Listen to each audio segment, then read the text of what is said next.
Tribune.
later June.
9 o'clock.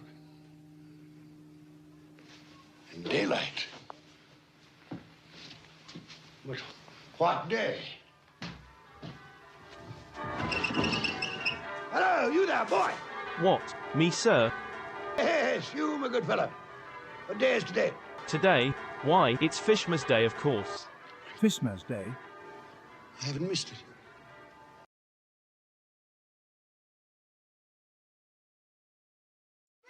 Well, hello, everybody. And a very, very happy FISHMAS to us all. I'm so glad you're here today. Been looking forward to this stream for a long time. Before we get into that, I should introduce myself real quick before we get into our exciting theme for the day. My name is Danny Anduza. I'm a dinosaur paleontologist. I don't normally talk about fossil fishes, but in a sense, dinosaurs are a kind of fossil fish. We'll be talking about that today. Anyway, as a dinosaur paleontologist, dinosaurs are what I study. Paleontology is the study of fossils. Dinosaurs are but the tip of the iceberg in that, but they happen to be what I work on, what I publish on in the scientific literature. Dinosaurs are what I dig up during the summers, like we were doing this past 2 summers in the field, streaming dinosaur excavations live on Twitch. But when I'm not out there in the field, I'm usually here in my office, going over some of the latest fossil discoveries, new papers published in the field of paleontology, answering viewer questions, trying to give you an inside peek into how paleontology works, you know? And thank you, Ridla, for these 7 months of support. I really appreciate that. No, 15 months of support? Either way, Ridla, I appreciate it. I'm sorry the alert didn't fire properly, but appreciate you. And Mini Pie, how are you doing? RDA 10002002, thank you for the 6 months of support. Oh, look at those chickens. Appreciate you, RDA and Ridla. Thank you, both of you. It's wonderful to have you here, everybody. And holy cow, Fluke, thank you for the 5 gift subs. I appreciate that very much. Look at that very hygienic mammal. Fluke is washing away the ads for 5 lucky mammals. Appreciate that, Flug. Thank you. And Valorant. Tier 1 sub to Blood for the Blood God. Thank you, Valorant. I really If you're appreciate feeling a bit that. cheated, try blaming the dinosaurs. Oh, I often do. Ms. Yvette, thank you for the 100 bits. I appreciate that, everybody. Holy cow. It's good to have you here. Yeah. Anyway, I'm a paleontologist. This channel is about paleontology. That's why we call it paleontologizing. It's taking fossil science and showing you how it's done. Getting the idea across that the study of fossils isn't just... It's not like some dusty book sitting on a shelf somewhere. It's an ongoing process. It's a thing that we engage in each and every day as fossil scientists. And it's incredibly cool. I hope to show you some of that today as we talk about coelacanths. And Comrade Sun Wukong, thank you for the 5 gift subs. Getting serious with those 5 gift subs. I really appreciate that. Thank you, Comrade. No expense. And Valorant, thank you for the gift sub there. To policy. Beautiful. I appreciate that. But on the land, the greatest of all the reptiles, the dinosaur, was king. And Galara Dragon, thank you for the 40 months there. Holy cow. Merry That's FISHMAS. extraordinary. Sub up, pink splash tail. Merry FISHMAS to you too, I can see Galara Dragon. 50,000 a year has been well spent. And holy cow, Reese. FISHMAS, everyone. Merry FISHMAS to you as well, Reese. 9 months of support, tier 3.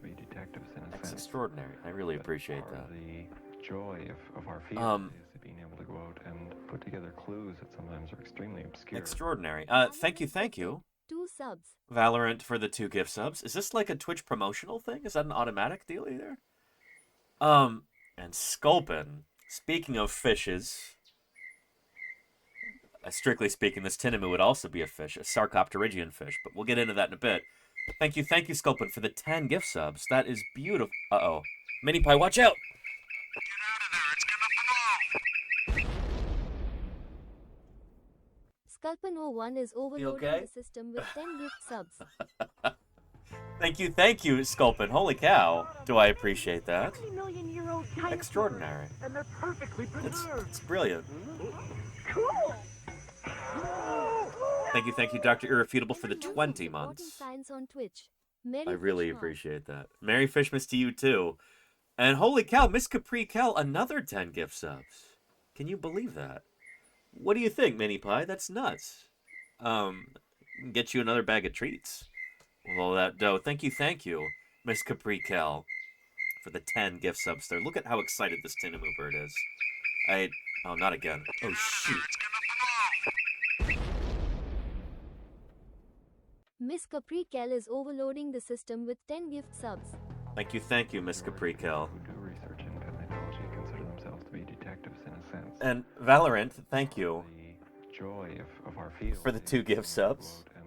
Excellent. Clues that sometimes are extremely obscure. I appreciate that. Gifted. Good stuff. Yeah. Really spectacular. Spared no expense. And thank you, Axeman, for the gift sub there. Look, we're more than a third of the way to our sub goal already. No expense. 38 out of 100. Valorant gifted a tier 1 sub to Scotty_Fox. I don't even know what to say. Thank you for the generosity, everybody. Axeman, thank you for the gift sub. Dr. Irrefutable, thank you for the gift subs there. 5 of them. There are fewer than 40 full-time dinosaur paleontologists. Thank you for helping me be one of those, Dr. Irrefutable, with your ongoing support. Are leading this expedition. I really appreciate that. Holy cow. The generosity, astonishing. It really is. Thank you. Really appreciate that, Dr. Irrefutable. Gorgeous gargantuans and Michael F01, thanks for the 17 months. Extraordinary. Them into still, or rather extinct, life. Claire versus Fishmas is a time of learning and a time of giving. One of apparently. the most remarkable animals that Yeah. ever existed, and certainly one of the most famous, is a dinosaur. XVR27, in fact. Thank you for the 3 months of support. I really appreciate that. And thank you, Lenina, for the 100 bits. Good stuff. I really, really appreciate that. Excellent. Sculpin says, wonder what a coelacanth tastes like? Not good, I've been told. A, they're endangered, so don't even think about it. But B, they're extraordinarily oily fishes, and apparently they can give you diarrhea if you eat them. No expense. Gifted a tier 1 sub to Thank you, Golganek. I appreciate that. Appreciate that very much. Thank you, Golganek. That's a lot of gift subs. And what was this? Dr. Irrefutable has supported the channel on Ko-Fi. Let's take a gander at that, shall we? And then, Mini Pie, I'll attend to you in a minute. Hang on, are my closed captions going? They're not. Here we go. Now they're going.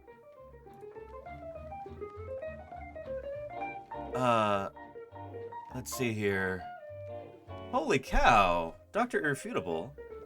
It's been a great year supporting your work as a scientist. Thanks for letting me feel like a patron of the sciences. Have a Merry Christmas. Thank you for being a patron of the sciences, Dr. Irrefutable.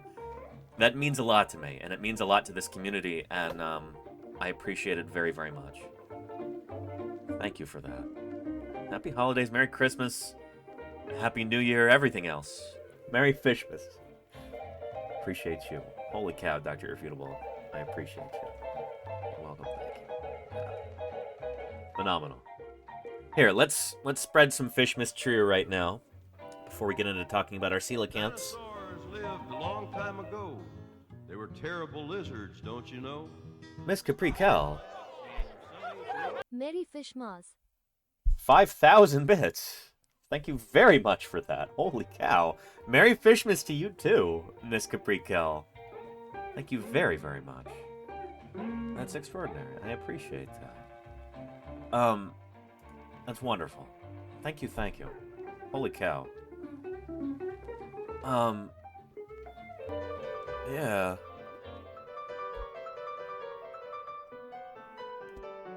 Valorant, thank you. They must be doing like a matching thing. Valorant gifted Valorant a subscription. Thank you, Valorant. I appreciate that. Ridled26, thank you for those 5 gift subs. That is beautiful. Thank you, Ridlo. Extraordinary. I appreciate that. Riddler26 really wants ukulele with those 5 gift subs. And thank you, Bumsy Bear. Dinosaur man. I guess that's me, huh? Thank you for the 3 months of support, Bumsy Bear. I appreciate it. And Golganek, thank you for gifting Gojira 1000. Golganek Beautiful. gifted a tier 1 sub to Gojira 1000. And They have Valorant over is Twitch giving bonus 466 subs for gifts. subs in the Okay, channel. okay. Very cool. Well, big thanks to Valorant, whoever she or he is. Cool sounding name. But yeah. And Rakadactylus says, Valorant is a video game studio. Well. I guess me doing a video game on Friday, I guess that's paying off in spades now, isn't it? I'm a gaming streamer now, chat. Having played the new Indiana Jones game with iOS on Friday. That was actually a lot of fun, and we're looking forward to doing that again in a couple weeks. But, yeah, thank you everybody who showed up for that. That was a ton of fun. And Dino Dax, thank you for those 5 gift subs. Thank you very much, Dino Dax. That's beautiful. Now is the time to gift subs. They go extra far today with those matches from Valorant. Thank you, Dino Dax. Good stuff. They're going to be doing this until January 2nd. Well, very nice. Wow. We're at 59 out of 100. This might end up just being a sub goal for today. We'll see. But, yeah. I guess we're 50% of the way to a level 8 hype train. That's extraordinary. FISHMAS goals. Yes, indeed. I had a ton of fun with iOS on Friday. Playing the new Indiana Jones game. Try blaming the dinosaurs. Here we go. And thank you, Wildcats, for the 100 bits. We've got a bit of a wildcat right here. Who do research in paleontology consider themselves to be detectives in a sense. That part of the joy of our field is being able to go out and put together clues that sometimes are extremely obscure. Thank you, Valorant, for the 2 gift subs there. 2 subs. Excellent. Yeah. And holy cow, Sculpin, thank you for another 10 gift subs there. That is phenomenal. I really appreciate it. Thank you, Valorant. This level of support is extraordinary, and I am deeply grateful for it. Holy cow. Look at how excited you've made this Tinamou bird. Oh no, not another time. Shoot. Sculpin01 is overloading the system with 10 gift subs. Look, we got mini pies all covered with soot now. Look at that. No expense. The Lenino gifted a tier 1 sub to Paleomom. And thank you, Lenina, for gifting Paleomom. 373 gift subs in the channel. That's a lot of gift subs. Holy cow. Is my mom here in the chat right now? I appreciate those 5 gift subs. D19D. Thank you. Excellent. D19D really wants ukulele with those 5 gift subs. I really appreciate that. Thank you. Cheated, try blaming the dinosaurs. For a little And bonus hype. Armagarand. Ong Hamarand. Thank you for the 100 bits. I appreciate it. Let's get whipped in the face by Mini Pie here. Thank you very, very much. Yeah. Oh, and thank you, Lenina. I appreciate that. I did try to get my mom set up with the Prime sub thing, and she, like, kind of doesn't know how to figure that out. So I appreciate your generosity there, Lenina. Thank you. Excellent. Here, let's brush Mini Pie a little bit. We'll see how far this hype train goes, and then we'll get into our coelacanth stuff for the day, huh? Oh, but first, I wanted to show you this. Here we go. Oh my god, you are dressed up. Okay, great. This is from Friday. All right. Here, traffic wasn't even too bad. Wow. He gets faster every time. That's what we call it. How's your stream been so far? Yeah, so I linked up with iOS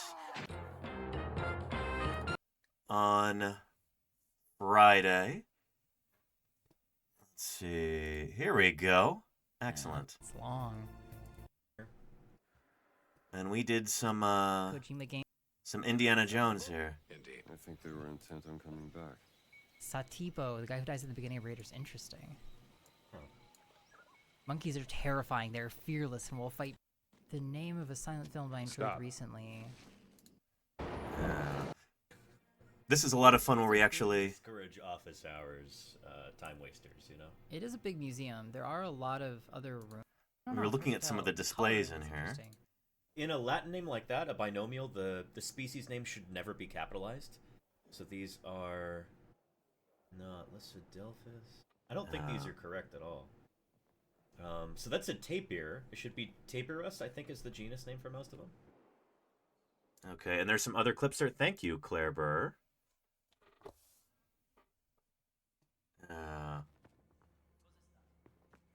There's a broom, yeah. Ooh, is that like a... Oh, it's a broom. Hockey stick. There's somebody to your left.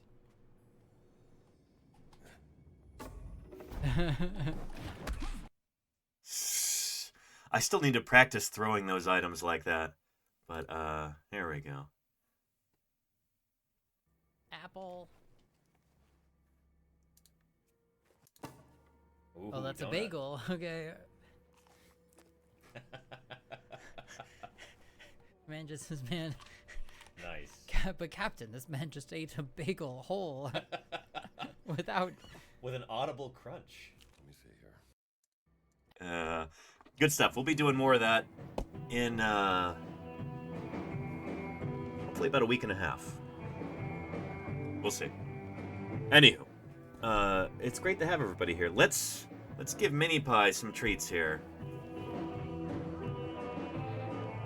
Make sure that my landlords are well paid, huh? Yeah.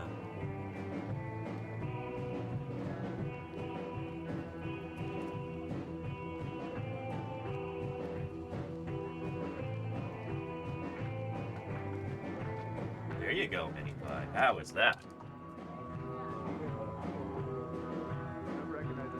Ooh, good stuff. Another one for you too. It's on the ground.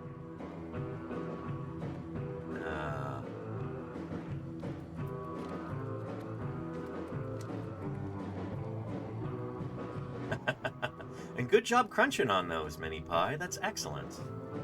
They're supposed to be for your teeth. So I appreciate you actually taking the time to chew those today. Yeah. Merry Fishmas to you, Mini Pie.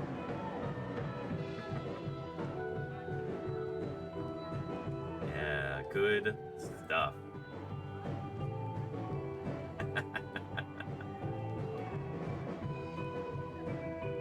Excellent. Well, the reason that I've been so very excited for this stream today is that coelacanths are such a wonderful topic to discuss. Tradoon. If you are not familiar with this incredible creature, you will be by the end of this stream. You're gonna fall in love with this fish.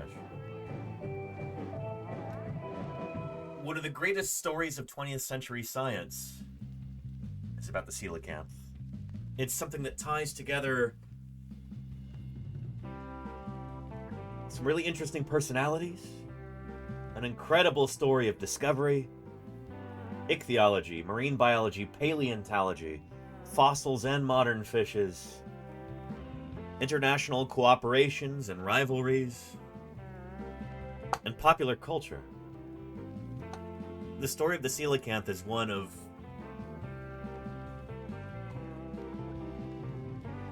kind of the joy of discovery,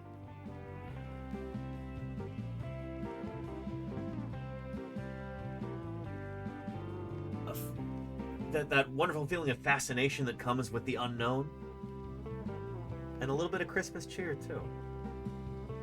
So I think you're gonna like this a lot. You got your coelacanth safari figure right there. Very nice, Germ. Very, very cool.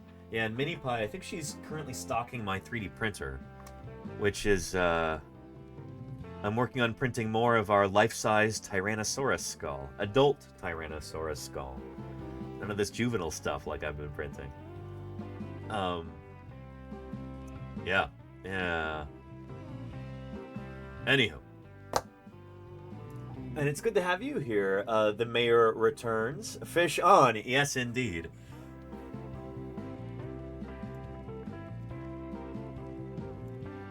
Let's go ahead and, watch out, Mini Pie. I need to put my keyboard right here. I'm sorry.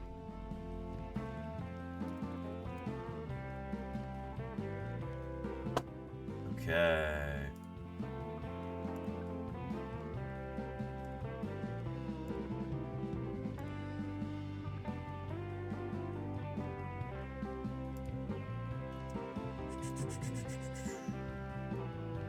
Let's start off first with, there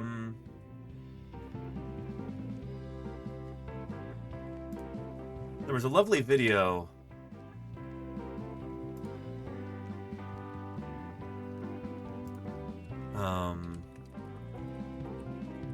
by a guy on YouTube known as the History Guy.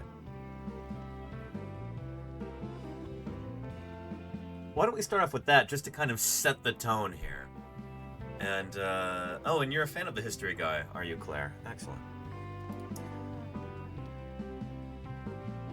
But right before we do that,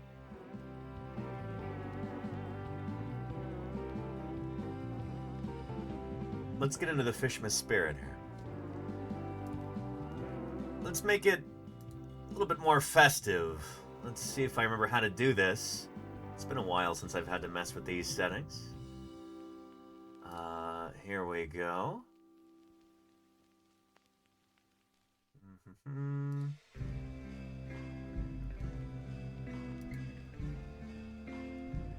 There we go. Done. And refresh. There we go. Merry Fishmas, everybody. We're gonna dive deep into the story of the discovery of this incredible creature. Long thought extinct, discovered alive in 1938. It was the stuff of headlines around the globe. And, let's talk about it. Start off right here with, the History Guy. There we go. Give you a link to this right off the bat. You know, I like to talk about forgotten history, but of course the history that we tell on this channel, it's not truly forgotten, because if it was completely forgotten, how would I have found it? But what if history is somehow lost and then rediscovered, as if by magic? Like in 1938, when a fisherman in South Africa caught a fish that was thought to have been extinct for more than 50 million years. Yep. The discovery shocked and thrilled the world. It changed our understanding of species and evolution, and it redefined the term forgotten history. It is history that deserves to be remembered.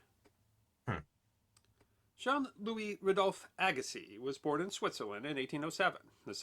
So why are we starting off long before the discovery of the coelacanth? Because this was a guy who discovered the coelacanth in fossil form and came up with the name coelacanth. So he was a well-known geologist and paleontologist before either of those terms were really in wide use. He would have been, at the time, a natural philosopher or a naturalist. Those were kind of the terms that people used back then. This is before the word paleontologist even existed. Son of a Protestant clergyman. Educated as a physician, he would become one of the greatest natural scientists of his time. He was known for careful analysis of data, and particularly as a systematist, that is, as an expert on taxonomy. Although he made vast contributions to many scientific disciplines, one of the most important was in ichthyology, specifically the taxonomy of fishes. Yep. His contribution was derived from his exhaustive work, Research on Fossil Fish. For the mammoth work, published between 1833 and 1843, Agassiz visited museums throughout Europe, creating what's been described as a magnificently illustrated work, describing hundreds of fossils of fish, and creating a taxonomy to classify them. In an 1839 volume of the work, he described a class of fish based on a fossil of a tail. Agassiz named this fossil COELACANTH, meaning hollow space, referring to the hollow spines in the background. In Greek, coela means hollow and canthus means spine. Yep. So it's these fin rays along the back of the tail, which are hollow, that he found really intriguing. He's like, that's unusual. And he's naming this critter based on that bizarre characteristic. Something that I don't think is common in fishes today. These same fin rays that you have right here.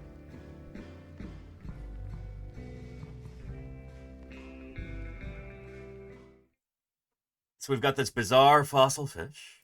He calls it the coelacanth. While the original species named by Agassiz was called Coelacanthus, in 2012, Scientific American noted that paleontologists have found dozens of different coelacanth species since then. Yep, and a bunch of these are in our background today. There are some truly enormous ones, like Mawsonia right there, that were about the size of a car. Some of the biggest bony fishes that have ever lived are coelacanths. This one lived in the Cretaceous period, North America, South America, and Africa, and was likely hunted by dinosaurs like Spinosaurus, maybe Suchomimus, critters like that. So yeah, these guys are, they're never the most abundant or the most common, they're never the most diverse fishes around, but they are stalwarts throughout the Mesozoic. You find them all over the place, in different geological formations, in marine and in lacustrine deposits, fluvial deposits, freshwater, saltwater, brackish water. Coelacanths lived all over the world on all 7 continents. According to the Smithsonian Institution, at one time coelacanths were a large group comprising about 90 valid species that were distributed worldwide in both marine and fresh waters. And how come they're endangered? We'll talk about that, Suavorio, but there's a number of different reasons why the modern coelacanths are endangered. We'll get to that. Stay tuned. Coelacanthus might have grown to more than 2 feet, but other species varied in size from a few inches to over 20 feet. Shelf Life, a blog of the U.S. Museum of Natural History, notes that the biggest coelacanths lived 110 million years ago in the Cretaceous lakes and rivers of South America and West Africa, which were then a single continent. But the fossil record of the genus has a sudden end. Scientific American continues, coelacanth fossils were always in rocks older than 70 million years. The lack of coelacanth fossils in younger strata led scientists to conclude that coelacanths had gone extinct a long time ago. The Smithsonian Institution explains, the most recent fossil record dates from about 80 million years ago, but the earliest records date back as far as approximately 360 million years ago. Depending on who you ask, they might even go back about 400 million years. Yeah, and then some of the most recent ones, there have been disputed reports of coelacanth fossils from about 50 million years ago, or maybe a little bit older than that, I think in like the Paleocene. But yeah, we know that they abound in the Cretaceous period, so they're all over the place before the extinction of the dinosaurs, except for birds, plesiosaurs, mosasaurs, critters like that. These guys also disappear from the fossil record at the same time, pretty much. Coelacanths were thought to have gone extinct approximately 65 million years ago, during the Great Extinction in which the dinosaurs disappeared. There you go. Well, Agassiz gave the first description of the genus and gave it a name. Initially, they received very little attention. As a 1990 edition of the journal Science Progress said, their existence in past worlds was noted, but by and large, no great significance was attached to them. Still, I can see that my Charlie's Dragon. 50,000 a year has been well spent. Thank you for the Happy 42 FISHMAS months and of support. Merry Christmas, everyone. Happy FISHMAS and Merry Christmas to you too, Charlie's Dragon. Thank you for the 42 months at Tier 3. Thank you for your ongoing support. I appreciate that tremendously. They were considered to have gone extinct. They were rarely mentioned in scientific literature. There were, however, some things that were particularly special about these fossil fish. Notably, they had what was described as primitive characteristics, and they had lobed fins, which and there you go, Tolkien, Otaku, yes. Happy limb-like Festivus. fins that are internally supported by bone. They belong to a class of fish called Sarcopterigi, which includes the lungfish. These unique... It also includes Charles Darwin, along with all other humans and all other tetrapods. Sarcopterigii, as we will discuss, is this group of fishes that includes the tetrapods too. Anyway, we'll get to that. Give us some time. Characteristics would draw new attention when, in 1859, English naturalist Charles Darwin published the controversial work on the origin of species. The website prehistoricwildlife.com explains, the new theory of evolution was controversial because rather than having creatures just appearing upon the landscape by means of a divine creator, it stated that animals evolve from one another by a process of natural selection, where successful animals adapt and change to meet new challenges. The problem, though, is that there are creatures that live on the land, and in terms of evolution, they must have a common set of ancestors that once lived in the ocean. This means that at some point a creature must develop both the ability and the need to leave the water and climb onto land. This gave new importance to the fish that had previously been seen to represent no great significance. Dr. Nelson explains, as presumably an interim fish swimmer transitioning into a terrestrial walker, the coelacanth became popularly known as one of Darwin's highly prized missing transitional links. Biology textbooks throughout the early 20th century widely portrayed Agassiz's coelacanth as scientific evidence supporting Darwin's theory of evolution. This description was of some concern to Agassiz himself, who was, as many scientists of his time were, a creationist.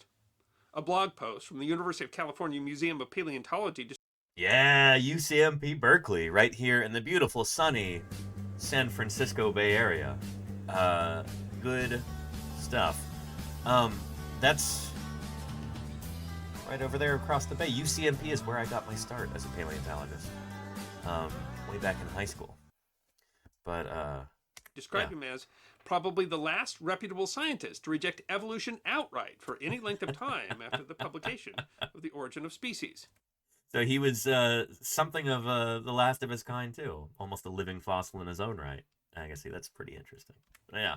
While his opposition to Darwin was certainly impacted by his religious beliefs, it was also grounded in his vast experience with fossil species.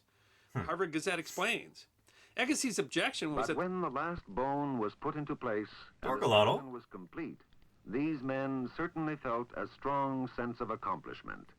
They had brought back to life one of the greatest animals that ever walked the face of the earth.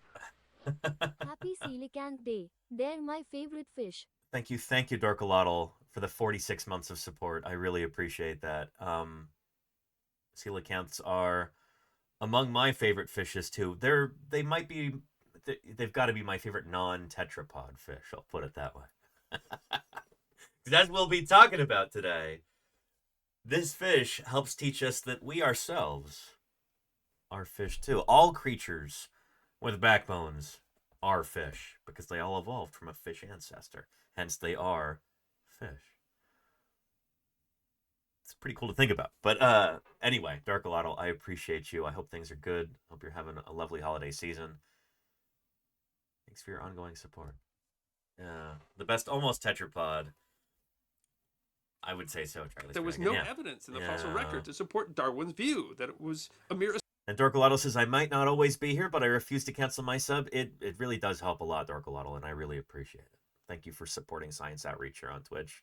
It means a lot to me, and it means a lot to the other members of this community, too. So, appreciate you. In his vast experience with fossil species. The Harvard Gazette explains, Agassiz's objection was that there was no evidence in the fossil record to support Darwin's view that it was a mere assertion. He said, show me a fossil species that has changed over time. Thus, the coelacanth, a fossil fish, was seen as evidence both for and against Darwin's theory. While Darwin's view would, of course, end up holding sway within the scientific community, it does leave an interesting bit of historical irony. Agassiz had moved to the United States, where he became a professor of zoology and geology at Harvard University, and founded the Museum of Comparative Zoology. In 1863, he was instrumental in lobbying Congress to create the National Academy of Sciences. As the journal Evolution News and Science Today notes, oh boy, Evolution News and Science. Isn't that like a creationist website? I think I've tussled with that guy on Twitter before. He's a real piece of work.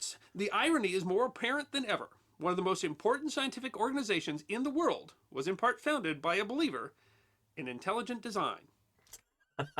Yeah, of course it was that guy. Anyway, that's a story for another time. There's quite a lot of discussion within the scientific community over Agassiz's views on evolution and their impact on the legacy of one of the most influential scientists of his era.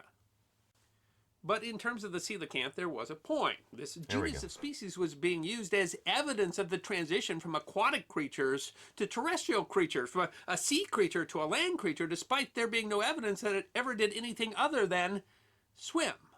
And evidence of that would be one of the most dramatic scientific discoveries of the 20th century. Marjorie Courtney Latimer was born in East London, South Africa in 1907. You might recognize this woman from our background today, Marjorie Courtney Latimer. She's kind of one of the heroes of FISHMAS, and we'll be celebrating her life today too. Even as a child, she loved the natural world and had hopes of working in a museum. But with few opportunities in that field, she studied to be a nurse. But before finishing her training, she got the opportunity to follow her dream and was hired at the East London Museum. A self-trained naturalist known for her vast naturalistic knowledge of South Africa, she tirelessly collected specimens of all types for the museum.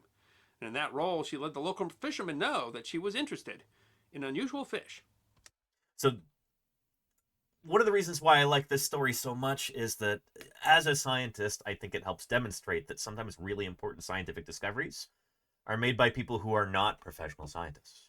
They're made by members of the public, you know, by a local museum curator, a shop clerk, a fishing trawler captain. Sometimes some of the most important bits of new scientific data are uncovered by people who are not employed as scientists, not trained as scientists, maybe don't know much at all about science. But they can still make really important contributions to science. So much of this comes down to, like, connections. Who do you know? Who do you talk to? Whose help can you enlist for this or that? That's the story of FISHMAS 2. That's the story of the coelacanth. And let's see. Twit99024 says, the oldest common ancestor of mammals was recently found. Yeah, it was recently published. That was a it was like a basal cynodont or something like that, like a stem mammal. We didn't go over that on stream, but it was exciting stuff. I actually got to talk about that with Fisher McDarmid last night. Fisher, one of my buddies from the field, and somebody who frequently appears on our fieldwork live streams. Let me find maybe a Turtle Hill stream.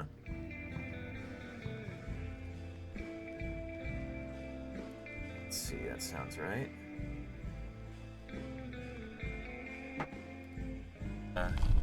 Digging up some ceratopsian bones from a big horned dinosaur. And there you go, Will62, yes. All right. In the late Cretaceous almond formation. And there's Micro King himself, Fisher McDarmid. Yeah. And find anything since I went up there to set up the stream? A couple of things, yeah. Looks like we've got a tooth and... Everybody loves Fisher. It could be a rib, could be something appendicular. Nice. Got something small over here. So Fisher's interested in fossil mammals in particular. We've got two Melvia spurts. But here we're digging up some bowfin fish. Yeah. We got this quite long rib. I think this is the longest rib I've seen here at the site so far. I've got this little small appendicular element. I think it might be a metatarsal, probably. And holy cow, Will62, thank you for the 5 gift subs. I appreciate that very much, Will62. Thank you, thank you. Beautiful. Thank you, Will62. And then 62 just changed things with those 5 gift subs. 3 gift subs from Valorant too? Thank you, Will62, for triggering those from Valorant. I appreciate it. Thank you very, very much. Valorant gifted Valorant a subscription. Thank you, Will62, and Valorant as well. From some sort of either Happy FISHMAS to you also, Will62. Like maybe a crocodile, maybe a turtle, maybe a frog. Cool. Anyway, this is Fisher right here. So Fisher recently got a very sought-after internship at the Denver Museum of Nature and Science, doing physical fossil prep and digital fossil prep. He started that back in September, I think. September or October. And it's been going really well for him. I got a text yesterday morning from Fisher saying, "Hey, Danny, I'm about to board a flight to the San Francisco Bay Area. Do you want to hang out?" I said, "Yeah, sure." Fisher's got family in the Bay Area. And Lordy and Ios were very, very kind to open our house to him last night. I said, "Hey, I've got a friend. I know this is really short notice, but he wants to come over and hang out for a little bit. Would you be cool with that?" And they're like, "Yeah, of course." Lordy made a really excellent Indian curry and a whole bunch of beautiful pastries, and it was a ton of fun getting to hang out with Fisher, catch up for a little bit, and yeah. So, whoops, wrong button. There we go. Yeah. So that was pretty awesome. It was good to be able to hang out with Fisher. We had a running joke this summer that he's my son, because he also wears a sun helmet in the field, and he's recently vegetarian too. Yeah, like father, like son,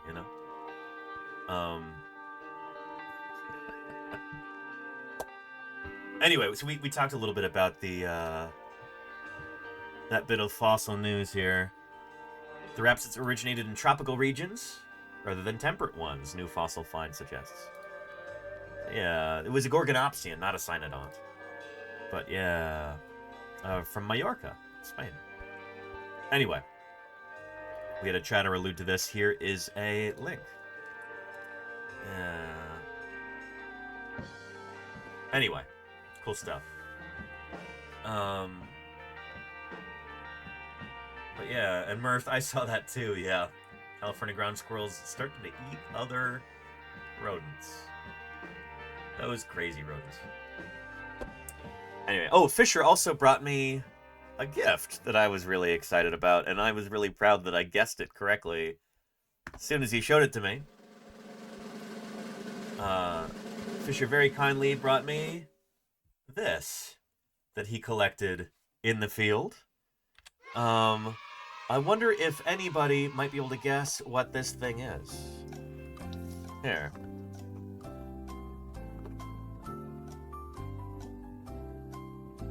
Interesting cross-section there. Yeah.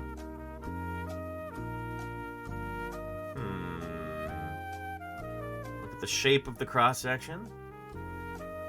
Look at that interior texture. As a hint, I will tell you that it is from the Coral Bluffs site in Colorado, from the earliest Paleocene. And we've got a correct answer there. Misadventures in Astro? You got it. This is a piece of a palm. So part of the... I don't know if you'd call it a stem or a branch, but it extends out to the frond. This is part of that right there. Yeah, pretty awesome. It's about 65, maybe 64 million years old.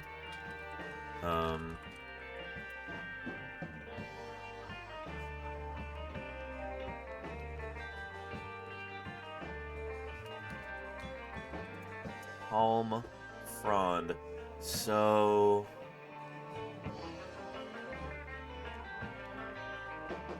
there we go. So like toward the end of that, you'll get the same shape like this in cross-section. And I also recognize the interior texture looks really similar to a lot of the modern palms that I've seen, and a few of the fossil ones too. So yeah, thank you very, very much to Fisher for sending this. And it smells like the field, you know? It smells like the rocks that we find out there. It almost smells like fresh rain on sandstone, you know? But yeah, good stuff.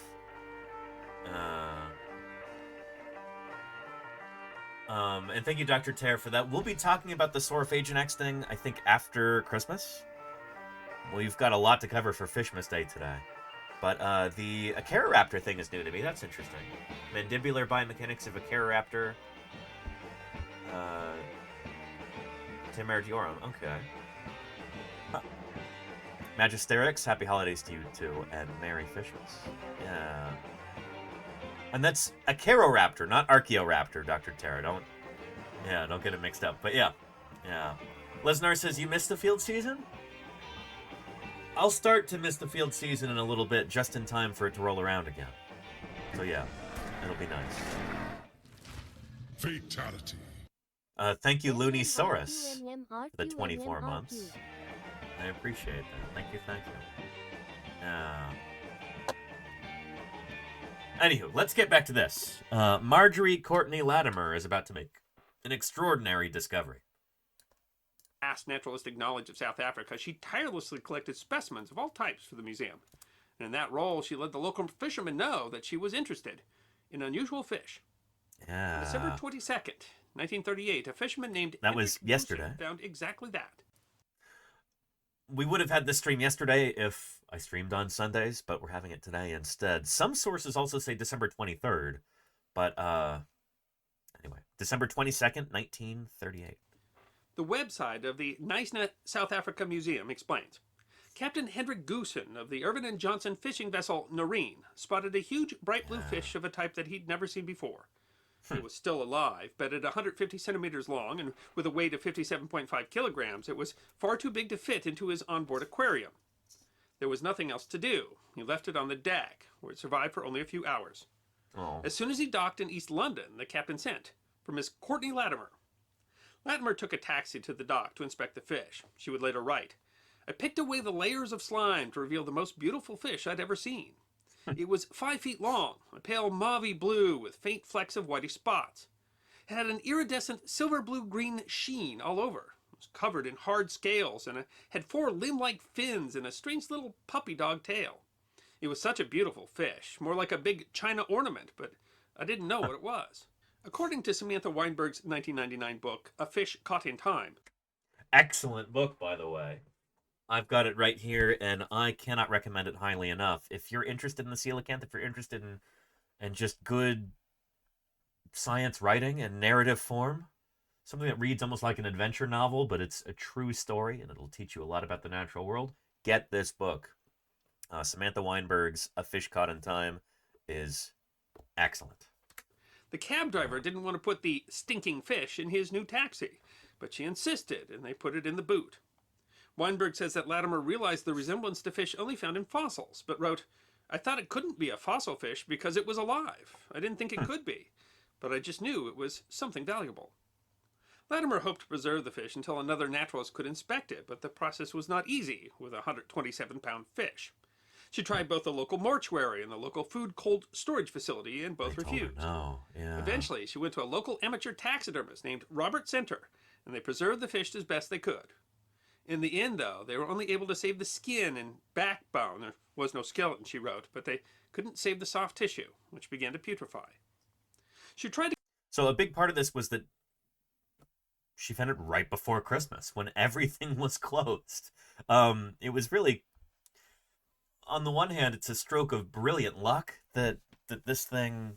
that she recognized it as something special in the first place. But it kind of happened at exactly the wrong time, where it was the one time of year when you couldn't have the thing properly preserved. So she did the best that she could at the time, you know? How are you doing, Sweetie Pie? Hello. Merry Fishmas to you too, Sweetie Pie.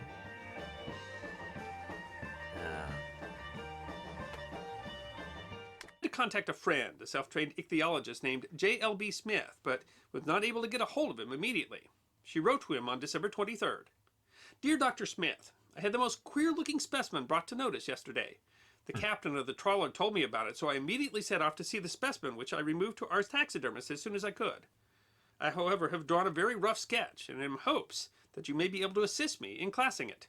It turns out that Smith had been out of town and didn't receive her letter until January 3rd, when he responded. From your drawing and description, the fish resembles forms which have been extinct for many a long year, but I am anxious to see it before committing myself. Like Latimer, Smith doubted his intuition on the subject. He later wrote, 50 million years! It was preposterous that coelacanths had been alive all that time, unknown to modern man. On January 9th, he wrote to Latimer, "Dear Miss Latimer, your fish is occasioning much worry and sleepless nights." The two corresponded several more times, including Latimer sending Smith some scales, which further confirmed his suspicions. But he didn't. Because they've got ganoid scales, so like these strange bony scales, like you see in other quote unquote prehistoric fishes. Things like gar have ganoid scales as well. So the scales are actually, they've got ganoine and they've got bone in them. It's almost like having a mobile suit of armor. It's like walking around in chainmail all the time, or swimming around in chainmail all the Make time. a certain determination until he finally made it back to East London in mid-February. There he wrote, "Although I had come prepared, that first sight hit me like a white-hot blast and made me feel shaky and queer. My body tingled. I stood as if stricken to stone. Yes, there was not a shadow of a doubt.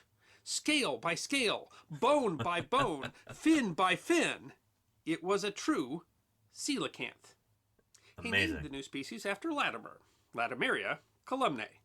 Yeah, and you will see that, well, you would if there weren't a cat in the way. You would, Sweetie Pie, yeah. You would see this same photo right here up on our wall today. Is a pretty famous photo right there in the annals of both ichthyology and, to a certain extent, paleontology, too. Again, the coelacanth is this wonderful confluence of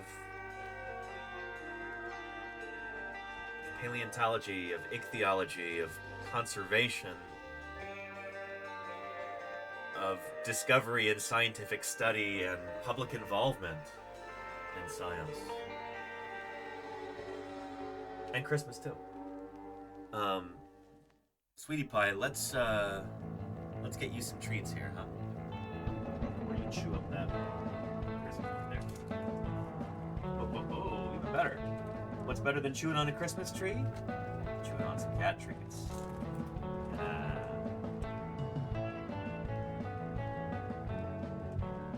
There we go. Look at all those.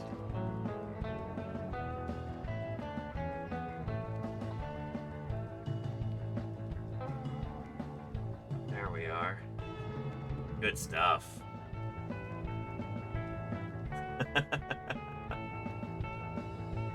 And there you go, wombat hole. Yes, indeed. All right, let's continue. The discovery of a fish thought to have been extinct for more than 50 million years was worldwide news.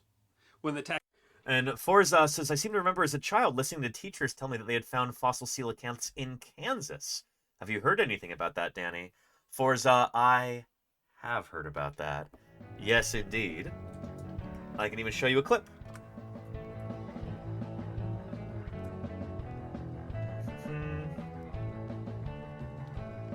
Let's see. I know I've got that saved here somewhere.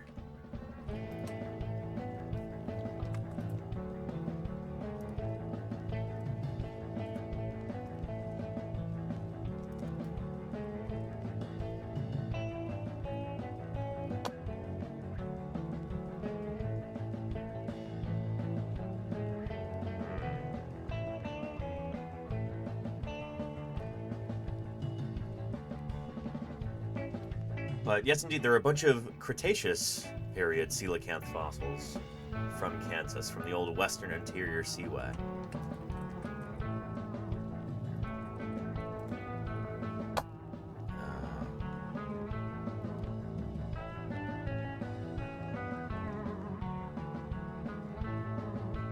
I just had that here. I'm not sure where it went.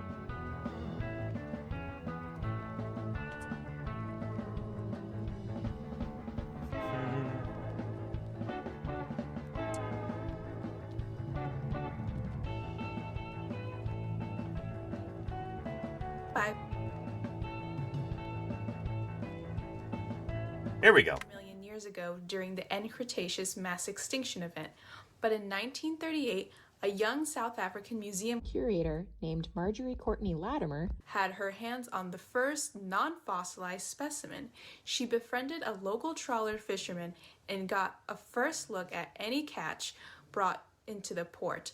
The Yep. coelacanth was certainly unusual. This discovery rocked the world of the natural sciences because up until that point, the only previously known coelacanth were preserved as fossils. Since 1938, we've learned a lot more about coelacanths. In prehistoric times, coelacanths were a large group of fishes with around 90 different species distributed around the world. 90 that we've found However, so there far. are only 2 living species that exist today, which are the West Indian Ocean coelacanth and the Indonesian coelacanth. The West Indian Ocean species is found. Anyway, let's get to the Kansas part. Let's see here. Maybe she's not really going to talk about that. Shoot. This might just be modern coelacanths that she's talking about. Yeah, But there are indeed a bunch of fossil examples. I think, was it Megalocoelacanthus?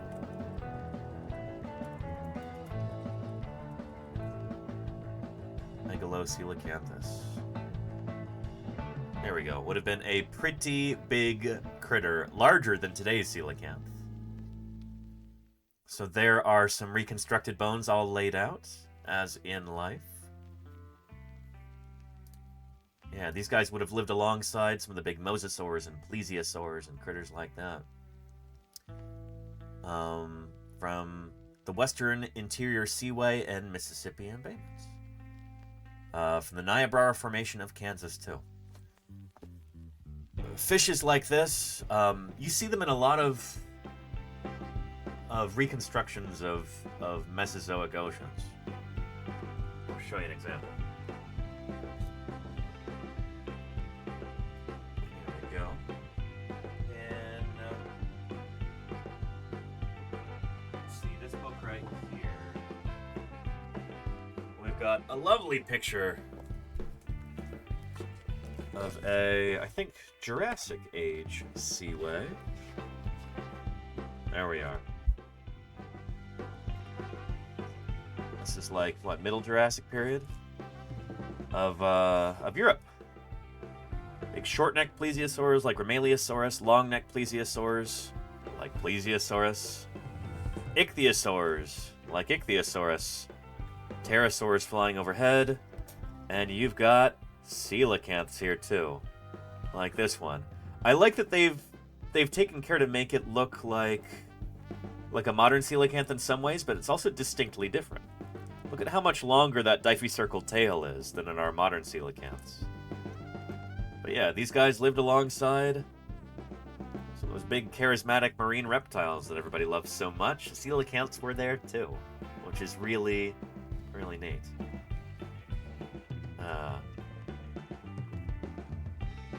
Anywho, let's continue with our video. Taxidermied fish went on display in February. There we go. It was a true coelacanth. Yep. He named the new species after Latimer, Latimeria columnae.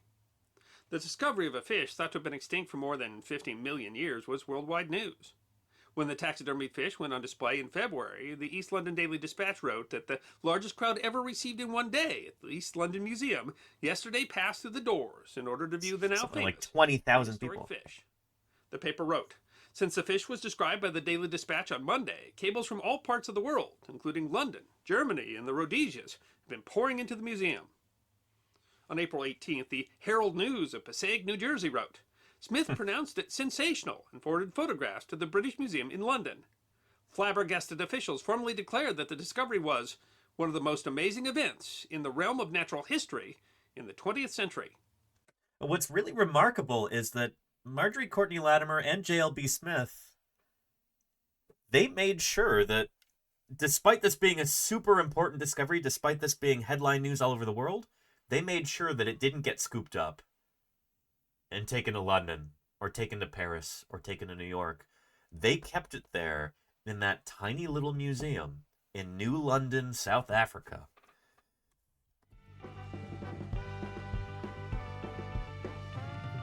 It's almost like an anti-colonial stance in a really interesting way. They didn't want their really important South African discovery to be taken off to some other country. They wanted it to stay there where it happened. Because they were trying to support this little museum. Marjorie Courtney Latimer was the curator. We could look at the Wikipedia page.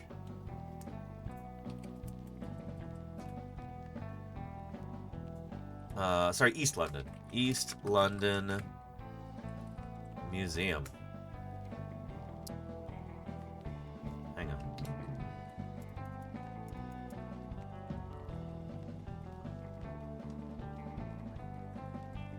East London Museum of Natural History. There we go. East London Museum.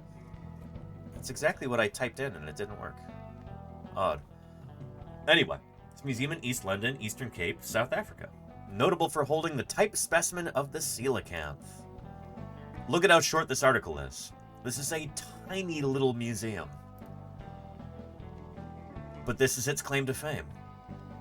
And it still holds the holotype of the coelacanth. That original specimen is still there, as I understand it.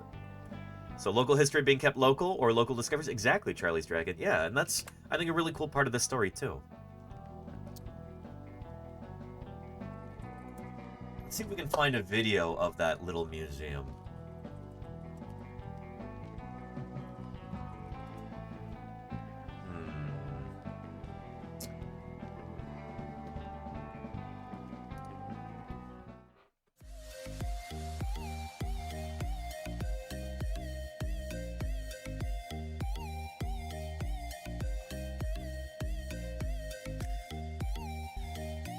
Okay.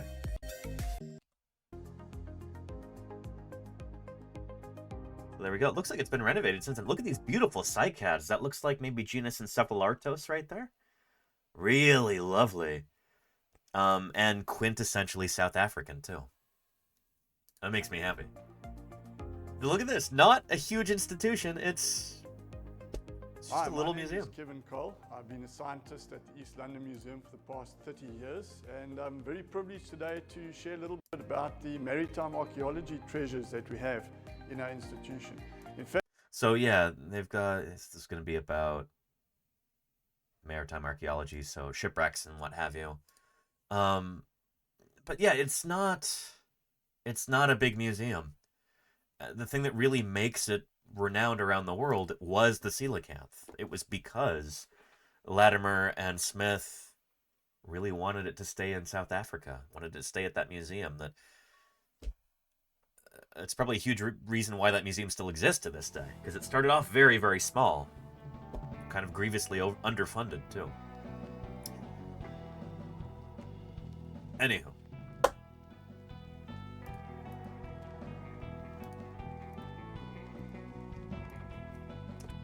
In April, the Auckland Star of Auckland, New Zealand ran the headline, "Loch Ness Outdone," referencing claims that a prehistoric monster had been photographed in Loch Ness, Scotland, years before, where the monster did not materialize. The Star proclaimed, "The disappointment of Loch Ness has now been offset by the triumph of South Africa." There you go. This was a huge point of national pride, too. Like, South Africa,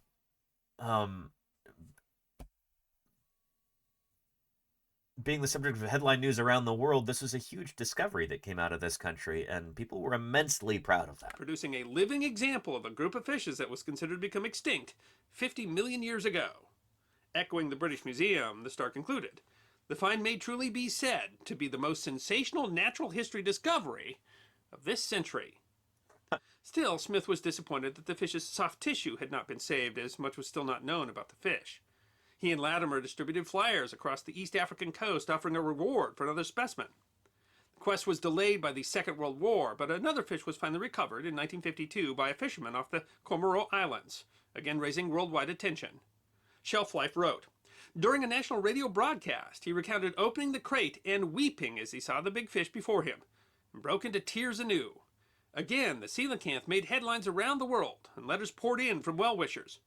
One ichthyologist wrote to Smith from the United States, 'Now I can die happy, for I have lived to see the great American public excited about fish.'" I love that so much. I want to rewind that and play that for you again, because that really, as a scientist. That I find that touching. Started opening the crate and weeping as he saw the big fish before him, and broke into tears anew. Again, the coelacanth made headlines around the world, and letters poured in from well-wishers. Yep, here we go. One ichthyologist wrote to Smith from the United States, "Now I can die happy, for I've lived to see the great American public excited about fish." This is something that I don't really have to deal with much as a dinosaur paleontologist, because my study critters are very popular. Everybody loves dinosaurs, you know? I don't have to lament that people don't care about the things that I work on. But if you're an ichthyologist, maybe that is something that you got to deal with, you know? It's this idea that people who are not working on the coelacanth, but working on other kinds of fishes in the U.S., they're seeing their friends, their relatives, members of the public get really excited about a fish, and they're like, yes! It's a good day to be an ichthyologist. Yeah, I love that, you know? I love that. Addicted to Capping Games says, could you or Ahmad explain these fish and how they relate to us, please? What is this? Some sort of... Lobefin fish, that's what we're talking about today. Addicted to Capping Games. So these are Sarcopterygian fish. Yeah. There we go. Okay, so those there. There. And the next film we're going to look at is Ponyo.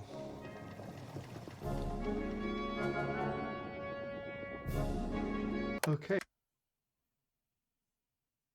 Party foul. What, Salamander? Sorry. I don't know what you mean. So those there are some sort of lobe-finned fish that... Yeah, Sarcopterygians. So Sarcopterygian fishes are the group that we belong to, believe it or not. We as human beings, as primates, as therians, as mammals.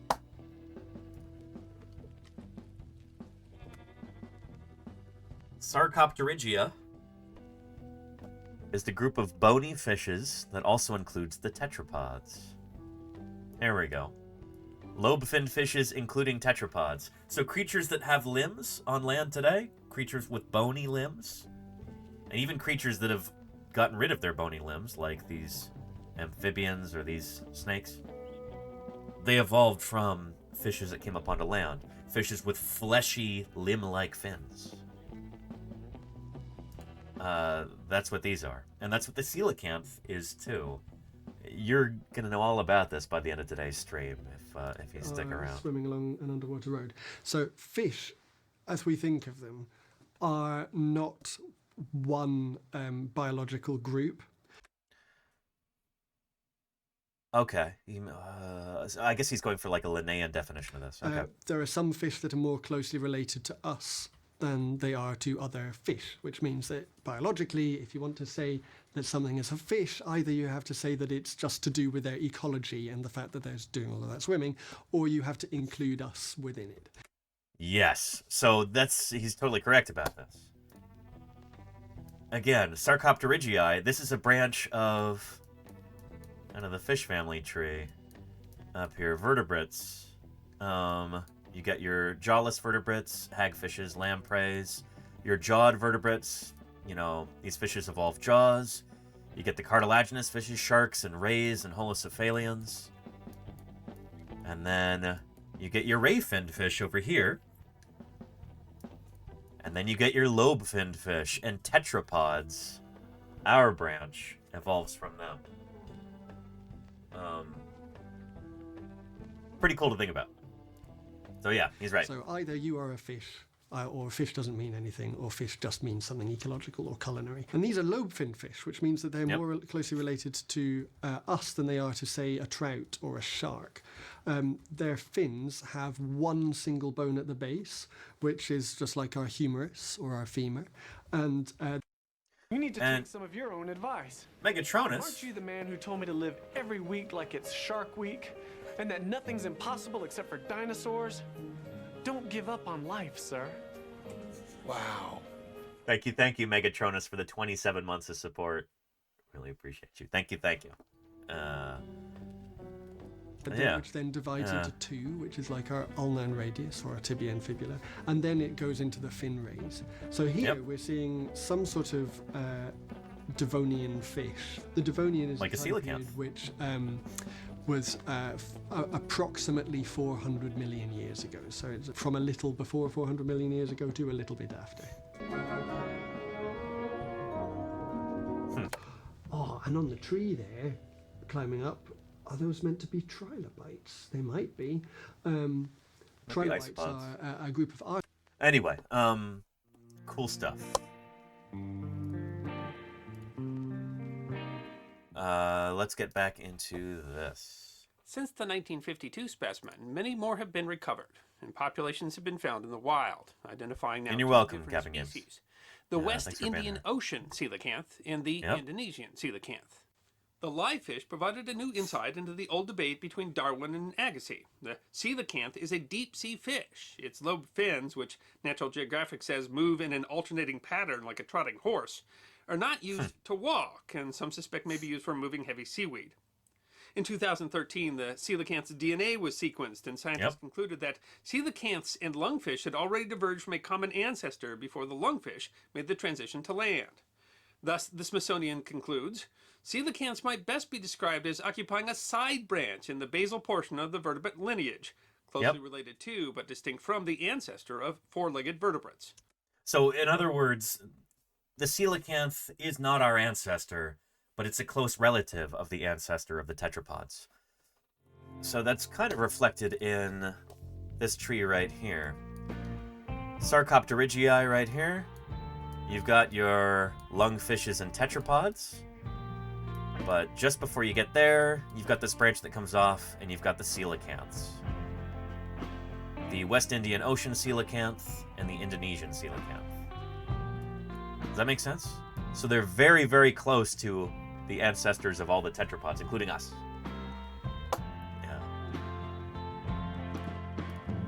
The coelacanth, it turns out, is not so much a missing link as an interesting bit of extra chain. While the coelacanth is often described as a living fossil, a 2012 edition of Scientific American says that is an inappropriate description as the coelacanth has continued to evolve, including evolving into the two modern species that we know today. Scientists' best guess is that their last common ancestor was around 200,000 years ago.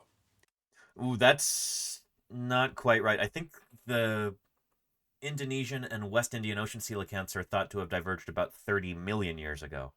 I think he was looking at a different source where it said that two populations of the West Indian Ocean coelacanth probably diverged about 200,000 years ago. But yeah. And a study published just this last February by the University of Toronto determined that the coelacanth added some 62 new genes through encounters with other species around 10 million years ago. One of the And that almost makes it sound like horizontal gene transfer, which I don't think is what they were hinting at. So yeah. This is a great video, but there's a few things that are a little bit off. These authors concluded the coelacanth might have evolved a bit more slowly, but it is certainly not a fossil. No. Rather, the coelacanth is a classic example of a Lazarus taxon, meaning a taxon or group that disappears for one or more periods from the fossil record, only to reappear again later. The reasoning is not certain, but the most common theory is that the coelacanth in the fossil record lived in swamps and freshwater lakes where fossilization is relatively common. And then, there were definitely marine coelacanths too, like the one that I showed you in that book, and the ones that's known from the Niobrara Formation. Megalocoelacanthus, I think, is a marine taxon. But, there were a lot of freshwater ones, and freshwater fishes are often more likely to be preserved in the fossil record, more likely to be discovered and studied. Marine critters, they can kind of slip under the radar sometimes. They might not get studied. They might not get discovered, especially if they're living at a time of low sea level. Because here's the thing. If you want to find Well, you know what? I can show you something. It's a video I made a long time ago.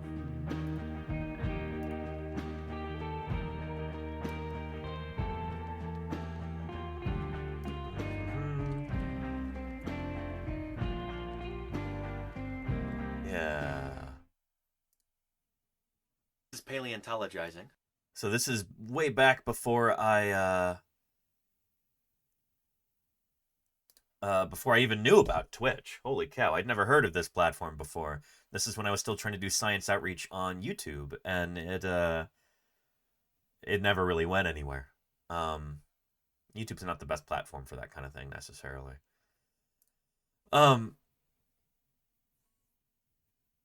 Yeah, I'll play for you. Hey there, this is Paleontologizing. I'm Danny Anduza. And I'll be this right back. is the Query Cage, where I answer questions from you, the viewers.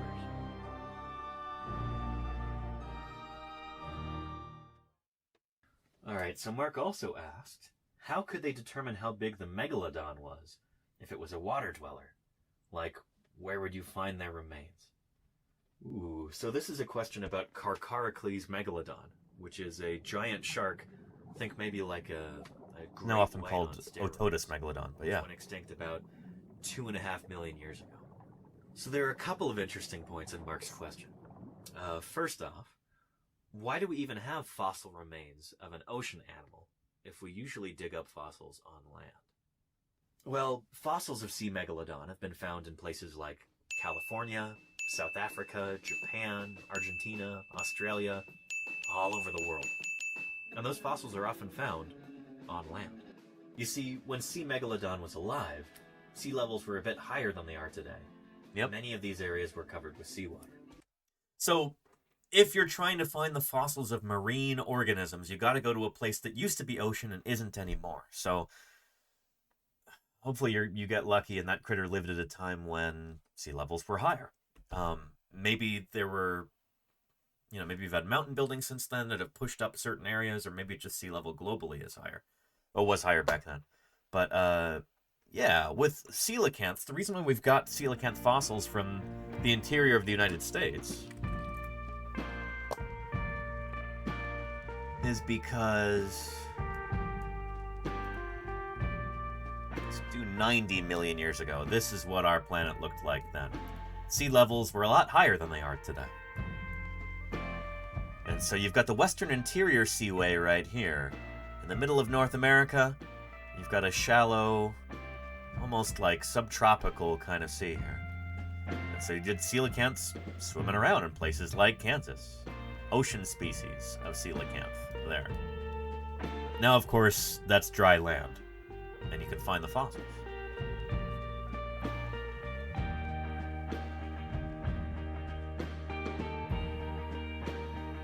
One of the ideas for why coelacanths disappear from the fossil record is that all of the freshwater ones went extinct at the end of the Cretaceous.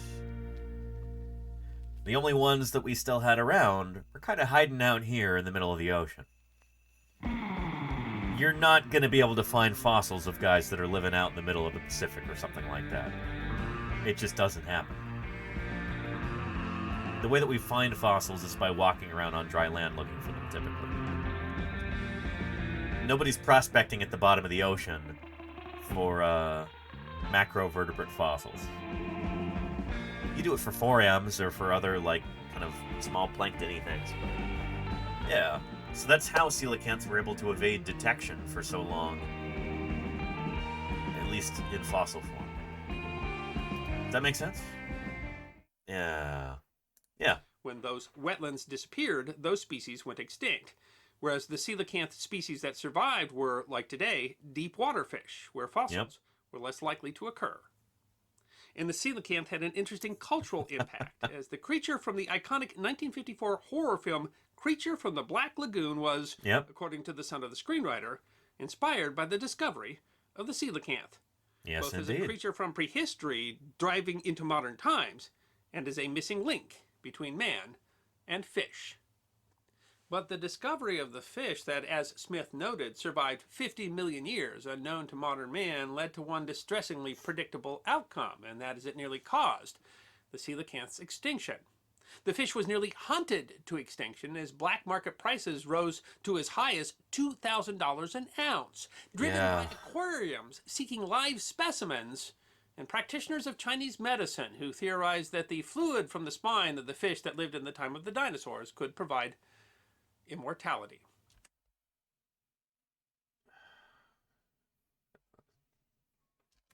As Samantha Weinberger quoted Latimer in her 1999 book, perhaps it's time that we leave the coelacanth in peace. I hope you enjoy. Anyway, excellent video from the history guy right there. Here's a link.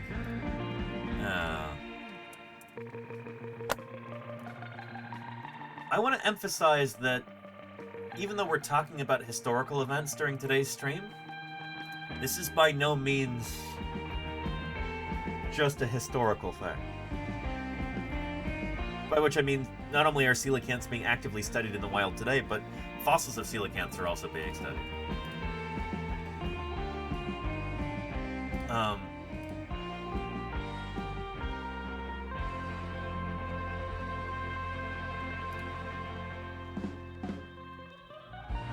Let's see. Oh wow, this post is blowing up on Blue Sky. I posted this earlier. 26 likes already. Here, let me give you a link also.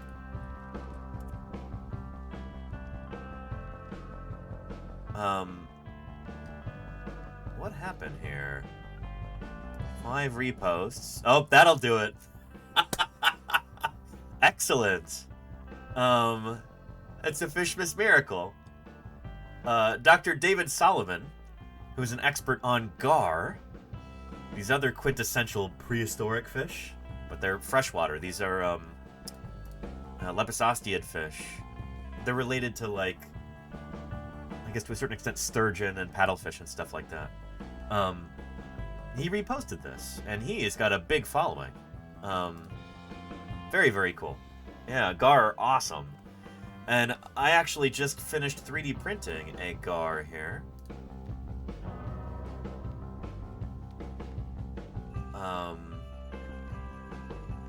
Where did that go?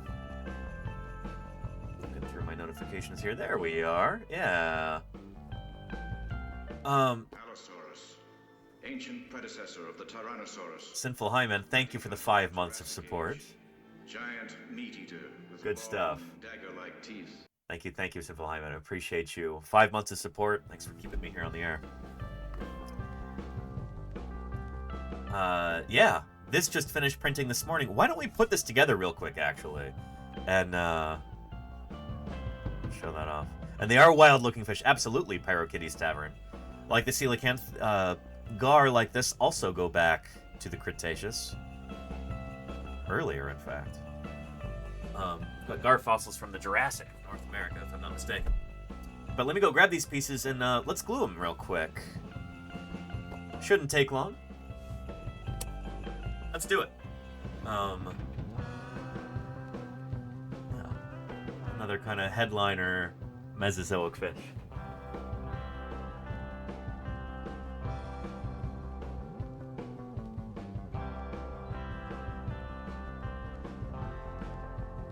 Got just 4 pieces here. This was a subtropical delta, home of the big plant eaters, and of the monsters who chased them. Ooh, monsters like Rushwing 2-3. Thank you for the 6 months of support, Rushwing. Merry FISHMAS, everyone.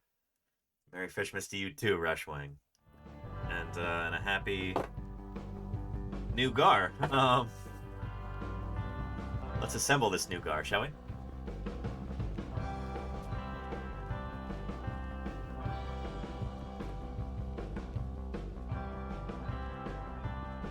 I might want to rough up the surface of some of these just a little bit so the glue sticks better. Let me go grab a sanding stick.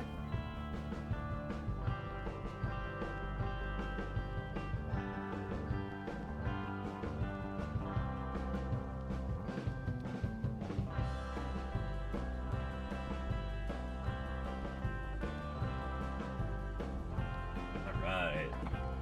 Here's our glue.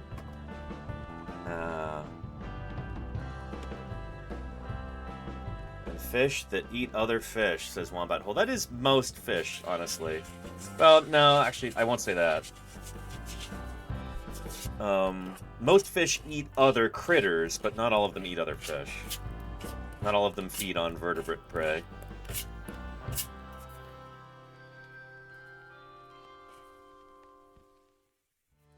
There we go.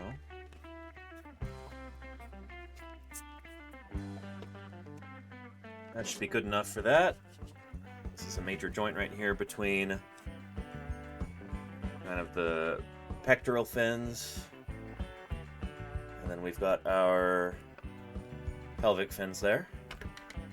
If you're Lift this feeling up a a little bit bit cheated, too. try blaming the dinosaurs. Thank you, Ridla. I appreciate those 100 bits. Good stuff.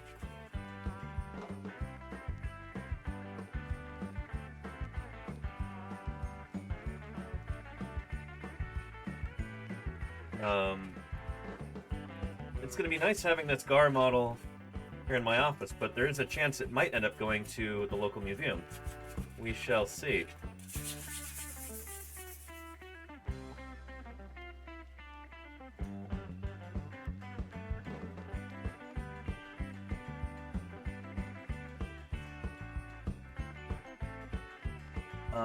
Compass and globe on Amazon wishlist can't be gifted. Oh, I was not aware of that.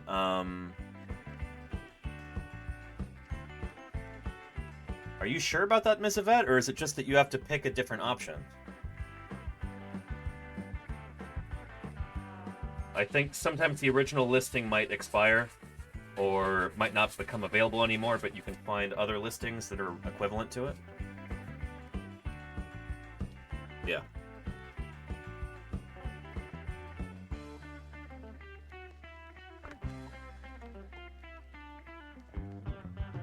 Let's see. Get done with the sanding in just a minute here. Just want to make sure that sometimes with a 3D print you get a little bit of flaring out at the base of the print, because when you've got a heated bed like I've got on the Prusa printers, that's how you get stuff to stick to the bed so that you can actually do the print. But it does tend to ever so slightly expand the base of it. So in order to get everything to line up properly, sometimes you got to do a little bit of sanding just to make sure that you don't have like a superfluous flange around the edge. Doing that, and then just roughing up that surface. The glue sticks a little better.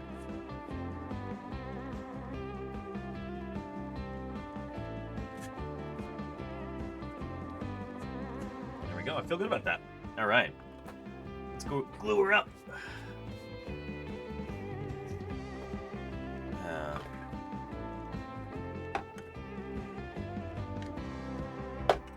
Start off with the head right here. Nice. That'll be good.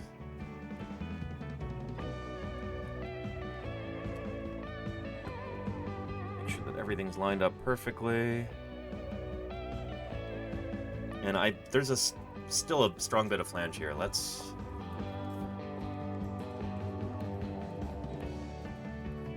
smooth that down.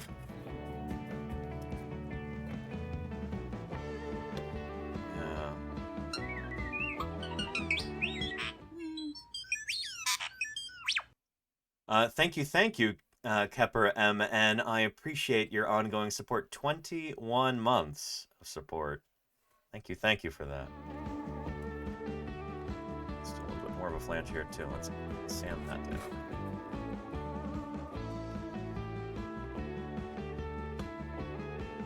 Much better.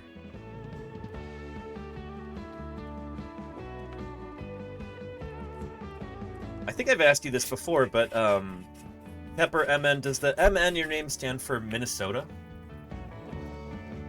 Because Gar, like this, are indeed native to Minnesota, and I'm pretty sure the Gar man himself, who had reposted my post on here, I think he works in Minnesota. I think he moved up there recently.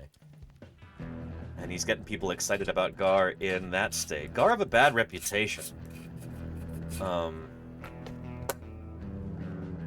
And it's entirely undeserved. Here,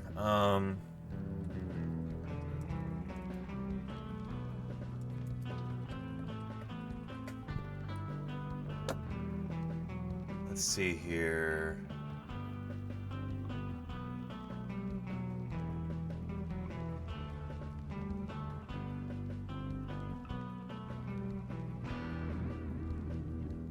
Here we go. Joining me now is Dr. Solomon David from the Shed Aquarium in Chicago. Solomon, it's good to see you. Thanks so much for joining us. Thanks, Christy. All right, I think every picture that I've ever seen of you, you're holding a fish. And you have to tell me where you started your passion. It's yeah, a lot of the pictures with fish. So with fish, clearly yes. it started a long time ago and is still persisting to this day.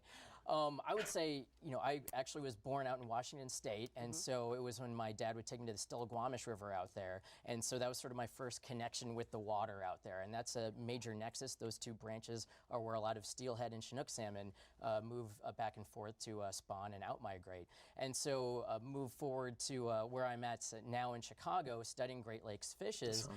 You know, I'm still looking a little bit into the salmon, but also some of the native fisheries too, and so it's been going on, you know, since back then. That early connection to the water has sort of just moved forward through time, and I've had the privilege of working on, you know, what I'm passionate about. All right, so we would probably see like a 5-year-old Solomon holding a fish if we look back that Exactly, far. yeah. All right, so talk to us a little bit about the work that you're doing at Shed right now, looking at migratory fishes in the Great Lakes, and the importance of how they're affected.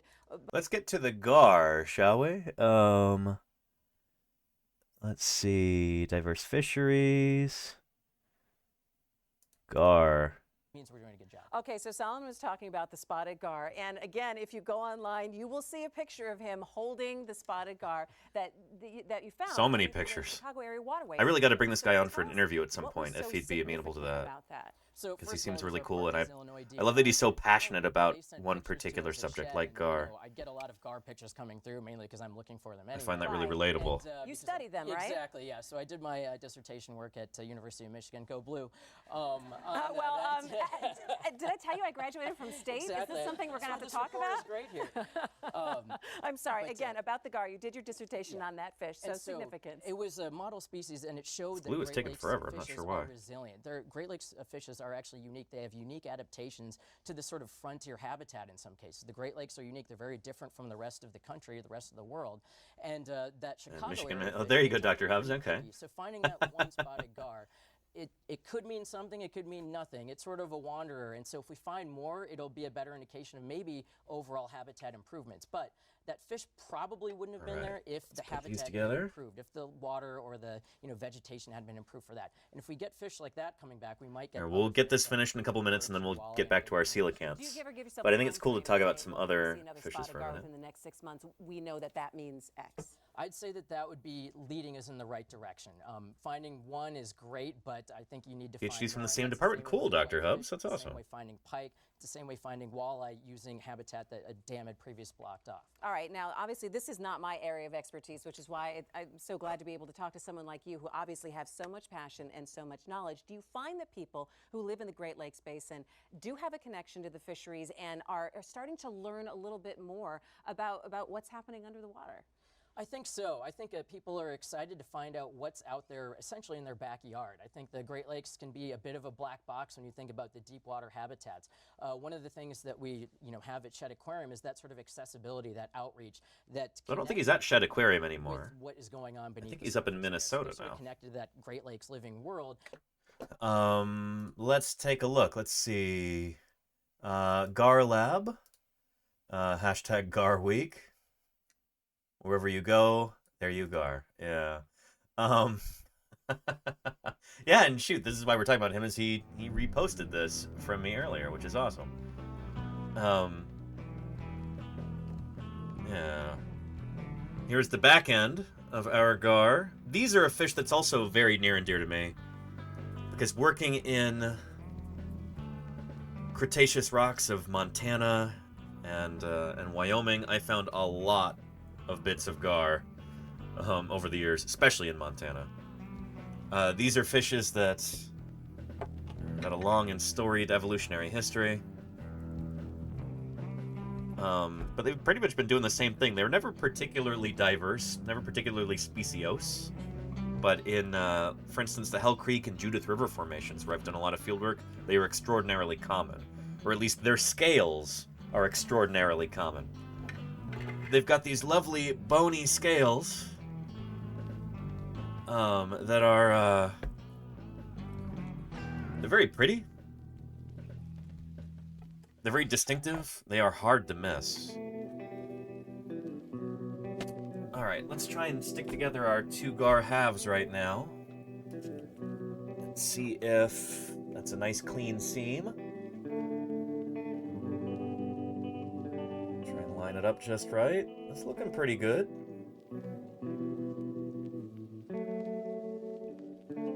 Yeah, nice. Alright, let's do it. Let's put some glue on there. Yeah. And Lenina says, if you're lucky, you can sometimes spot alligator gar in the Paluxy River at Dinosaur Valley State Park in Glen Rose, Texas. Very cool, Lenina. Oh, I haven't mentioned it yet, but there are coelacanth fossils from the Woodbine Formation of Texas. Something that I just learned last night as I was doing some kind of brushing up on my coelacanth stuff for today's stream. So, yeah. There are Texan coelacanth fossils from the Cretaceous, which is pretty neat, if you ask me. And I think they are pretty big, as you would expect from a lot of things from Texas. Including coelacanths. There we go, that's pretty good right there. Very nice. Oh, it almost fell over, shoot. Live broadcast, anything can happen.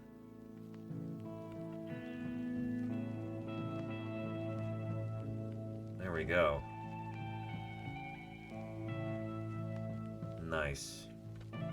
Very nice. Check that out. This is, what is it? Atractosteus spatula, I think? The alligator gar right here. This is a small one. Some of these get very, very large. Well over 2 meters in length. They can weigh hundreds of pounds.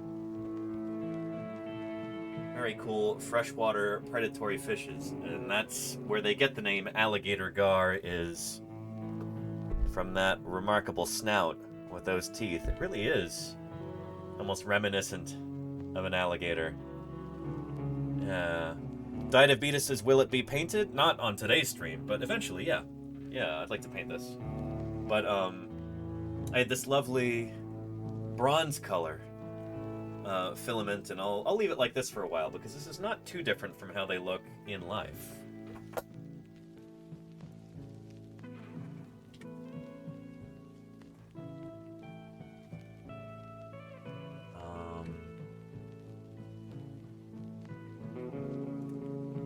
Let's see if we can find them in the Steinhardt Aquarium.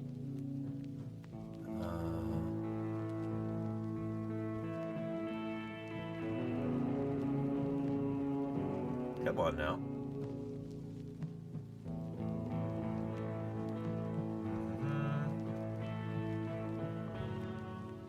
They're in the Steinhardt Aquarium in the California Academy of Sciences. I don't know why they're not popping up here. Let's just look at this. There we go. So, not too different in color from this guy. But man, it would take a long time to paint all the scales individually like I would like to do. So this is probably going to sit unpainted for a while here. Yeah. How are you doing, sweetie pie? Are you back for more treats? You just want some attention.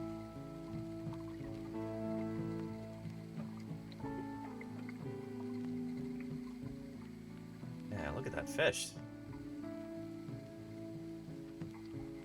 Sweetie pie's like, oh boy. Oh, she was looking at the gar for a second. Now she's turned her attention to my Christmas tree.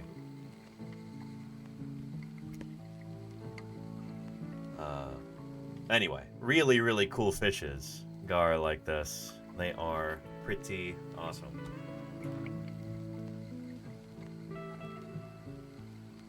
I've learned to appreciate their scales over the years. I mean, at first you really like them because they're really cool looking, and then you get fed up with them because they're so common, and then you come back around to really liking them again. They are cool fishes. All right.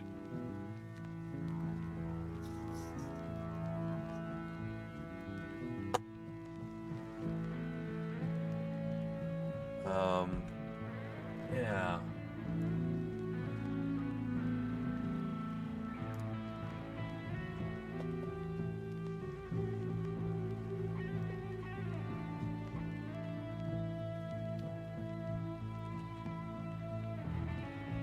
Here, maybe we'll do a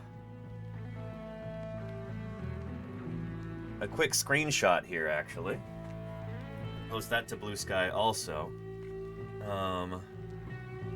Yeah.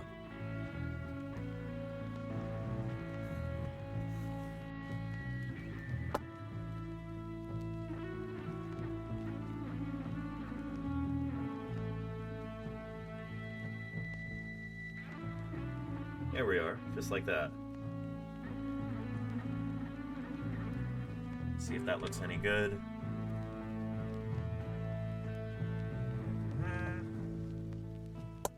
What are you doing, sweetie pie? What are you doing? What are you up to? Chewing on some conifer needles? You enjoy that while it lasts, because this Christmas tree's not going to be around for very much longer.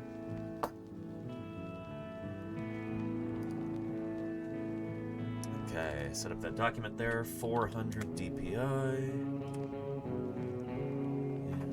I gotta get to the stream deck, sweetie pie. Sorry. There we are. It's like not a flattering picture of me. Let's redo that, shall we?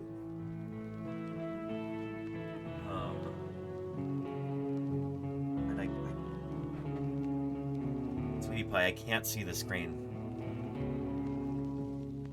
Goodness, cats. What do you think of the Gar? You like it? What do you think? What do you think? Alright, I'll give you some more treats. You've twisted my arm, sweetie pie. You've twisted my arm. Yeah.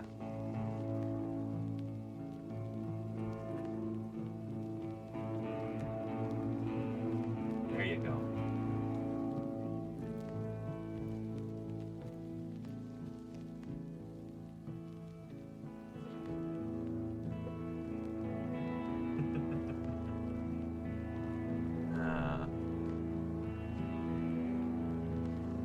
And Synthberry says, is that some kind of sturgeon? No, so...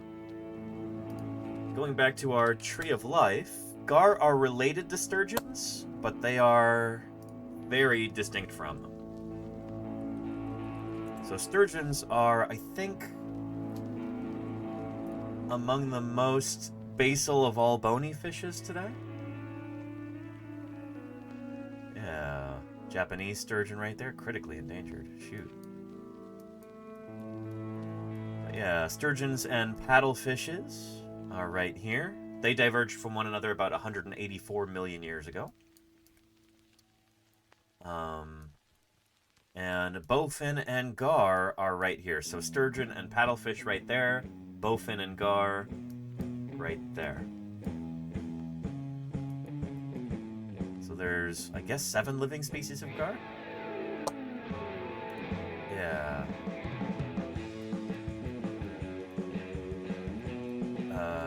Actinopterans, ray-finned fishes. Then we get to our lobe-finned fishes and our coelacanth right here. So yeah, pretty neat. Anywho, I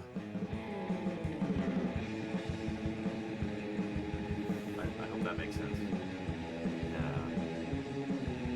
Oh, where are you going? Okay. Yeah.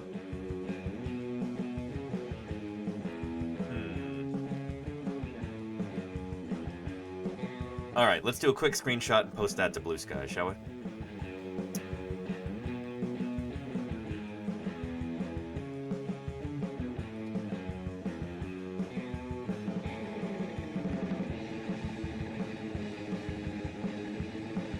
I'm trying to kind of get my shirt in the shot. I don't know if that's going to be possible.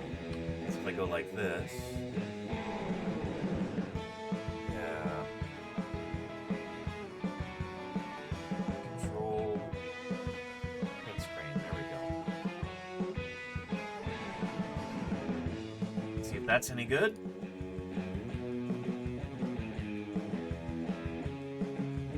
That's a little better. Yeah.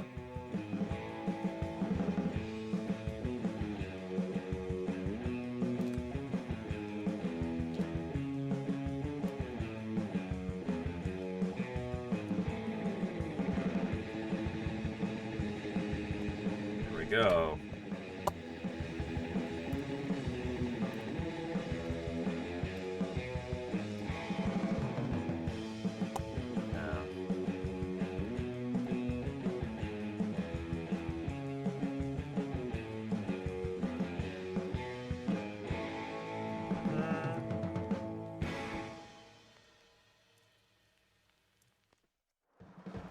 Let's see.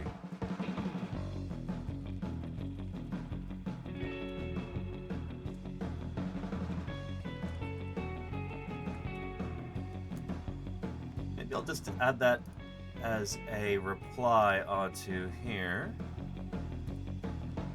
Yeah.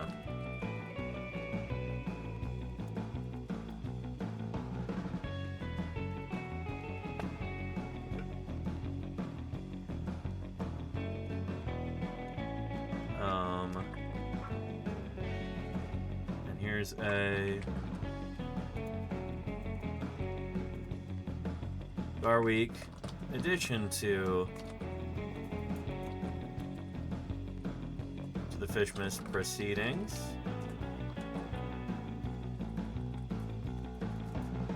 A newly assembled 3D printed alligator gar.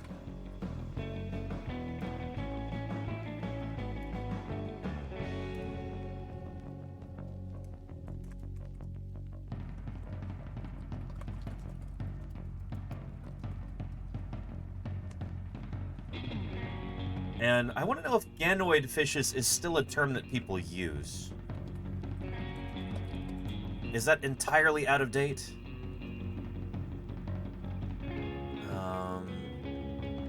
And do coelacanths have them? The coelacanths have ganoid scales.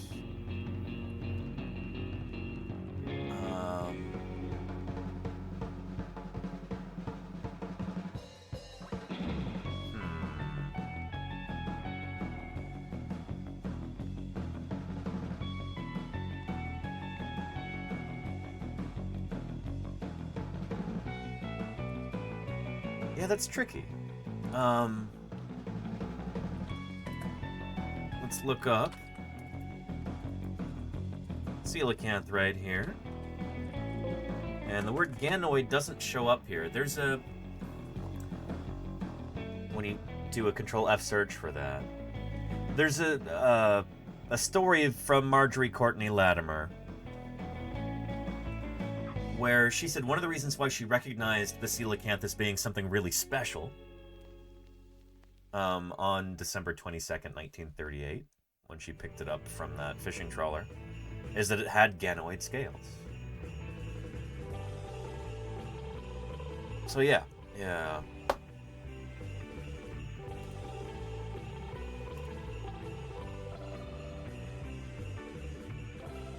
Anyway, let's just post it like this.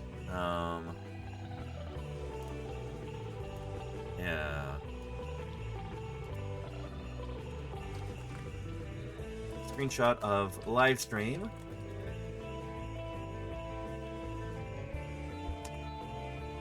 With me holding a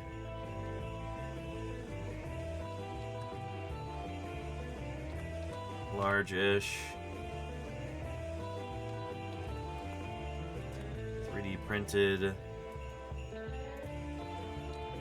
Atractosteus spatula. Do I have that right?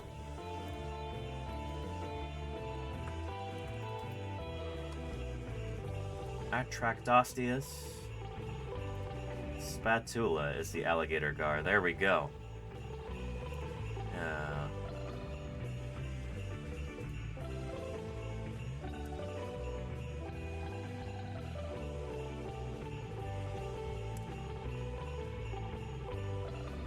Excellent. There's a link in the chat for you. And let me catch up the chat, see if anybody's got any other questions. Tone Rebellion says, do you like fishing? No, but I like 3D printing fishes. The future is now. Yes, indeed.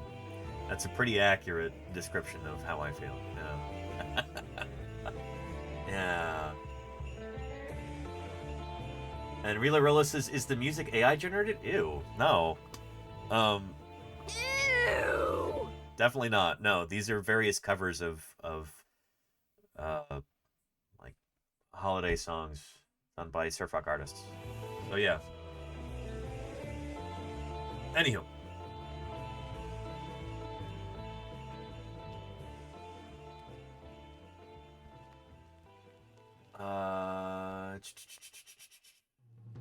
Music is pretty groovy. Thank you, Diet Avitas. I appreciate you saying that. Yeah.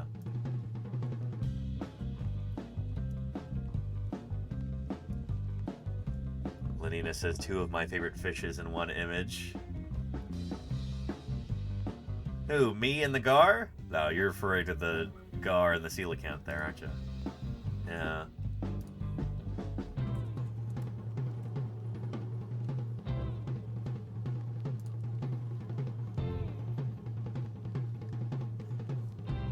Yeah. Let's get back to our coelacanths, shall we?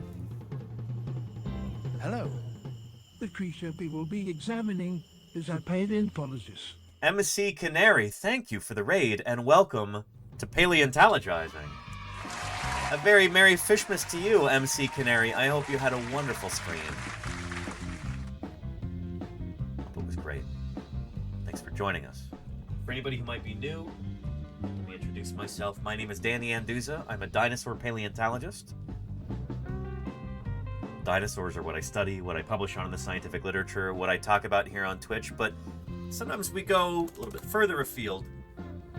Today and yesterday happened to be a very, very important anniversary. It was on December 22nd, 1938, that Marjorie Courtney Latimer rediscovered the coelacanth. This is a truly incredible critter. I can show you a video about it right here. Let's see. That's not the one I was looking for.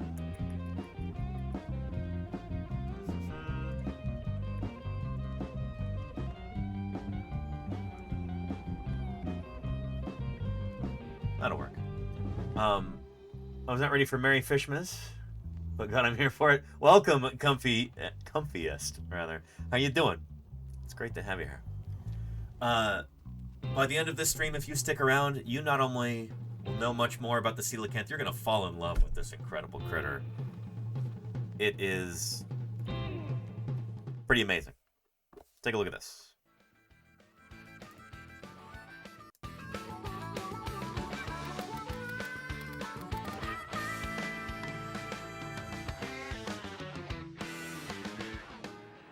The Kenya National Museums in the Kenyan capital Nairobi is now home to a living fossil, an adult coelacanth, which was captured off the Kenyan coast of Malindi early 2001. Many scientists have thought the coelacanth was extinct 60 million years ago. They were wrong. Yep. They now call it a living fossil. The coelacanths are indeed members of a primitive group of fishes that have been in existence for 400 million years. MC Canary says, Actinopterygii are my favorite. They're so cool. They are very cool, but that's not what this is. This is a Sarcopterygian fish, like we've been talking about. This fish, the coelacanth, is more closely related to you and me than it is to Actinopterygian fish.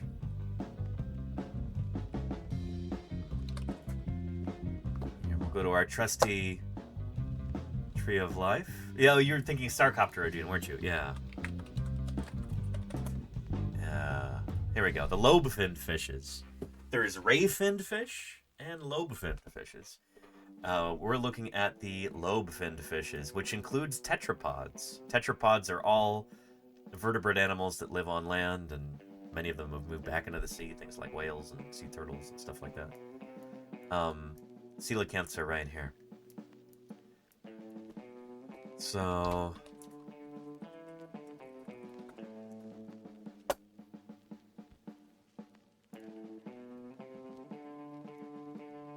here we go.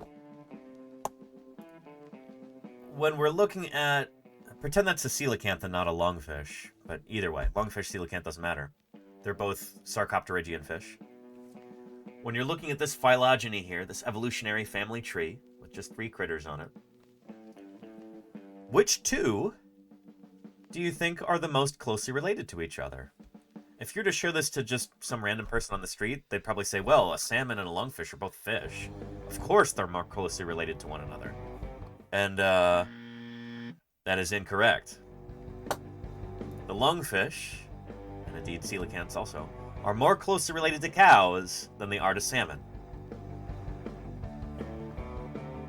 That's because both of these are sarcopterygians. A salmon is an actinopterygian. Both of these guys, the lungfish and the cow, coelacanth too, belong to this group, Sarcopterygii.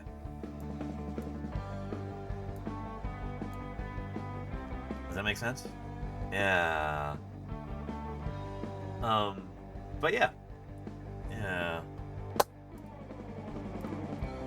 The capture of the fish, which weighs 77 kilograms, was received with a lot of surprise by ichthyology worldwide and fish lovers around the world. This fish was captured by accident off the shores of Melinda. So look at that fleshy limb-like fin right there. There are bones inside this. A bit like the bones inside our arms and legs.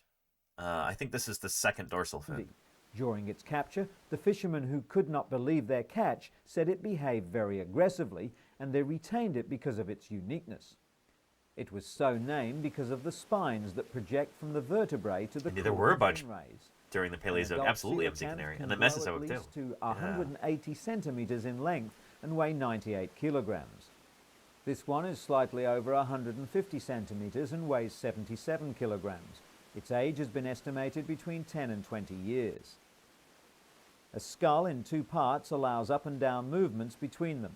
A strong pair of muscles beneath the skull's base lowers the front half of the skull, and that's giving true the coelacanth a powerful yeah. bite. It's the only living animal with that structure.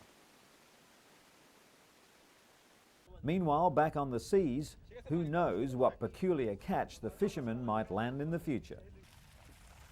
Interesting stuff.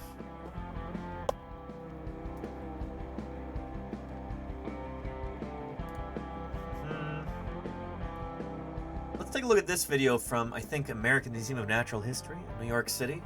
It's from their Shelf Life series about coelacanths, why they're important, in different ways that you can kind of prepare them in the laboratory.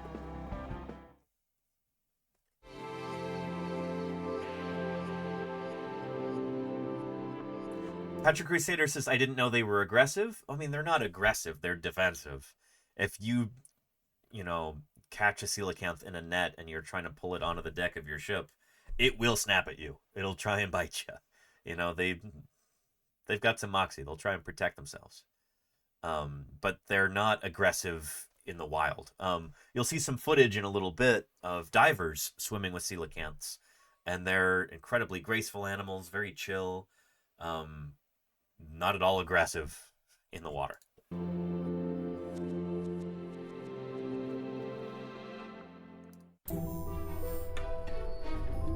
This is such a cool series. In 1962, the museum gets a telegram from the Comorian archipelago. We have a coelacanth for you. The coelacanth is like an icon of evolutionary biology. Yep. A living representative of a very ancient group of fishes that we thought had gone extinct maybe 65, 70 million years ago. It would be like, you know, someone calls them up with a picture of a Tyrannosaurus saying this was running around the vegetable patch. You know, is it interesting? Yeah, it was. My name's Yasni, and I'm one of the curators of fish here at the American Museum of Natural History.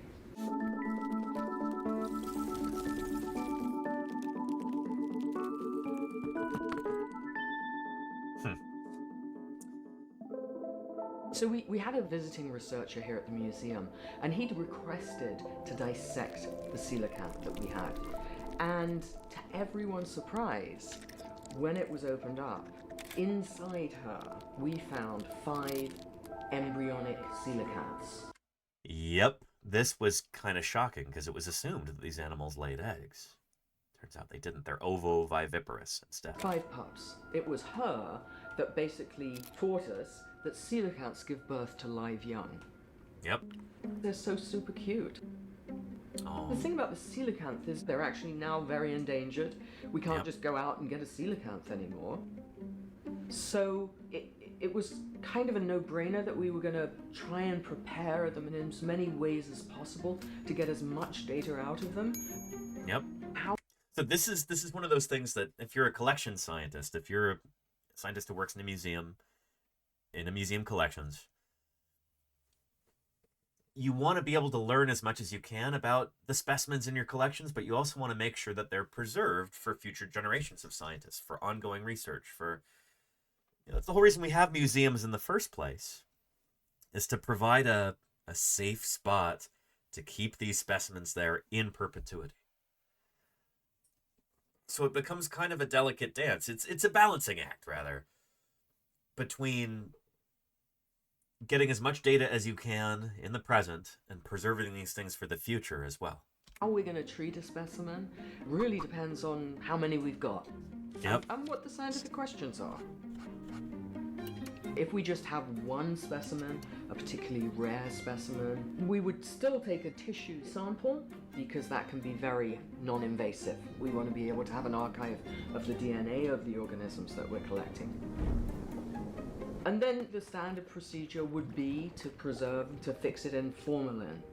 Yep. The formalin infuses all Hey, Quick of Cat, the how are you tissues, doing? Hello. and it just stops any process of decay. And then we transfer them into ethanol. And we know that this works because we have specimens that are hundreds of years old and they're absolutely fine. Hang on, my printer's about to run out of filament over there. Let me change that out. We're 3D printing a life-size Tyrannosaurus skull at present.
All right, beautiful. It continues. Good stuff.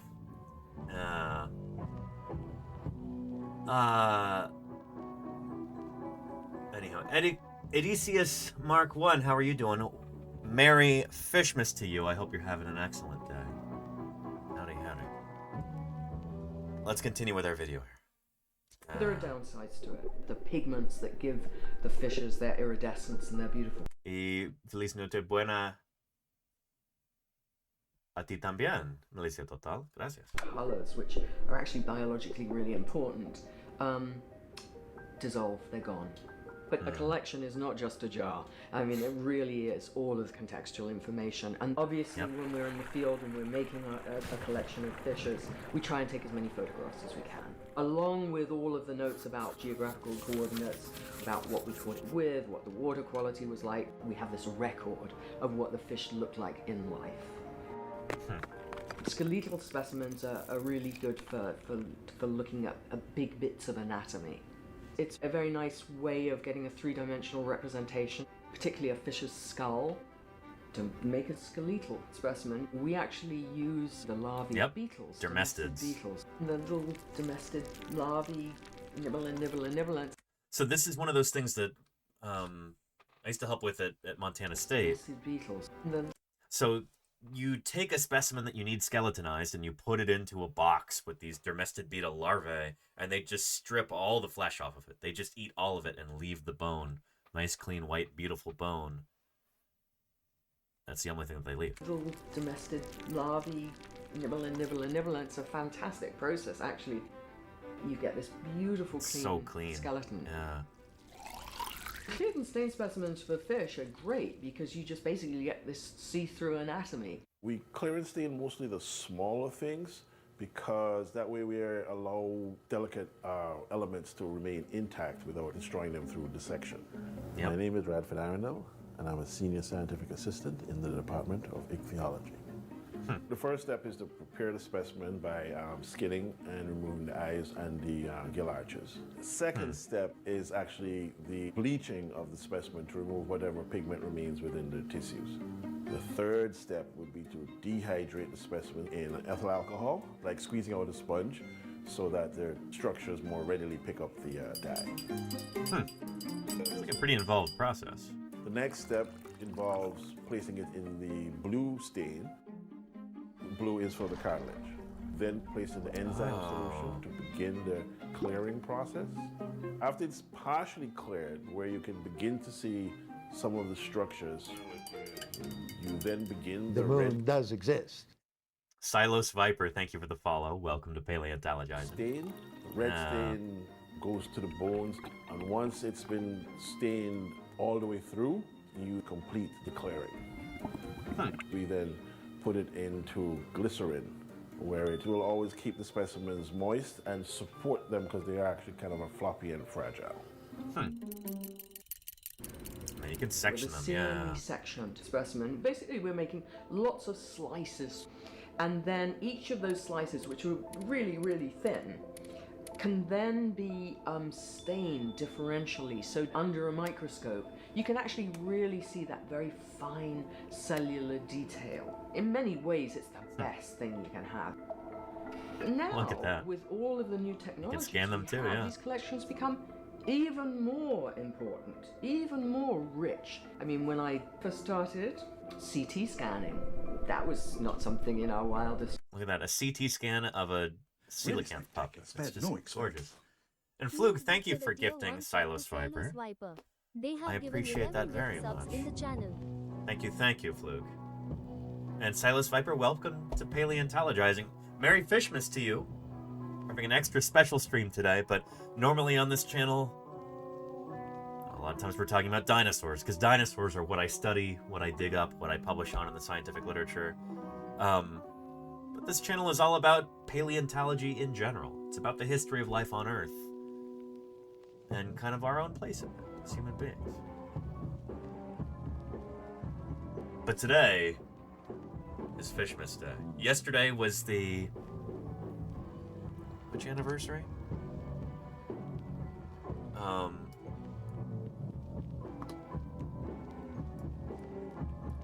2024 minus 1938.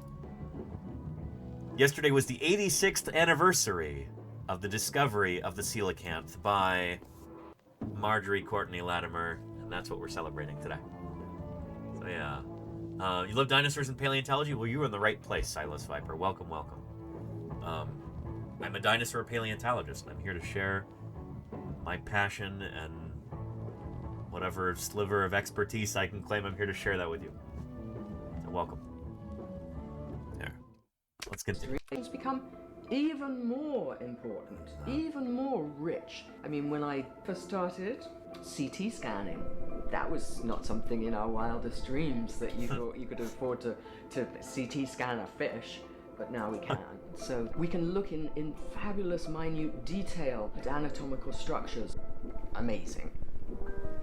The critical and key thing is to have these specimens preserved and conserved for all time. The importance of Here at the museums. museum, we have a collection of over 2 million fish specimens. They go back 130 years. We could never reproduce what we've got here because the world has changed. Yep. So this is almost like a time capsule.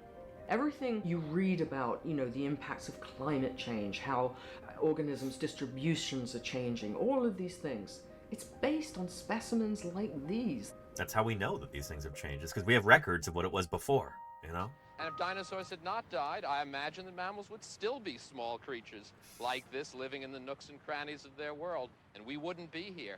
Comfiest, thank you for the follow. Welcome to Paleontologizing. Yeah. So yeah, excellent video there from the American Museum of Natural History. There is a link. And I figure, what, 2.5 hours into the stream? It's about time. We started up a longer documentary here. Let's see here.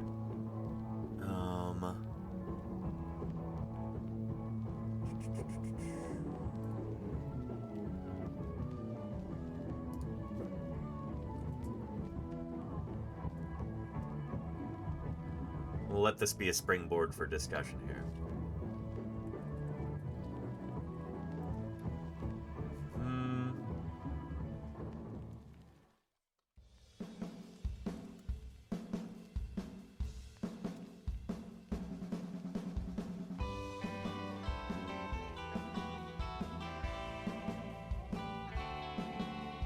There we go. That should do it. I think this is our highest quality one here.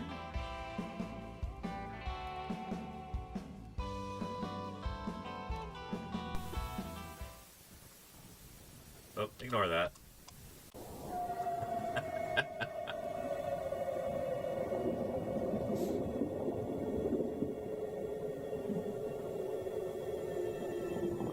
In the waters off the east coast of South Africa, 300 feet below the surface, divers search for a creature that existed before the time of the dinosaurs. Yep. A living fossil. Living fossil is debatable for reasons we'll discuss in a minute. million years old. Those lovely ganoid scales. Some call it the ghost fish, king of the sea. Others, monster of the deep. On a moonless but fairly bright night, you can actually see those eyes glowing. For over half a century, the search has persisted. There have been divers who've died trying to find these fish. Yep. Those who come in contact with it are changed forever. You get this kind of science fiction chill in the back of your neck and going down your spine. A creature that offers tantalizing clues to the evolution of all life on Earth, including us. Yeah, especially us, tetrapods. One alive, and I never got over that. A creature thought to have been extinct for over 50 million years. It's alive! It's alive! It's alive! An ancient creature of the deep. Up next on Nova. There we go. This seems a little sensationalistic. I promise it's really good. They're just trying to hook you at the beginning with some slightly goofier stuff. But yeah.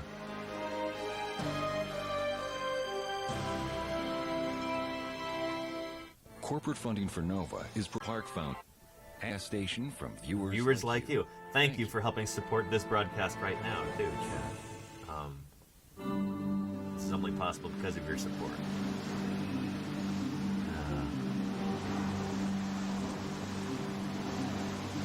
In Sadwana Bay, South Africa, a team of divers prepares to attempt a descent of several hundred feet into the Indian And Tiktaalik is part of this whole milieu, MC Canary, yeah. mysterious ancient creature. So Tiktaalik is more closely related to tetrapods than the coelacanth, but they're both Sarcopterygian fishes. They're both, they're both kind of part of that. Tiktaalik is like part of the actual transition to land, we think. Coelacanths are kind of a branch that split off before that, but they're still related. Yeah. The ponderous Trachodon. And thank you, Sims, for the follow. Long and 14 feet high. Appreciate that. 1,500 teeth, and not a single cavity. Thank you for the follow, Sims. And what about the oarfish? Oarfish are super, super distant. I don't think they're anywhere close to Sarcopterygian fish. But yeah. And have I ever met Neil Shubin? I've not. No. He's not been at any of the scientific conferences that I've presented at. Like, he wasn't at SVP this year. Yeah. Deep Someday. dives here are always dangerous. rescue divers are in place. An emergency medic. And Sim says, looking forward to seeing you in the field again. Yeah, field streams should be starting up hopefully in June of this year. Team this next year. Nearby. Yeah, looking forward to field work. Carries several tanks, different compressed gases to breathe at different depths. And Ridla, unfortunately, I couldn't find another version of this where it's not mono sound, so it will be, if you're wearing headphones, you're only going to hear the documentary in one of your ears. That's just how it goes. Any mix-up here could be fatal. This is my... And holy cow, Niffler, hang on a second here.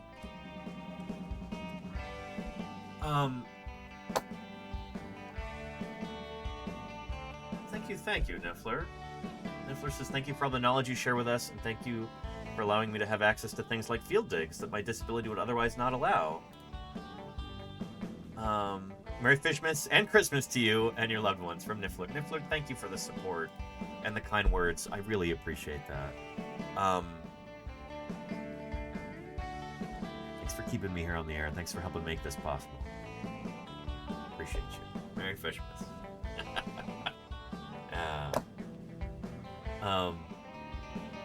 Good stuff. Oxygen, it's closed. You cannot breathe this at depths deeper than 10 meters. This is a... Holy cow, and... You could hire a dinosaur to put a swimming pool in your backyard. All you'd have to do is show up for 5 minutes, whop, instant swimming pool. Ariana Celestine, thank you for the 13 months of support. I really appreciate that, too. Thank you, thank you. Thank you kindly. To travel down, and under my back I have the helium mixture to breathe at depth. Everything is planned, down to the minute. So why embark on such a dangerous mission like this? 15 minutes down and What's drawing these people here? Why are they going through all this trouble? It's because the coelacanth is incredibly special.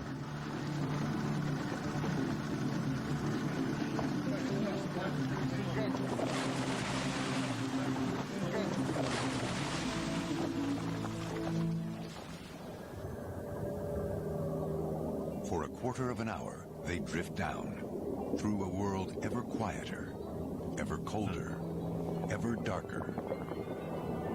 And ever more oxygenated, too. Coelacanths thrive on that. At a depth of 300 feet, super high oxygen, cold water. Catches their eye.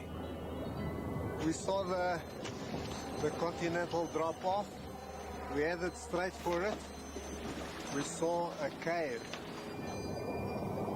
They love hanging out in caves. Straight into that cave. Just look underneath it. There we go. A great primitive fish, a coelacanth.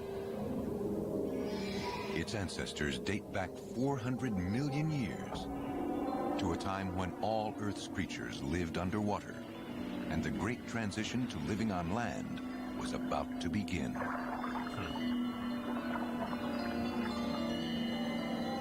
Was the coelacanth, with its fleshy leg-like fins, the missing link in evolution from fish to land animals? Mizavet asks, how come they can't use a submersible? Because they don't have one. People have used submersibles to look for coelacanths before with mixed success, but this crew doesn't have one, as far as I know. Coelacanths were long considered extinct, known to science only through ancient fossils that displayed these curious limb-like fins. But one fateful day in 1938, everything changed. There we go. Here she is. Welcome to Six Lakes Feet. Marjorie Courtney Latimer Big was then paleo the salute 31-year-old to curator Marjorie of the Courtney small Latimer. Natural History Museum in East London, South Africa. Come, welcome in. She remembers well how her life was turned upside down by the mysterious coelacanth. Nobody ever knew the difficulties and the trauma Thanks, that Rita. I went through. I went through absolute trauma saving that fish. Yep. Because nobody wanted to know. I'd say even my family in the end began to think I was cuckoo. Suppose I was very cuckoo. No, she wasn't. She knew what she was doing. On December 22nd, 1938, a fishing trawler steamed into the East London harbor.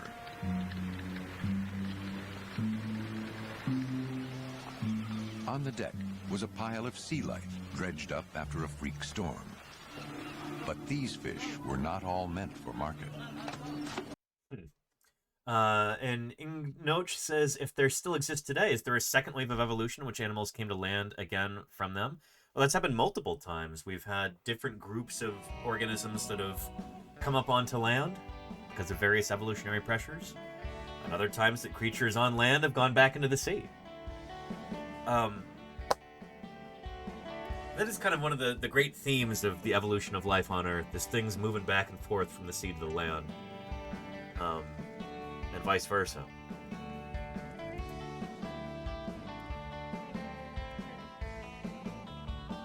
The first creatures to ever actually move up onto the land were,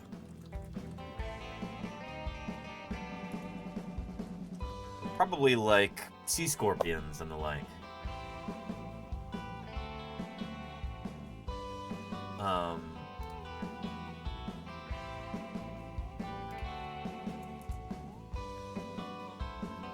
Let's see here.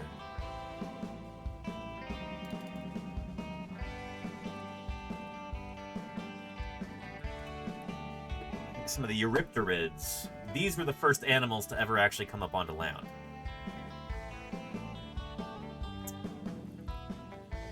What we call Eurypterids, sea scorpions, as they're often called. These were probably the first critters to ever actually make the journey up onto the shore and start to make their living on land.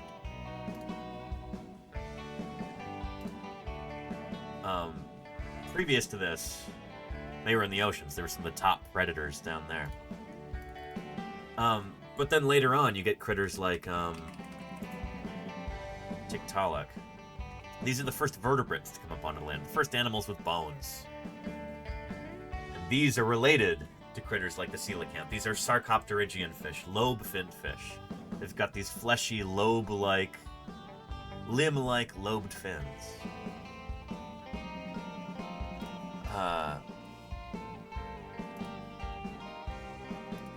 We don't know what pressures pushed them up onto land.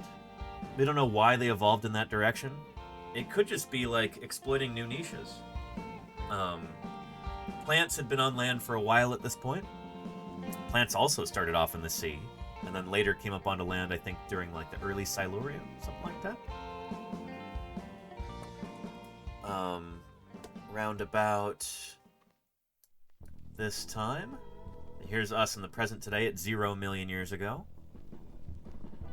Down through the age of the dinosaurs and past it into the Paleozoic, Devonian, Silurian. So I think it was like, I want to say it's like early Silurian period that land plants start to take off. And then you've got an ecosystem starting to develop. It's like ecological jobs are opened up and critters move in to fill those ecological jobs. If you're able to make a living doing something, and able to survive doing it, then, you know, these are just some of the questions that people ask about dinosaurs. Amable Hanyu, thank you for the follow. Welcome, welcome. Yeah, like I was saying, once you get plants developing, then there's like ecological jobs that open up. There's critters to eat the plants. And then you can eat those critters that are eating the plants. That's why the sea scorpions seem to move up out of the ocean and start doing their terrestrial thing, and later you get terrestrial arthropods, the ancestors of millipedes and centipedes and insects and spiders. They start doing their thing on land too. And then after that, you get critters like the sarcopterygian fishes, things like Tiktaalik, that go move up onto land, and then life on land just explodes. Turns out land is a pretty good place to be. Especially from our perspective as humans. We evolved from critters like this. That long heritage of living on land has really paid off for our ancestors and for us. And speaking of that history, and speaking of Neil Shubin, as somebody was bringing up, I think we've got a quick video here about that. Never mind, I guess it's not available anymore. That's unfortunate.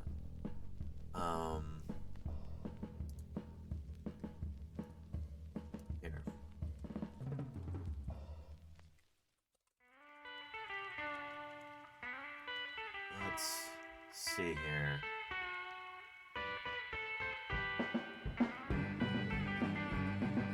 Here, let's take a look at this.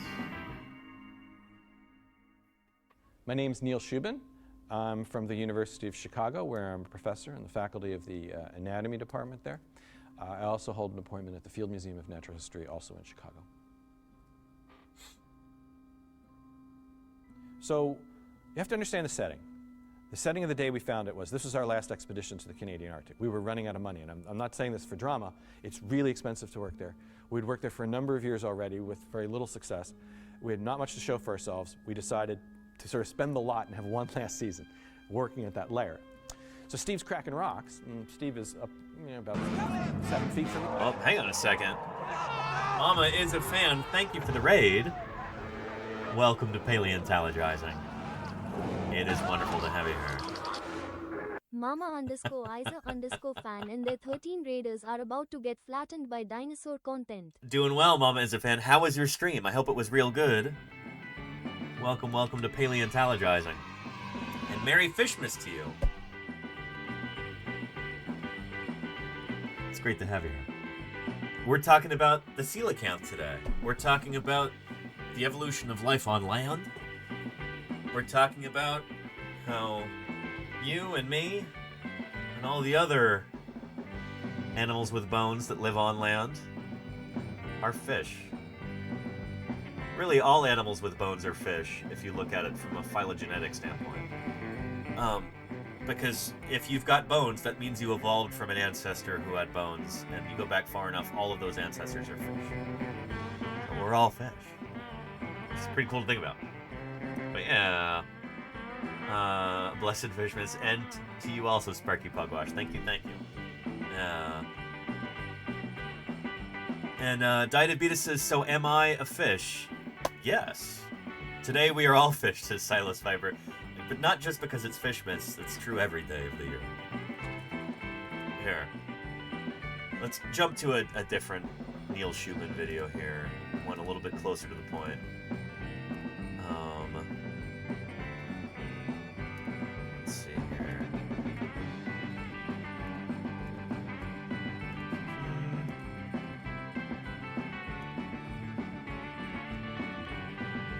Here.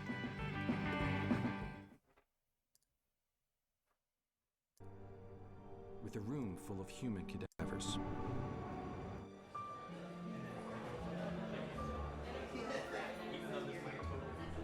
It was more than a decade ago, and I just moved to the University of Chicago as chairman of the anatomy department. And I remember, hanging around with the students around the tables here, just getting to know them and letting them get to know me. They're launching their careers as future physicians, and there's some nerves and skittishness those first few days. And they'd almost invariably ask, Dr. Shubin, what kind of doctor are you? Are you a surgeon? Are you a cardiologist? And I'd say, well, no, I'm a fish paleontologist. And it's like, get this look like, well, what? I want my money back. But there's real value in knowing about the fossil record, knowing about evolutionary history when you're teaching anatomy. But it soon became clear that being a paleontologist, and not just any paleontologist, a fish paleontologist, is a very powerful way to teach human anatomy. Because often some of the best roadmaps to our own bodies are seen in other creatures. Yep.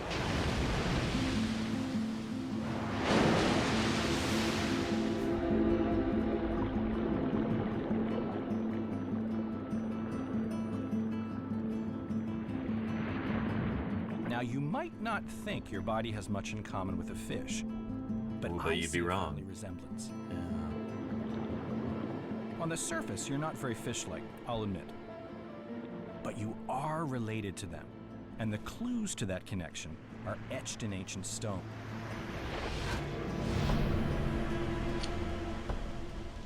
Fossils unearthed around the world reveal that fish are the first creatures with bony skeletons.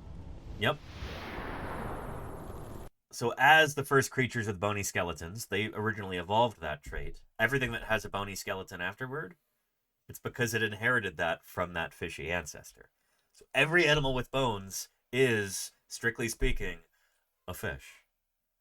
whether it's got fins and swims in the water, or whether it's got, you know, a trunk and tusks and big ears, walks around the African savanna, that's a fish too. Elephants are a kind of mammal. Mammals evolved from the earliest amniotes, which in turn evolved from fish. If it's got bones, it's a fish, basically. They have backbones and skulls, just like you and me. This shared anatomy connects us to fish. Yep. And to a long line of other animals. To see what I mean, imagine the complete history of life on a giant family tree, from the first microscopic organisms billions of years ago to all animals alive today. Our history lies on one branch of this tree of life, and we can trace our ancestry back. Around 400 million years ago, you'll find fish swimming in oceans and streams. Yep. The first coelacanths are from around this time. 40 million years later, the first amphibians appear on land. Then we see reptiles, followed by the first mammals around 200 million years ago. And much later, we arrive at our special branch, primates. Yep. This history tells us something remarkable. Every reptile, bird, and mammal alive today is descended from ancient fish. Yes, indeed. That's why the coelacanth is so important, you know? That makes sense?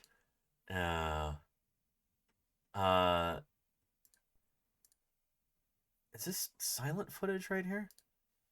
So it is. Interesting. But this was some people looking for coelacanths back in the 70s. It looks like this one is... Oh, it's still alive. Holy cow. We'll return to this. But let's get back to our main documentary here. It was a pile of sponges and starfish and rat-tailed fish, you name it, they were there. When putting together new exhibits at the museum, Marjorie often obtained samples from local fishermen. Yep. And there you go. Parathetamol, yes indeed. Yeah. Underneath this crowd, there was this one fin sticking out, this blue fin. And I thought, what on earth could this be? Then I moved all the fish. There was this beautiful, beautiful fish. Iridescent colors all over the fish. Just gorgeous. Just solid, it was just on 5 foot long, rough scales, and very big eyes, very big blue eyes. These peculiar limb-like fins, something I'd never seen in a fish in my life. Marjorie had been an avid collector since childhood. She knew instinctively that this was an important find. I thought, no, whatever happens, this fish has got to be saved. Although she was able to cart the fish back to the museum, this was 1938, and there was no easy way to refrigerate and preserve the specimen. What's more, it was a couple days before Christmas, you know? Everything was closed anyway. It was remarkably lucky, like I said before, that she made this discovery, that she was able to find this. At the same time, it was very unlucky in the timing. She inquired at the local mortuary. And so I went in, and this very tall, very gaunt-looking gentleman said, what could he do for me? So I said, you know, I've got this beautiful fish. And I said, I have to try and save it. And I wondered if you could put it into the mortuary. So he drew himself up, right nearly up to the roof, and he said, never heard of such an iniquitous suggestion. It's incredibly frustrating. I mean, this woman, Marjorie Courtney Latimer, 1938.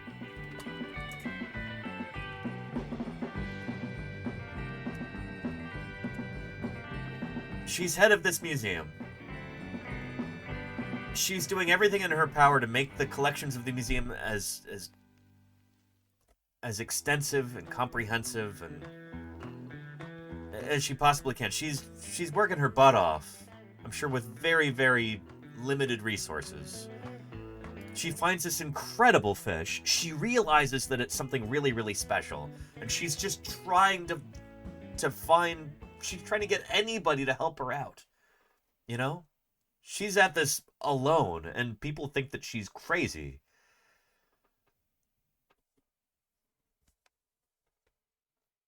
Imagine she's trying to be as resourceful as she can, you know?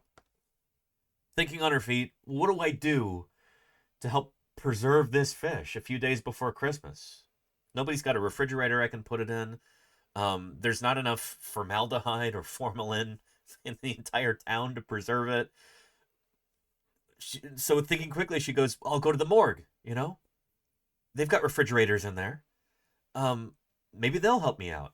And then the guy's like, no, definitely not. She's just racking her brain trying to think of a way to preserve this very, very important specimen. Something that she recognizes as important when nobody else will. Just think about that, you know? Think about what that must have felt like. Never heard of such an iniquitous... Here, go back a little bit. For me. So I said, you know, I've got this beautiful fish. And I said, I have to try and save it.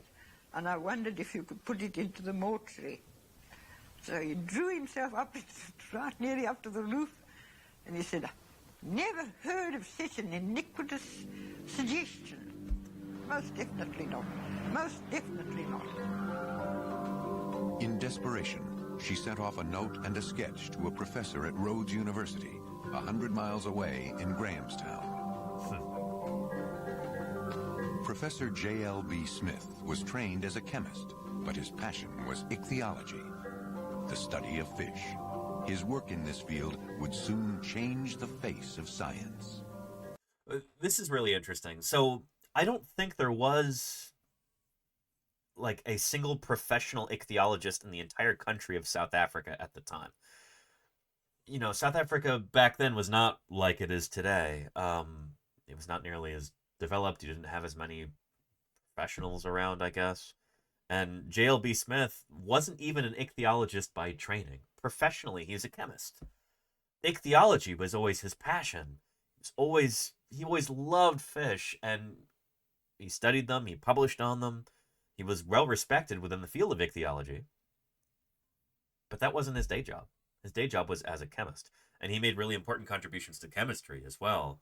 He helped study the effects of mustard gas and stuff like that after the First World War, and even helped, his research contributed to the banning of mustard gas afterward.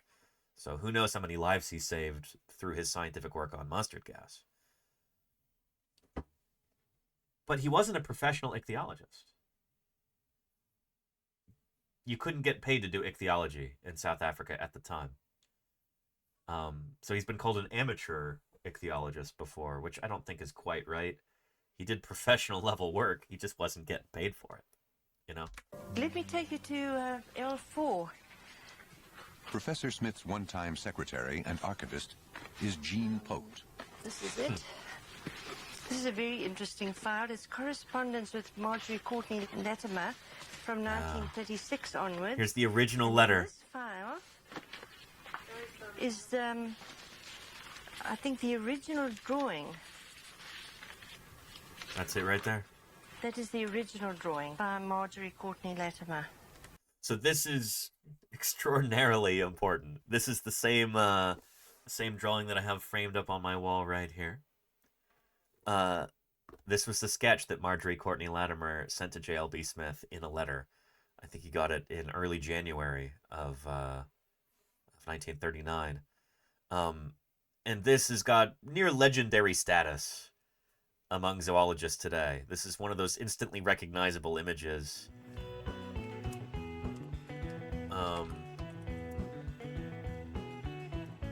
Let's see if I can find you a clip.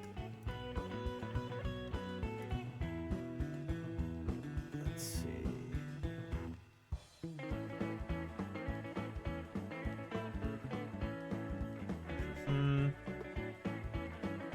this talk right here by Dr. Mike Bruton, where he talks about how it really does have legendary status. It's right up there with like Darwin's I Think sketch.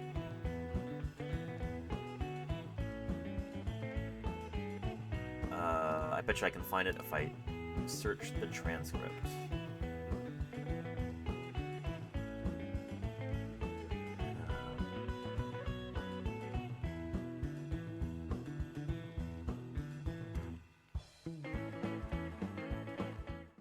There we go. Immediately sent the sketch on the right to J.L.B. Smith, who was the only ichthyologist active at the time in the Eastern Cape. And that sketch of Marjorie's really shows her naturalist instincts, because as a child, living in remote areas with her family throughout the Eastern Cape and the Free State, she and her mother and sisters had explored the natural environment, and she had developed a formidable knowledge of natural history.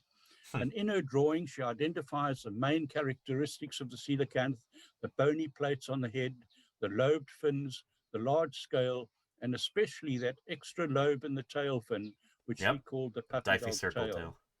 Now, this drawing has become one of the most famous drawings in the history of zoology, and comparable even with Darwin's famous I Think diagram, shown on the top left, in which Charles sketched out his early ideas on the relationships of animals.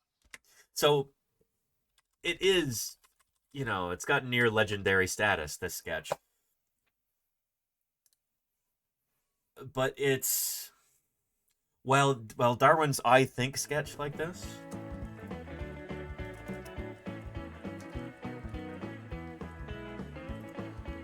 well, you'll find a lot of people with that as a tattoo, especially biologists, paleontologists,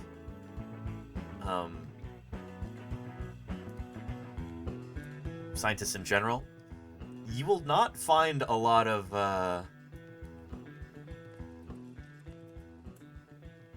coelacanth sketch tattoos like that, just because the drawing that Marjorie Courtney Latimer did, while it ended up being extremely important, it's not nearly as beautiful as the real thing. So lots of people do get coelacanth tattoos, but they're usually images of the coelacanth. If somebody had Marjorie Courtney Latimer's sketch of a coelacanth as a tattoo, it'd be like, wow, that would be not just an appreciation for the coelacanth, but an appreciation for the history of its discovery in a way that you're just not really going to see that. Not when you can have an actual image of a coelacanth on your body like this, even if it is stylized like that. Yeah, I don't know, that's a really, really cool one. I like that a lot. Anyway, lots of people do have coelacanth tattoos because it's just such an incredible animal. But yeah, the sketch is really important. Iconic image. You're not going to see it tattooed on somebody just because the real critter looks so much cooler, Anyhow. And as soon as he saw that, he knew that it was something really rare. For J.L.B. Smith, it was more than rare. It was an impossibility. If that drawing were correct, this fish should have died out with the dinosaurs. I love how derpy it is. Me too, Humpsy Canary, yeah. You got the idea across. His wife, Margaret, described his reaction. It was the 3rd of January, 1939, and I suddenly felt almost shockwaves coming from my husband, who was standing up reading a letter. And through the back of the letter, I could see a picture of a fish. And he pointed to the drawing of the tail. And he said, you see that tail? That tail belongs to fishes that have been extinct for millions and millions of years. Yep. Smith was confused and puzzled. He almost hoped he was wrong about the identification of this creature. But if he was right, the implications were staggering. Despite his initial excitement, he was unable to examine the fish in person for nearly 2 months, leaving Marjorie Courtney Latimer to deal with this strange creature alone. He probably thought I was making a mistake. Well, I had sketched it, and I had written all these letters to him about it. But he probably thought, you know, I was young and inexperienced with ichthyology. It's a funny thing to just suddenly decide about bring a fossil fish out into the open. Marjorie was left with no choice. In order to save the fish for scientific study, she had it skinned and mounted. Yep. Do we have impressions of the tail fins in fossil form? Absolutely, DM Wang. Absolutely. So that, what we call diphy-circle tail, is one of the things that makes coelacanths as fossils so special. That's why they're so distinctive as fossils, and they were obviously originally known as fossils. So that, what Marjorie Courtney Latimer called the puppy dog tail. So you've got the big caudal fin on top and on bottom, and then you've got like a little extra bonus caudal fin right there. This right here. Right there. And then this, you know, big, like fleshy lobe for the tail right here too, is also special. These were recognized as special fishes back when they were only known as fossils.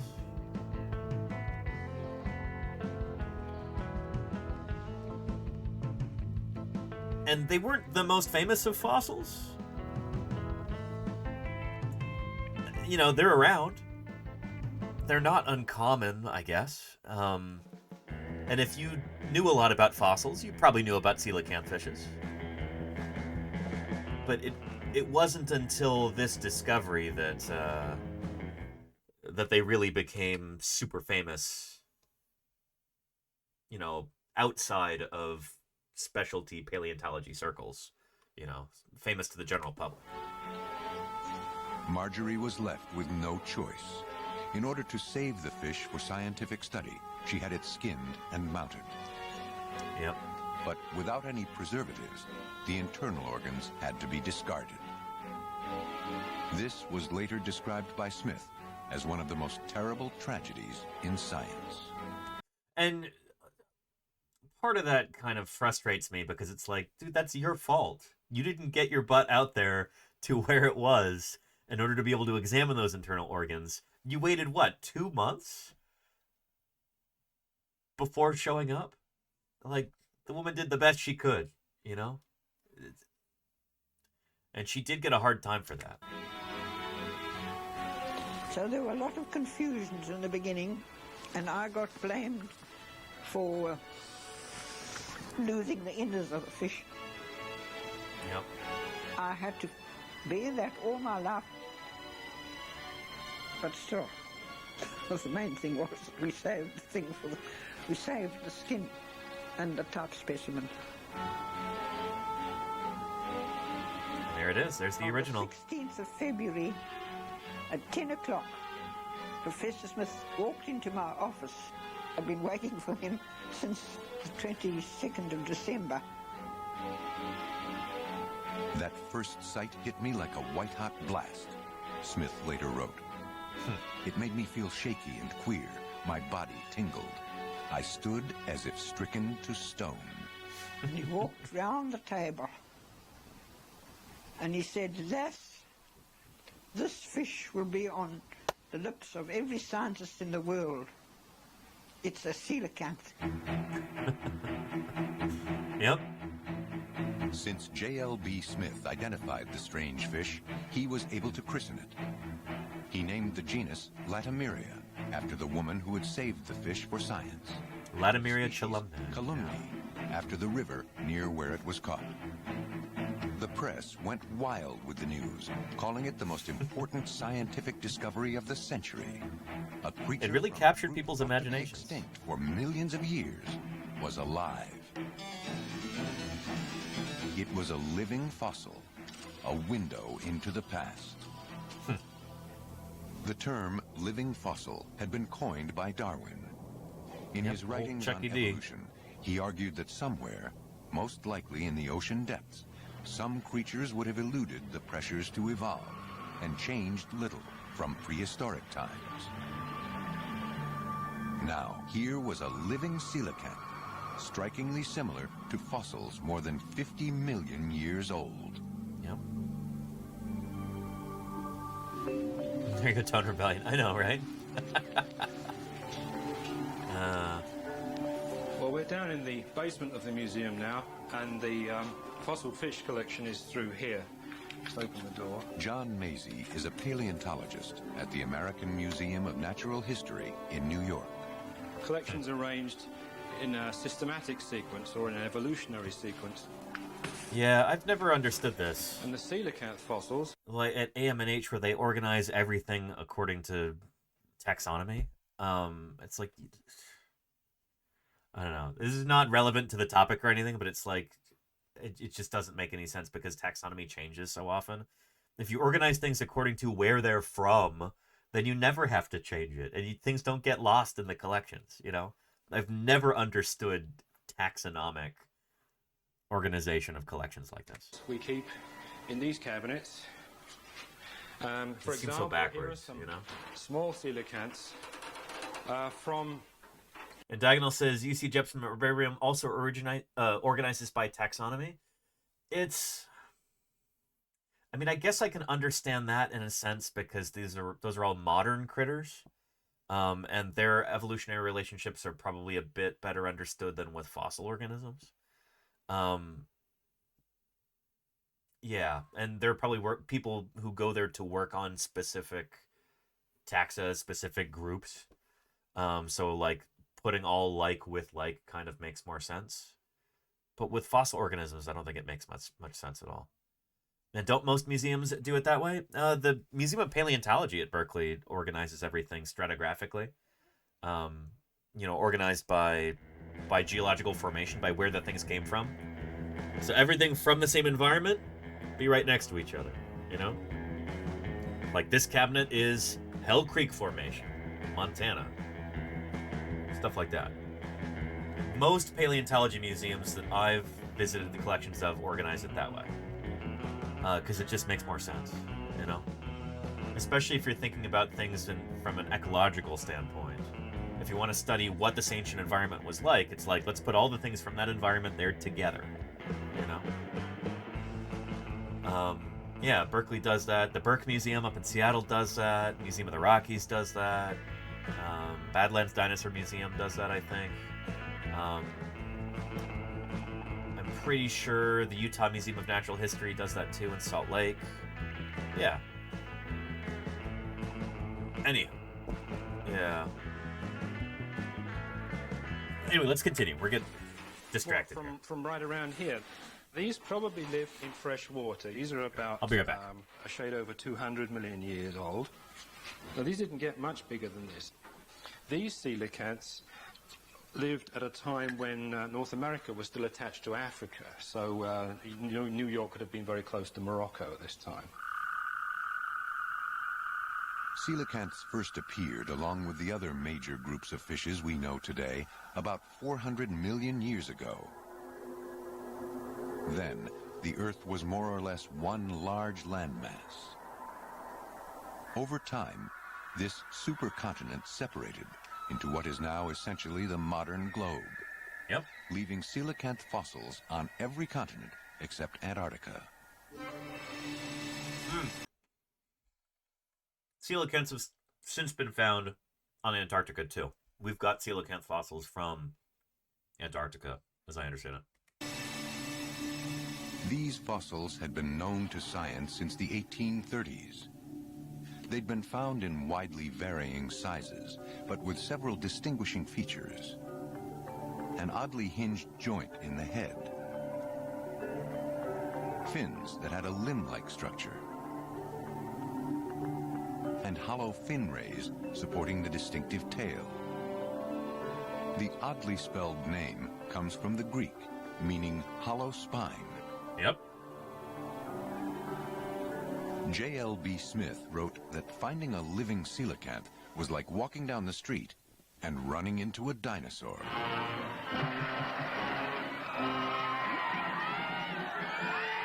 This is from the giant behemoth. Scientists were skeptical that the fish in East London was a true living fossil. Even Smith worried that perhaps the coelacanth had lain somewhere in the ocean bed, in some preserving ooze or mud these millions of years. But Marjorie soon assured him that the fish had snapped at its captors before dying. The press played up the idea of a missing link, an idea also derived from Darwin's theory of evolution.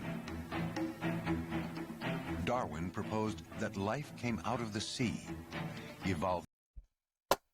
I hate this animation right here because it does not reflect reality. This is not an accurate representation of the evolution of tetrapods. They got like some artist to put this together and they just completely butchered it. Just dog water. Evolving from fishes to amphibians to mammals to us over millions of years. Garbage. Basura. Was the coelacanth a missing link? That interim step from water to land? Was this fish the key to understanding our own evolution? So a more accurate representation of this might be something that I put together a few years back. Let's see if I can find that. My portfolio here.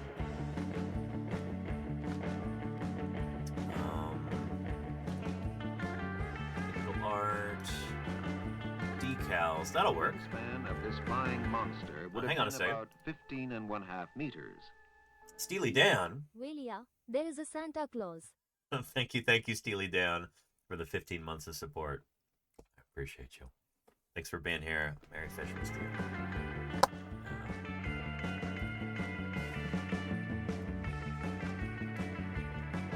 Okay,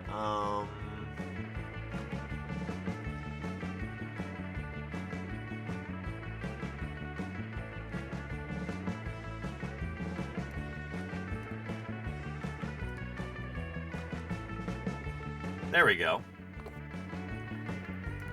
So this is a little piece that I put together. This is like meant to be like a vinyl decal.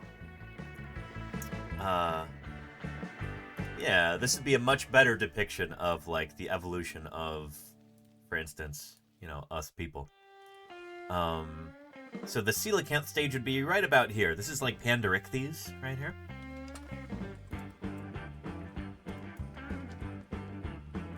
Panderichthys is a lobe-finned fish. It's not a coelacanth, but it is a sarcopterygian fish. Yeah, and it's kind of on the line going to tetrapods. One of the most singular specimens I've encountered in all my distinguished career. But enough about my work. What did you want to show me, Lisa? Curious George TK, thank you for the follow. Welcome to Paleontologizing. It's good to have you here. Anyhow, Panderichthys here. This would be a relative of the coelacanths, then Tiktaalik, then Hylonomus, and then you get into your, you know, like earlier tetrapods, therapsids, and then you get into your mammals, and you get to us. Yeah, much better than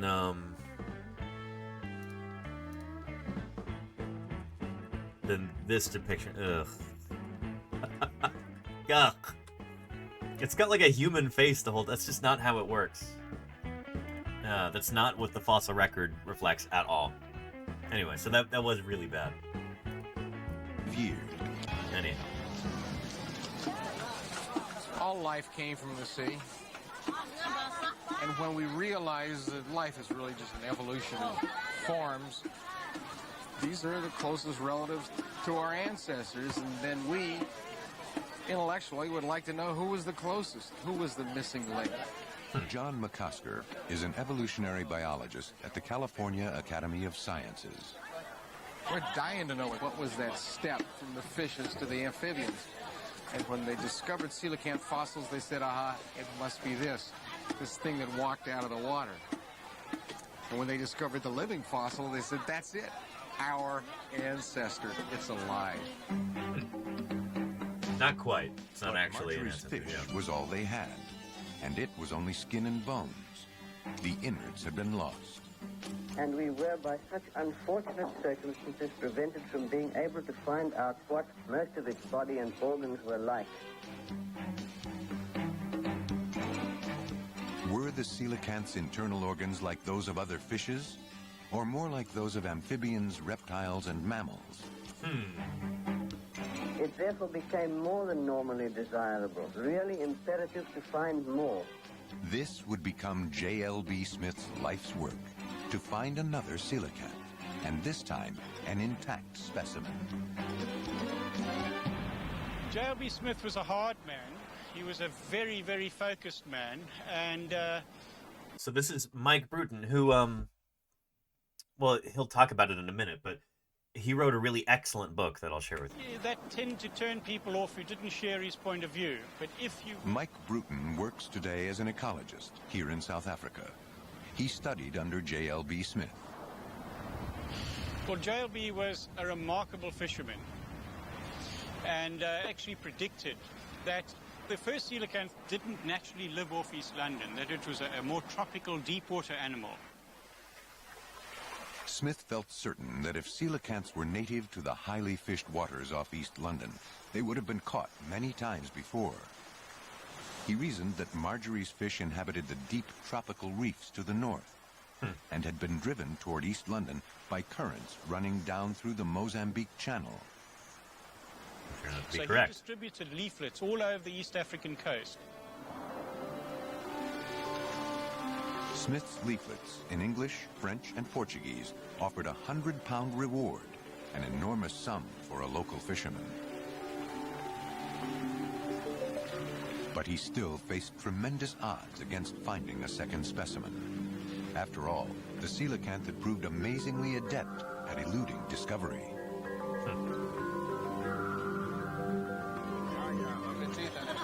J.L.B. was a fisherman, a mad fisherman. As with the first specimen, caught by trawler fishermen, Smith was counting on those who made a living from the sea. It's very fresh. And like Smith, biologist John McCusker knows where to ask when looking for a particular fish. These men are the best ichthyologists, I'm sure. They know the differences between, the subtle differences between different species, different populations.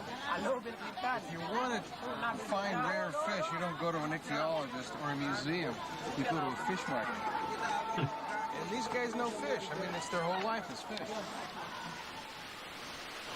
The fishermen of the Comoros Islands would prove to be a godsend for J.L.B. Smith. The Comoros are a small group of volcanic islands then controlled by the French just north of Madagascar. Here, men have fished in the same way for over 1,000 years and were said occasionally to pull out of the water a fish they called gombessa. Yep. Comoran fishermen had no idea this fish might shed light on one of the greatest scientific mysteries of all time. It was just a weird fish that they would get. They usually said it's not really good for eating. Only if you're really desperate would you eat it. Extremely oily flesh. And it had a tendency to give people diarrhea. What they did use them for is the scales, those bony scales on coelacanths. They would use those for scouring. So almost like steel wool or something like that. They said they were also good for repairing bicycle tires. I guess you could use them almost like sandpaper or something in order to scuff them up. I don't know why you would need to do that for bicycle tires, but that comes up again and again when you read about coelacanths. And Comoran fishermen's used for them. What was that right there? On Ko-Fi. Thank you, Ms. Yvette. I appreciate that. Ms. Yvette says, Merry Fishmas and Happy New Year. Thank you for all the science knowledge you provide for us all. Thank you, Ms. Yvette. Merry Fishmas to you, too. I appreciate your generosity there. That's very thoughtful of you. Thank you, Miss. Excellent. Yeah. But yeah. And like shark skin, dermal denticles. This is different from dermal denticles, Tone Rebellion. This is, these are ganoid scales. So they're like bony scales.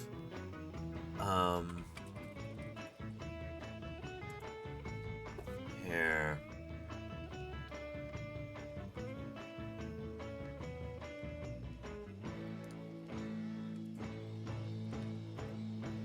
So Gar,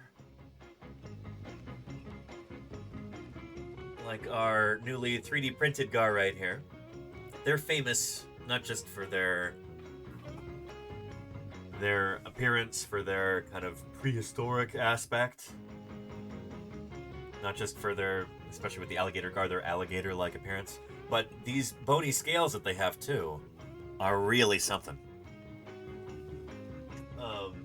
Native people in North America would take the scales and occasionally use them as arrowheads because they're very pointy and very durable. Yeah, and they're literally made of bone and then ganoine as well, I believe.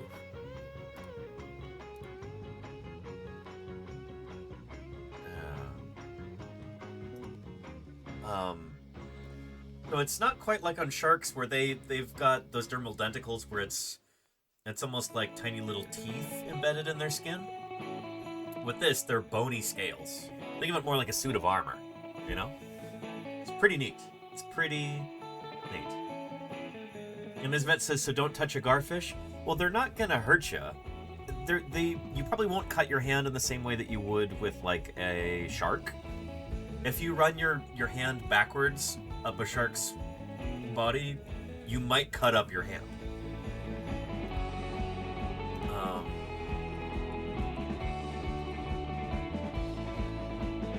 It's not the same with Gar and with coelacanths.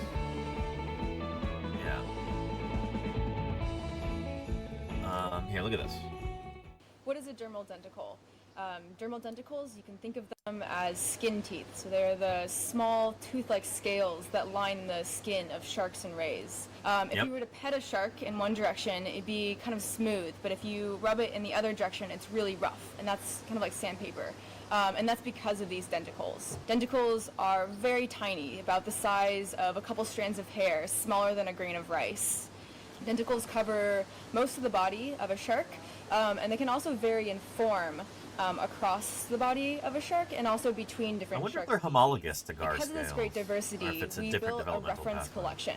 I traveled to the Smithsonian National Museum of Natural History in Washington, D.C., and took little squares of skin from across the bodies of 37 Again, this is why collections are so important, you know? And this reference collection of denticles allows us to classify the denticles that we then extract from the sediments. As you saw, we collected large bulk bags of sand from the reefs. Finding the denticles in this really large amount of sediment is sort of like finding a needle in a haystack. So to get rid of all of this carbonates, all of the pieces of shell and coral in that bulk bag, we digest it away using acetic acid, similar to pouring vinegar on an eggshell.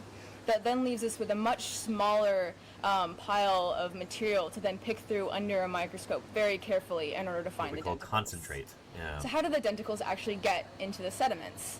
When a shark is swimming over the reef, either it's living there or maybe it's just frequenting the reef, the denticles are actually shed from the shark. They then sink to the bottom. You can think of that as a denticle rain, and they're then preserved in the sediments. So on the modern reefs here, a lot of the surveys basically report 0 sharks or very few sharks. And so by finding denticles in these sediments, it can tell us about the sharks that maybe these surveys aren't seeing, or the sharks that used to live on the reefs in Curacao.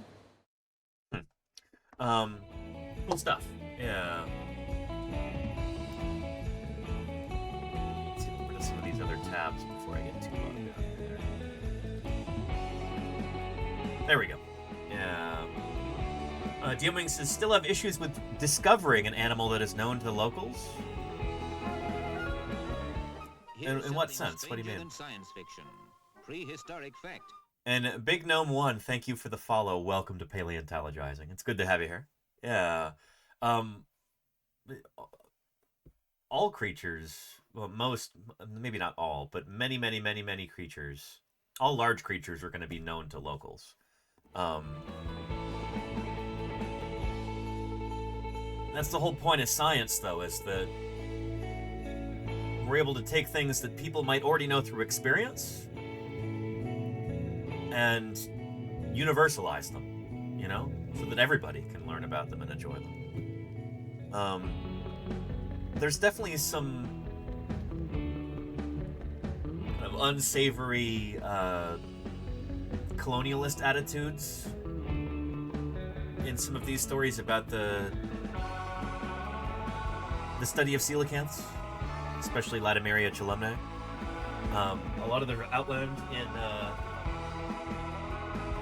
in this book, which I would really highly recommend. But I think one of the really cool things about the coelacanth is that it kind of transgresses natural and cultural boundaries. It's something that people all over the world are excited about.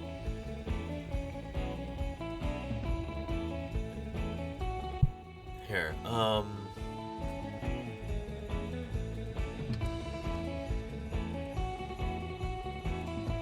find that part with the stamps. Right here, and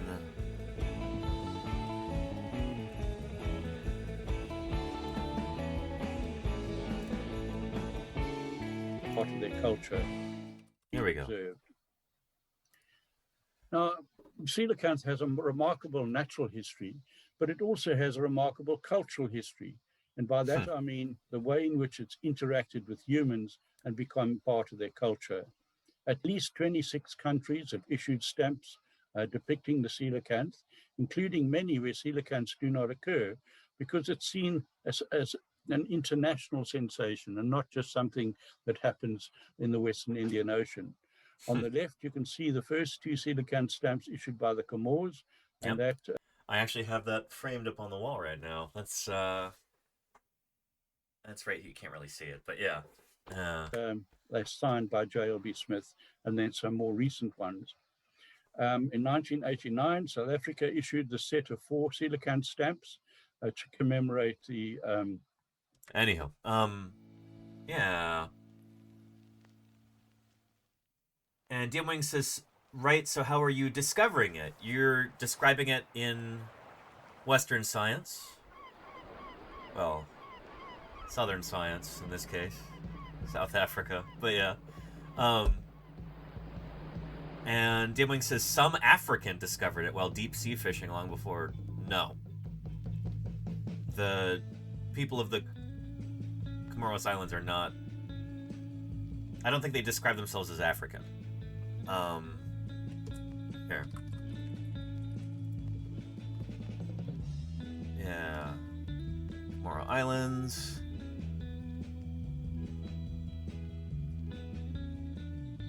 It's a really, really interesting culture. There's just, they're kind of at a crossroads of India and South Asia, Southeast Asia, the Middle East, and East Africa.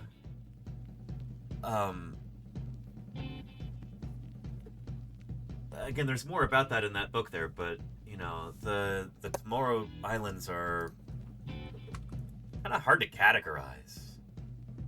They're unique, you know?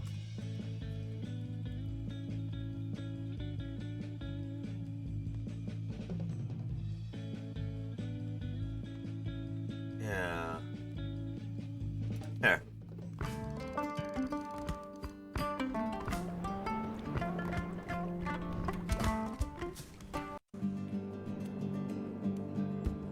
Yeah.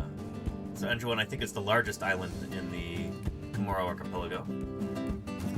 Off the coast of Mozambique is an island where traditions are upheld and fragrant flowers grow.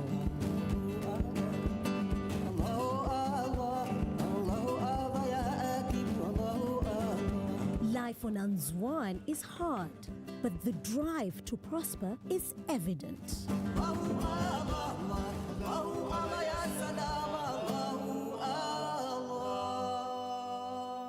Take a field trip there. That would be really cool. If you're scared of heights, Yeah. you might struggle here. It's a volcanic island where mountains tower above you.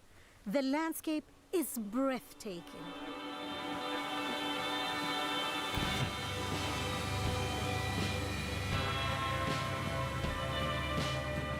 And hidden in these spectacular hills, a precious and prized commodity.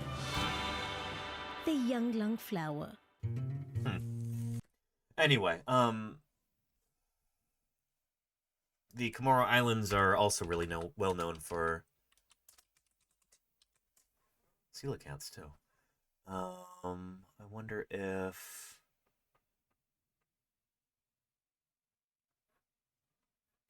here we go. So this is the National Museum in Moroni, which is I think the capital town. Within the Comoro Islands. It's called the home of COELACANTH. Yes. This is like a dinosaur. Yeah. It was in the period of Paleontologizing. After dinosaur. Yes. Yeah. Anywho, yeah. But yeah.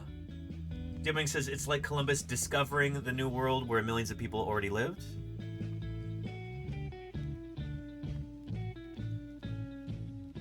I could see how you could say that, Diamond. Sure. Are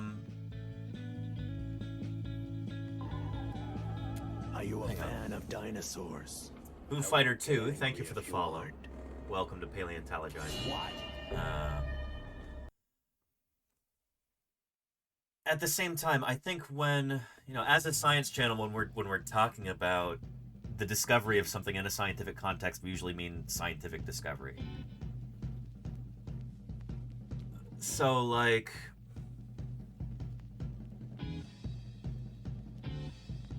oh, hello, sweetie pie. If something is found by somebody and then not recognized for its scientific importance, just because somebody happens to find it doesn't necessarily mean that it was, like, discovered. I don't know. Here's an example.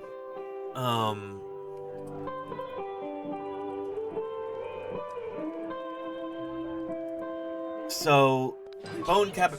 Oh, hang on a second. But we bit off more than we can chew. Well, Space Noid, thank you for the raid. Welcome to Paleontologizing. It is good to have you here. Hello, hello. Dinosaur man. And let's study stamps. Great stream, Danny. I appreciate that. Thank you for the 3 months of support. Sweetie Pie, I can't see with your tail in the way. And I already gave you a bunch of treats already. Here. We've got a bunch of other stuff to cover right now. I might ask you to visit another time, Sweetie Pie. Yeah. Oh, I appreciate you. Yeah. What was I getting at?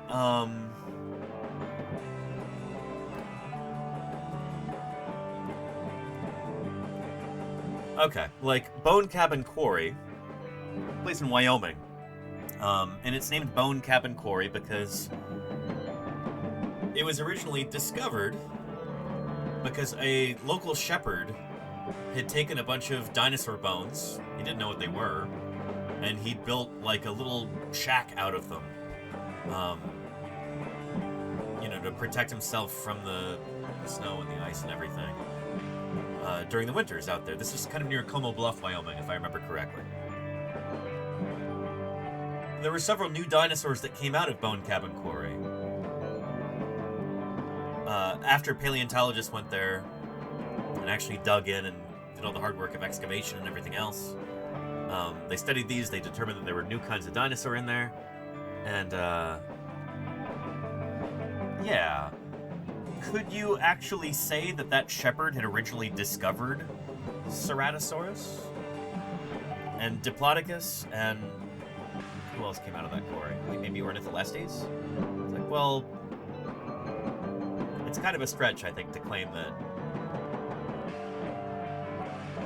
he originally discovered those, Maybe this is not a bad example. Maybe this is not a good example. I don't know. But yeah.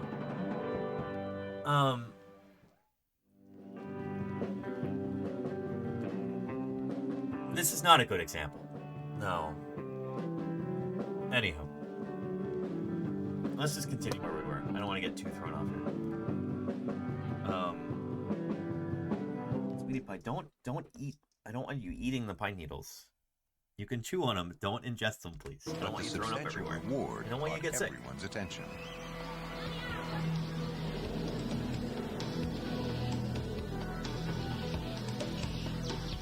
Then, in December 1952, from the Comoros, Smith got the telegram he'd hoped and prayed for 14 years.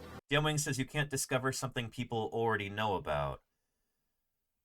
I think it's a bit of a gray area, you know? I think you can scientifically discover something that people already know about, sure. You know?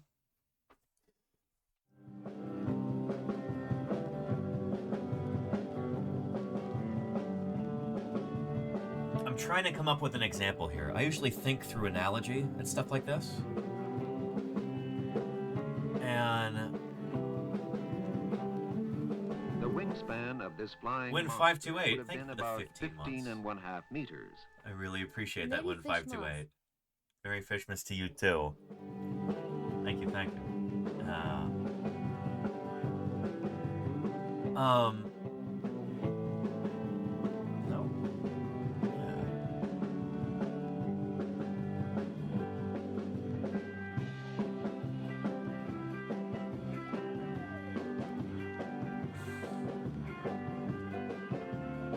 Gravity might be a good example there all of a sudden, actually, yeah. Where... I don't know. I'm not... This is one of those situations where I'm hesitant to get all, like, debate lord about this, you know? I'm not interested in just having, like, kind of a pointless argument about the definition of a word. The important thing is... Here's a fish that had been known to local people for a long time, certainly. It's the scientific significance of it that's actually important. The local people, you know, they're like, yeah, this fish, it gets caught sometimes. We don't really like it. It doesn't taste good. You know, it gives people diarrhea when they eat it. It's unimportant to us. You know, and that's fine.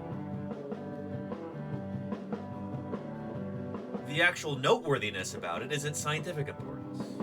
You know? That's kind of what I'm trying to emphasize here. Whether or not the word discovery means discovered in a completely literal sense, where you're the first person to ever have your eyeballs receive the light reflected upon it, like reflected from it. You know, it's like, I'm not really interested in that. It doesn't really matter that much, you know? So yeah. Anyhow, let's continue. It came from... Here, let's backtrack a little bit. Men have fished in the same way for over 1,000 years. And were said occasionally to pull out of the water a fish they called gombessa. Comoran fishermen had no idea this fish might shed light on one of the greatest scientific mysteries of all time. And Red Zed, thank you for the 25 months of support. That's how dinosaurs are. I really appreciate that. Unpredictable. Thank you, Red Merry Zed. Christmas and a Happy New Year. And same to you, Red Zed. Thank you very, very much. Thanks for the ongoing support. But the substantial reward caught everyone's attention.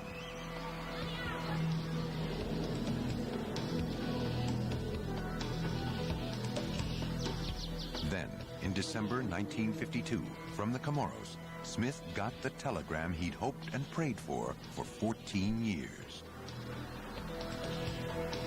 It came from an English sea trader he'd met in Madagascar, Eric Hunt.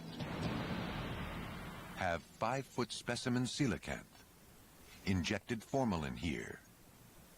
Killed 20th. Advise. Smith was beside himself. Did Hunt have enough preservative? It would take weeks to reach the Comoros by boat. By then, the fish might putrefy. He'd not spent all these years searching to let this specimen... And Thank you, Moose, for the 100 bits. I appreciate that. Thank you very, very much, Moose. Excellent. I appreciate those 100 bits. Slip away. Smith turned to his connections in the South African government to try to borrow a plane, finally calling on the Prime Minister himself, D.F. Malan. Malan was at his beach cottage in 1952 when he got that famous phone call from J.L.B. Smith, and he realized that... Spared no expense. And BJ White, thank you for gifting Sparky Pugwash. 211 gifted a tier 1 sub to Sparky _ I do Pugwash. appreciate the support. Thank you for that. 11 gift subs in the channel. Thank you, BJ White. We're gonna get into something here that I wish I knew a little bit more about this part of the story, because it seems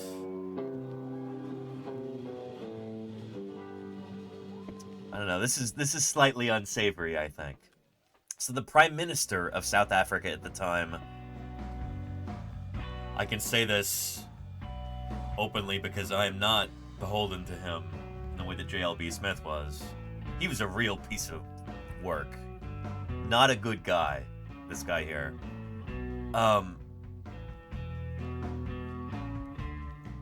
Here. Take a look. The Prime Minister himself, D.F. Malan.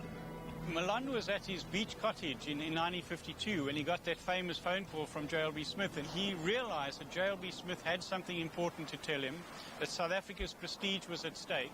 As a South African, Mike Bruton remembers the story of the second coelacanth well. And as a result, Malan eventually gave permission for that military Dakota to fly to the Comores, since been described as a sort of a military aeroplane going to a foreign country, taking a mad scientist to fetch a dead fish.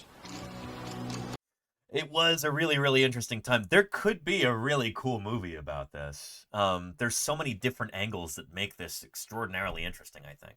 But that guy, Malan, the Prime Minister of South Africa, not a good dude, as you'll see. But he was in charge, and J.L.B. Smith really needed to go collect this specimen, and so he was able to convince him to, to give him a plane.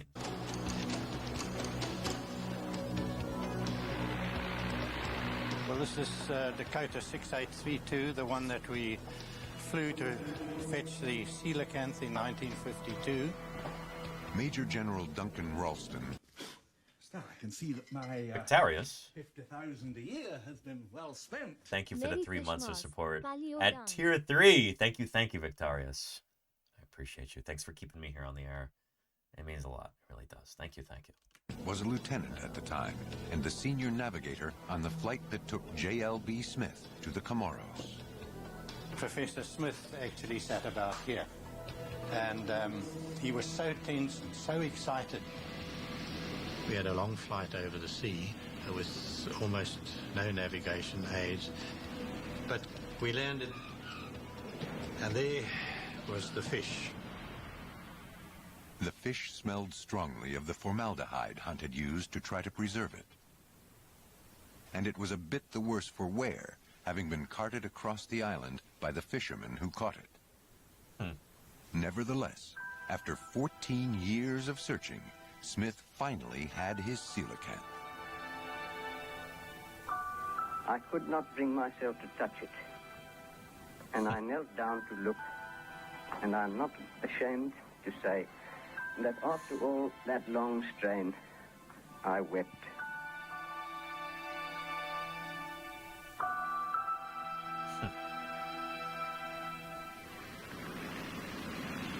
Professor Smith insisted that we get this fish back to the aeroplane and take off as quickly as possible. I'm not sure to this day whether we did in fact have proper diplomatic clearance to land at the island. I don't think they did. Yeah, and the French, who, were the colonial masters of the Comoro Islands, they were not happy about this. They're like, oh, that fish is from this place? That means it belongs to France. It's just... Or to take the fish away. I know subsequently the French government were enormously cross about the whole affair because they felt it belonged to them. So we flew back We had to fly the fish down to Cape Town because Dr. Malone wanted to see it. Dr. Malone said when he saw the fish, why, it's very ugly, and is this... I don't know, that's some projection there. This is where we came from. Milan was a creationist, and the... Yeah. Not only that, not only was he a creationist, and the father of South African apartheid. Not a good guy. Not a good guy.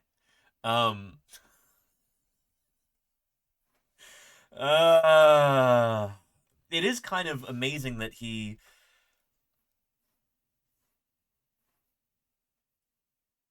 did kind of, he allocated resources for this, you know, for this scientific endeavor here, despite being personally very anti-science himself. Yeah, I don't know. I guess it's that he thought that this would help, you know, raise his personal star a little bit. This would be a way to gain prestige, you know? And he was right. I mean, also it made South Africa look good. Here's a scientist from South Africa, really wants to study this important specimen. It's like, yeah, it'll be, you know, good PR for South Africa. He was right about that, I suppose. But yeah. Aiding Smith in his evolutionary research was dangerous politically. But South Africa's prestige was at stake, and Milan welcomed the publicity. This is Movie Joe. Donald Marson reporting. Meet Professor Smith of Grahamstown, South Africa, with a model of that famous fish, the coelacanth. Coelacanths are close relatives of the fish that scientists consider as the ancestor of all land animals. The coelacanths have lived for probably 350 million years, and in that time they have changed but little. Yes, the professor says the fish is a kind of ancestor of man. Poor fish. In his lab, Smith began the first ever dissection of a coelacanth, peering into a world never before accessible to science. What he discovered was that the coelacanth is different in many ways from all other modern fish. Not only did it have strange limb-like fins, it had no real backbone.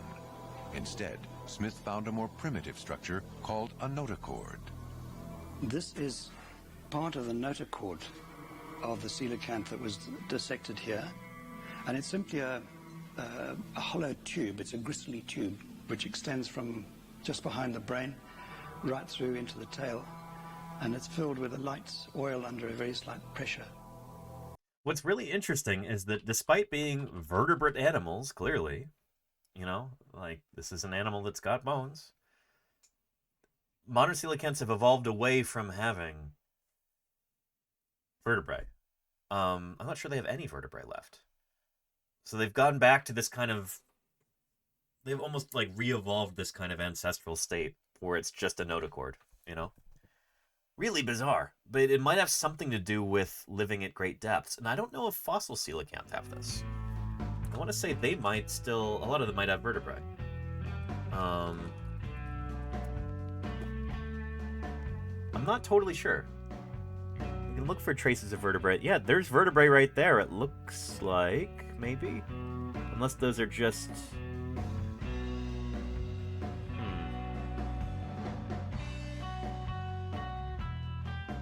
I feel like there's verts in there. So that might just be like a modern coelacanth trait, which would be really interesting.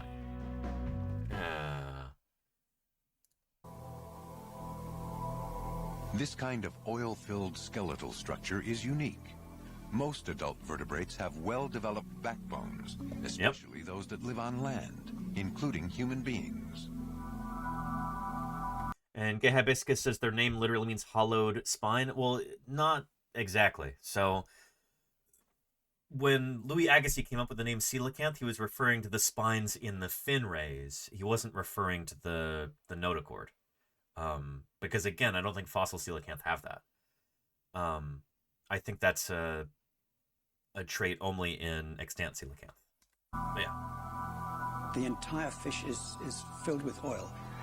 There's not a single air sinus in the fish. So, like a diver's depth gauge, it's incompressible, which, in theory anyway, would allow it to swim on depths of 1,000 meters or more. But it was the limb-like fins that really caught the attention of Smith and the world. They had their own internal skeleton, more like our limbs than the fins of a normal fish. Yep. As you see, the fins are more like paddles than ordinary fins. Indeed, our arms were developed from a pectoral fin like that of this fish. Pretty cool. I have no doubt that this fish crawls about on the bottom quite easily. Oh, he was wrong about that, but we'll get to that later. Once again, the press trumpeted the coelacanth as the missing link, a creature that bridged the gap between fish and primitive land animals. Scientists, museums, even zoos now wanted their own coelacanth. The London Zoo offered a reward of £1,000 for a live specimen. Smith capitalized on the excitement surrounding his find. He wrote a book, Old Forelegs, and created a legend. Through Old Forelegs, which is one of the great scientific books of all time, he captured the public imagination. And it's funny that Mike Bruton would say this. It's not funny. It makes sense. And he does definitely. He's very genuine, thinking it's one of the greatest scientific books, popular books of all time.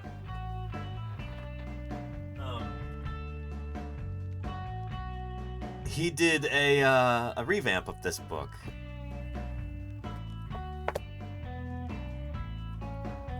I'd highly recommend this to anybody who's really interested in coelacanths. The annotated Old Forelegs, the updated story of the coelacanth by Mike Bruton. That's this guy right here. So inside, we've got the original book from, the 1950s?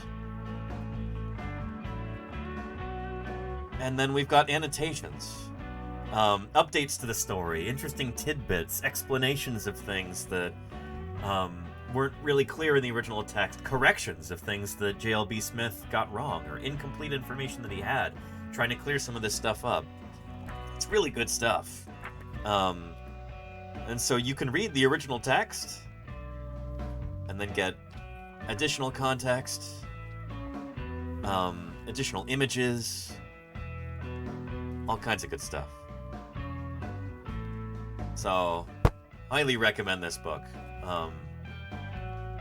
I look at this all the time.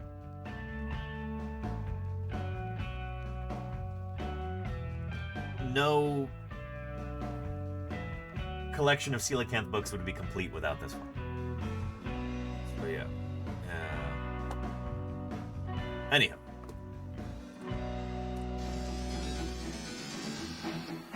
Through Old Forelegs, which is one of the great scientific books of all time, he captured the public imagination, partly because it's a fantastic fish, but I think we must also give credit to JLB for a really good marketing exercise. He weaved the human story, all the intrigues of the Comores, of his working with a South African Prime Minister who didn't believe in evolution, and made the coelacanth story come alive for people, gave them an entree into this fantastic scientific world from which most people are excluded. Yeah. So this was the science communication of its day. You could say J.L.B. Smith was... It almost sounds disrespectful to say it, but he was a psychomer, I guess. Writing this popular book, trying to explain these concepts to the general public and tell this story of scientific discovery. It's pretty cool. It's pretty cool. His research and his book, Smith's name became forever tied to the coelacanth, like Marjorie Courtney Latimer's. But what of the Comoran fishermen who actually caught the fish? Yeah, so this guy who actually acquired the specimen in the first place. What happened to him? He's seen here getting his reward. His name is Ahmed Hussein. There he is there. This is the first time he's been interviewed. Hussein says he never met Smith, but recognizes his fish.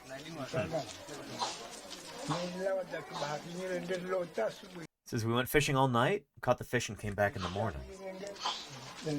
We found out it was the Gombessa, coelacanth. And it was taken to the capital. He says he got the reward, but other fishermen took credit for the catch. At least he got the reward. I mean, shoot. This is one of those stories where you expect it to be like, oh yeah, well he never received any benefit for making this, for discovering this specimen. Thankfully, he got the financial reward. But other guys are like, oh no, I was the one who found it. So they got the prestige from that, apparently. Since it seems as if they never wanted to see him again. Until this moment, not even Hussein's own neighbors knew what he'd done. But his catch, back in 1952, put the Comoros on the scientific map. From then on, this tiny archipelago would be acknowledged as the prime location for finding Latimeria columni. Yeah. As the islands were then under French... So, Pimcat, these are the Comoro Islands, which are kind of near Madagascar? Yeah.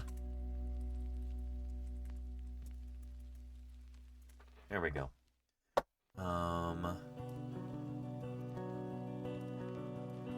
There we go. Madagascar, Mozambique, Tanzania. Where's the Comoros there? There have been coelacanths caught and coelacanths observed in the wild off the coast of Tanzania, Mozambique, Kenya. I don't know if they've been found off of Madagascar proper. I'm not sure. I want to say they're usually closer to the continental margin over here, but I could be wrong. Yeah. So Pimcat, those were the Comoran people.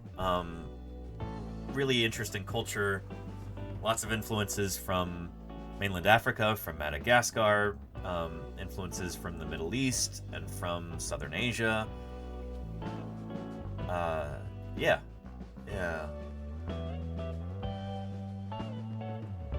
Anywho. Everybody's Bantu people. I wanted to say that there's like... that in terms of ancestry, there's a lot more going on than just Bantu ancestry, but I could definitely be wrong about that, Hibiscus. Anyway, I'm not an expert on this sort of thing. Let's continue. Nescalo. Of this flying monster would have been about 15.5 meters. Thank you, Nescalo, for the 15 months. I really appreciate that. Thank you. Good stuff. Thanks for keeping me here on the air.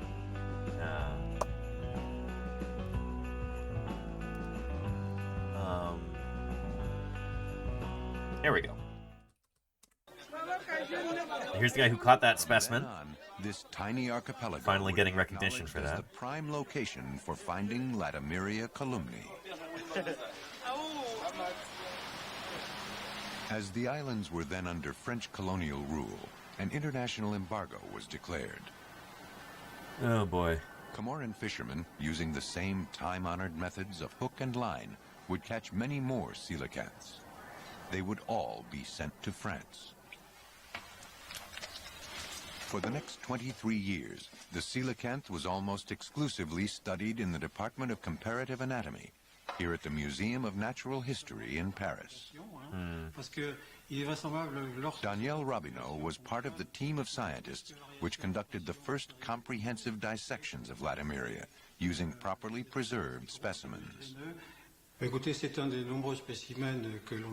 is one of the many specimens we received from the Comoros. A cut was made across the head, giving us access to the inside of the skull. One can see very clearly the most interior part of the notochord. The French team found a series of contradictory features. In some ways, the coelacanth looked very primitive, with organs and glands similar to those of sharks and rays, and a tiny heart, which is little more than an expansion in the main blood vessel. In other ways, the coelacanth resembled tetrapods, those four-limbed creatures that include everything from the very first land dwellers to human beings. Ce sont des caractères qui permettent un rapprochement avec les tétrapodes et There are several characteristics that show similarities to tetrapods. de ce vestige de poumon There's the presence of a vestigial lung. de type How big is their brain? Very small. And of course, here are the lobed fins. I think it's about the size of your thumb or smaller. And here, on this X-ray, we can see the vein that brings the abdominal blood back up to the heart. This vessel is a genuine vena cava, like that found in tetrapods. The vascular system of almost all other fishes is completely different.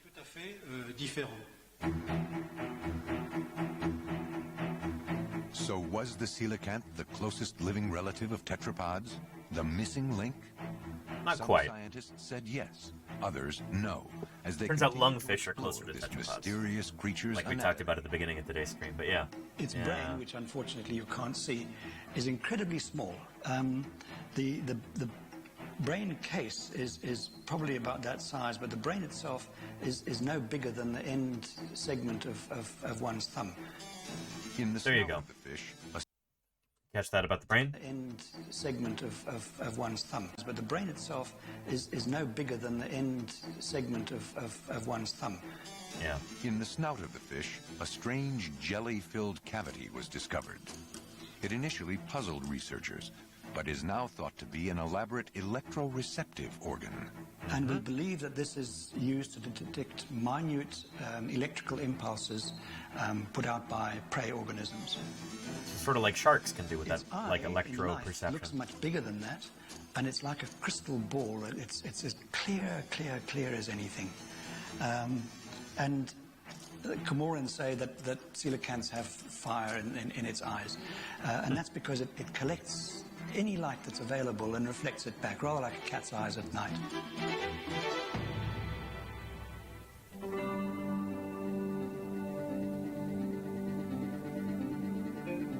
Look at that These beautiful specialized features may help to explain why coelacanths have survived for 400 million years. Their outward appearance has changed little, but internally, they must have adapted to changing environments, as the Earth itself was transformed over time. Whether the remarkable features of Latimeria developed 4 million years ago, or 40, or 400, we may never know. But it has found its niche and continues to avoid extinction, thanks in part to two other crucial adaptations: its advanced method of reproduction and its extremely low metabolism. So they're ovoviviparous, so they actually give birth to live young. They still produce eggs, but the eggs hatch within the mother, and then the young swim out, which is pretty cool. So they wouldn't need much food. They're living, in fact, in a low food environment. There isn't a whole lot of food around for them. And this may have something to do with their long survival. They have adapted to this low food environment. Phil Heemstra has been studying coelacanths for over 2 decades and has been fascinated by the way they reproduce. It looks like an egg ours, right there? but it's actually a model of a coelacanth egg. This is a life-size model. They have the largest eggs known amongst fishes. The huge coelacanth eggs, filled with nutrients to feed the growing embryo, were discovered by the French in 1955.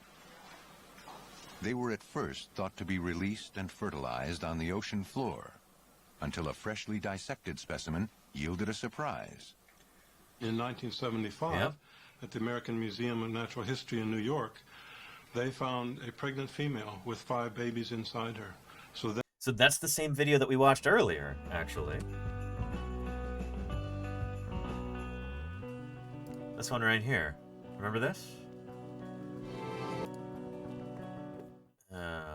Live young. So we had a visiting researcher here at the museum, and he'd requested to dissect the coelacanth that we had. And to everyone's surprise, when it was opened up, inside her, we found 5 embryonic coelacanths, 5 pups. It was her that basically taught us that coelacanths give birth to live young. Yep. Yeah, and so the whole rest of this video is about different ways to prepare a specimen. Since they had 5 embryos to work with, I think they prepped them in 5 different ways. So they had one that was skeletonized, they had one that was like stained and dyed, they had one that was I think just like put into wet storage or whatever you call it, you know, preserved in formaldehyde in a jar, wet specimen. And then there's one of them was sectioned, and I think what did they do with the 5th one? I forget, but I'll give you a link for the video if you want to watch the whole thing, if you weren't here toward the beginning of the stream today. There you go. Yeah. Then we knew they had internal fertilization, and they gave birth to living young like sharks do. Here's a model of one of those 5 babies. And each of them still had a large yolk sac, although the fins are fairly well developed, as you can see. The scales are developed. Although fossils had shown tiny coelacanths inside an adult, researchers couldn't tell if the adult was about to give birth or had eaten the little ones. Now they knew. Coelacanths give birth to live young and have done so for 200 million years. Pretty cool. Tone Rebellion says this is how they might have survived the KPG extinction, by needing very little food when the oceanotrophic systems collapsed. Potentially, yeah. Although they were really hard hit by that. Coelacanths were... I'm not sure when they reached their peak diversity during the Mesozoic, but they basically disappear from the fossil record after that. So they were hard hit by that extinction event. I think there are coelacanth fossils that are known from South America and Asia, maybe also Antarctica from the late Cretaceous, and then they disappear from all those places afterward. So it's not like they prospered afterward or anything. They're just kind of in an ecosystem here or there, but yeah, I don't think we really have a strong idea for why they didn't go completely extinct, you know? Yeah, I think that's still kind of a mystery. It's just luck of the draw for a lot of these things. They seem to have a big boom during the Jurassic and then go bye-bye after that in diversity. Well, I don't know, because we've got some really, really big ones from the beginning of the late Cretaceous. I don't know how they're doing diversity-wise, but with so much of this stuff, I don't know. I try and be careful at looking at sources like Wikipedia for trying to get ideas about diversity over time. Just because there may have been, like, one guy or gal who was working on Jurassic coelacanths and named a whole bunch of different taxa, and nobody's bothered to do that for the late Cretaceous ones yet or something. It's hard to make a living as a fish paleontologist, and there's so many groups where it's like, yeah, there's probably 20 undescribed species from these particular faunas, and just nobody's bothered to describe them yet. Nobody's been able to describe them yet. So yeah, I wonder, not knowing enough about Mesozoic paleoichthyology, I'm hesitant to make any broad statements about how they're doing diversity-wise throughout that. I don't know. Yeah.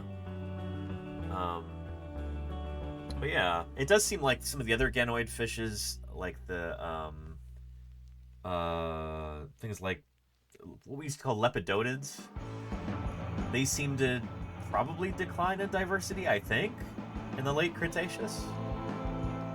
Who knows? Maybe that's what led to the extinction of the spinosaurs. Their prey species dying out. I don't know. But yeah. DMWing says, did other non-deep sea species survive? Were there non-deep water species at the KT, do you mean in terms of coelacanths or just other critters in general, DMWing? I'm not sure what you mean. And Sir Yogi One, there has been a lot of DNA testing of coelacanths. See what the variation is here.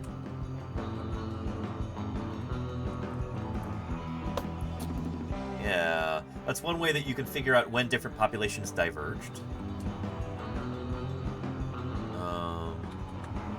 There we go. The full DNA sequence of Latimeria chelumnae has been published. That was actually... There might be a video about that.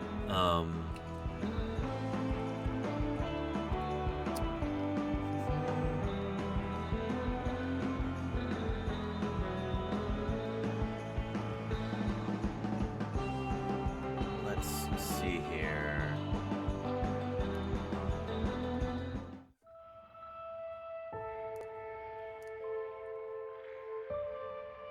Yeah. An ancient-looking fish. I like how they didn't just put ancient fish. They put ancient-looking. There has always been mystery and intrigue surrounding the coelacanth. Fossil records for this line of fish date back over 300 million years, and for a long time it was assumed that coelacanths had gone extinct around the same time as the dinosaurs. Yep. But in 1938, a living coelacanth was caught off the coast of South Africa. This set off a big search for more of these fish and raised important questions not only about the coelacanth's evolutionary history, but our own as well. My name is Jessica Alfoldi, and I'm part of an international team of scientists that sequenced and analyzed the genome of the African coelacanth. We've been able to answer some of the big questions surrounding coelacanths in this study. Coelacanths today resemble the skeletal remains of their 300 million year old ancestors, which have led scientists to wonder whether the coelacanth genome is more slow evolving than other land and sea vertebrates. Which is interesting. This has been tried for other critters, like for instance, gar, and then the conclusion, which was surprising to me, is that yes, they do actually evolve really slowly.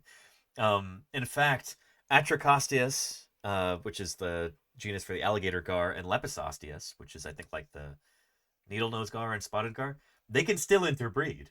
Those two different genera, even though they diverged in like the Jurassic period, they can still interbreed. So what's the deal with coelacanths? Are they really slow evolving too? The genes overall are evolving significantly more slowly than in other vertebrates, but that the rest of the genome actually isn't evolving particularly slowly. It's just the genes. This is the first time we've really had a big enough data set to see that.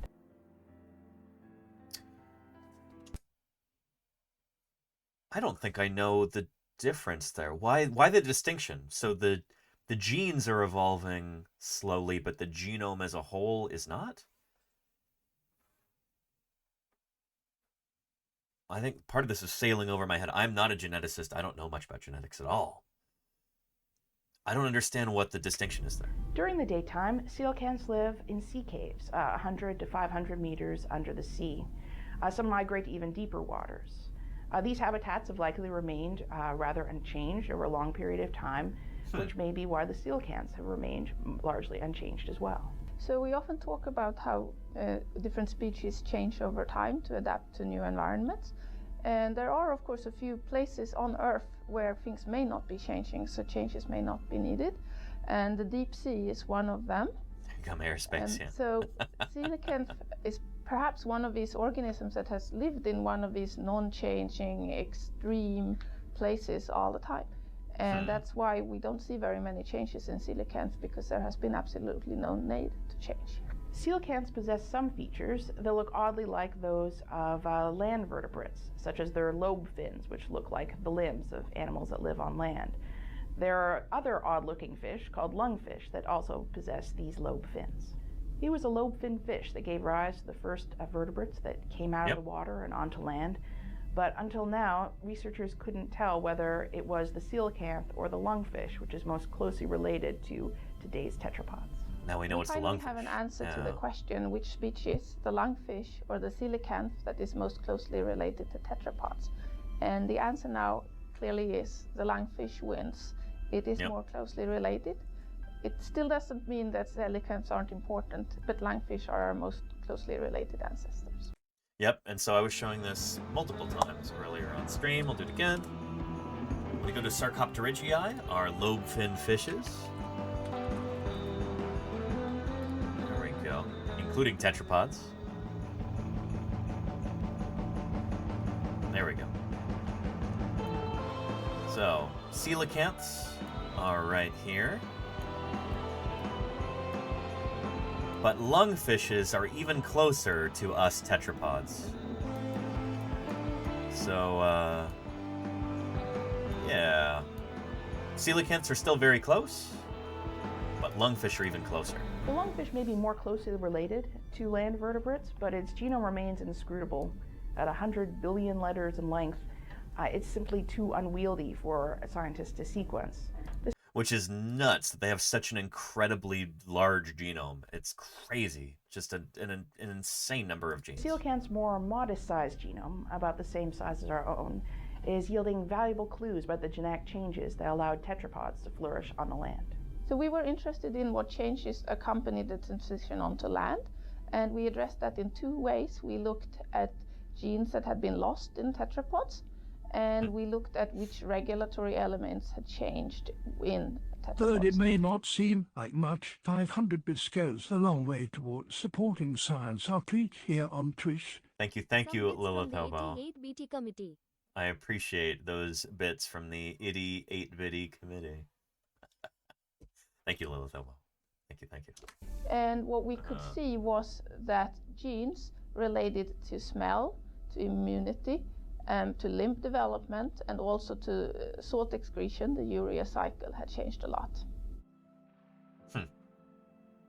Although its genome offers some tantalizing answers, we anticipate that further study of the coelacanth's immunity, respiration, physiology, and more will lead us to critical insights about how some vertebrates adapted to life on land, while others remained creatures of the sea. Pretty cool stuff. Here's a link to this video here. And we'll continue with our documentary.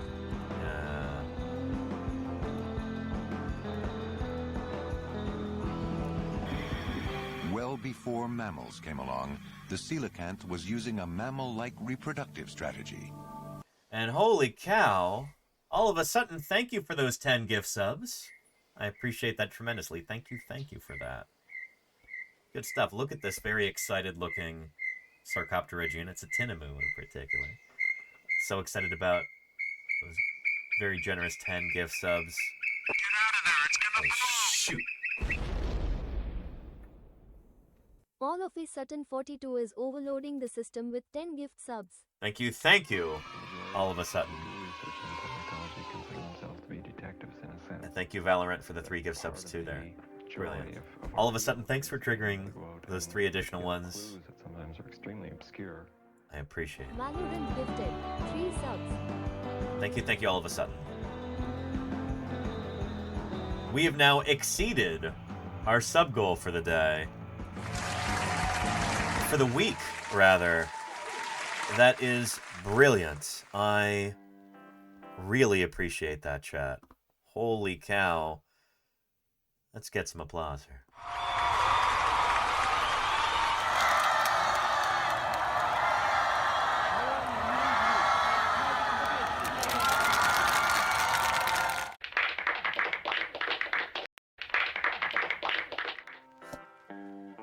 Thank you, everybody. I thought we're only doing maybe like 2 streams this week.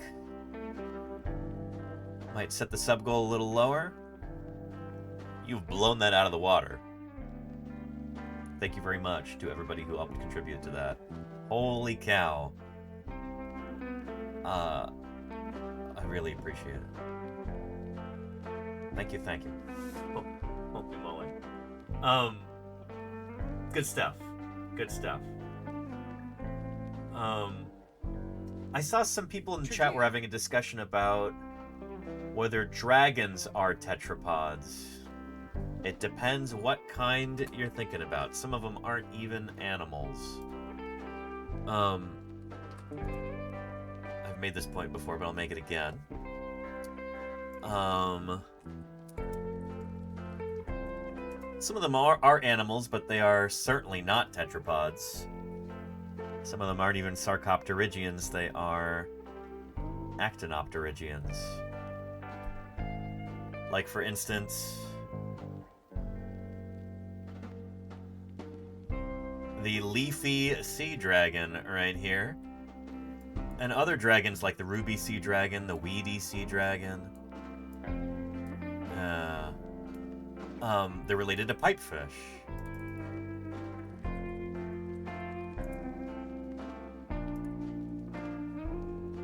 And some dragons aren't animals at all, as you'll see here. I'm sorry you're feeling dizzy, Seryogi-1. We're zooming out, and we're going to zoom right back in here. Way over here on this side of the Tree of Life, not in the animals, but in the plants. We've got a different kind of dragon, one that some people have probably picked during the springtime. Snapdragons. Yeah.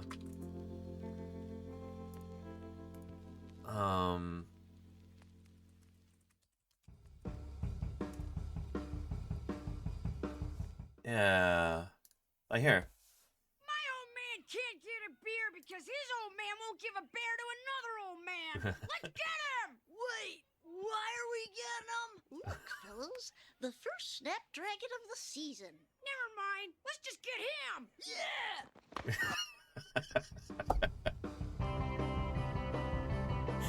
Yeah! Anyway. Yeah.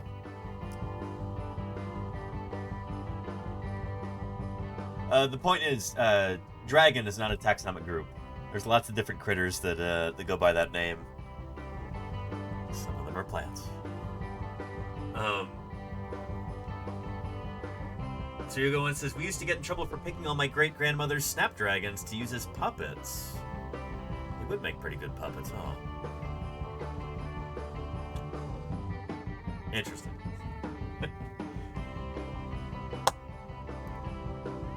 And what would we do without The Simpsons?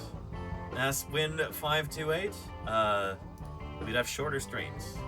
By at least a minute each stream, I think. Ensuring that most of its young would survive.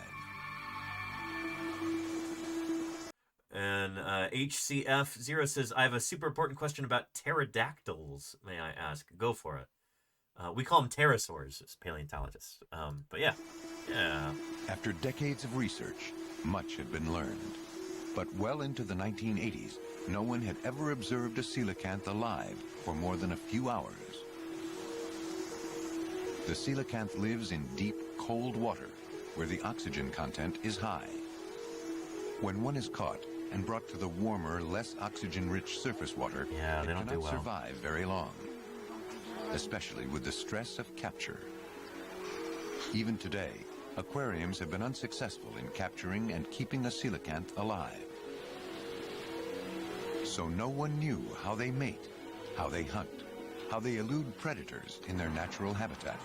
There was only one way to find out. So that concept of keeping coelacanths in an aquarium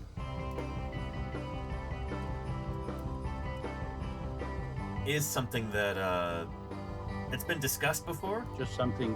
It's been tried. Well, it's never been tried. It's been something that people have attempted to do. There have been multiple groups that have gone out and tried to capture coelacanths, and it's never worked out.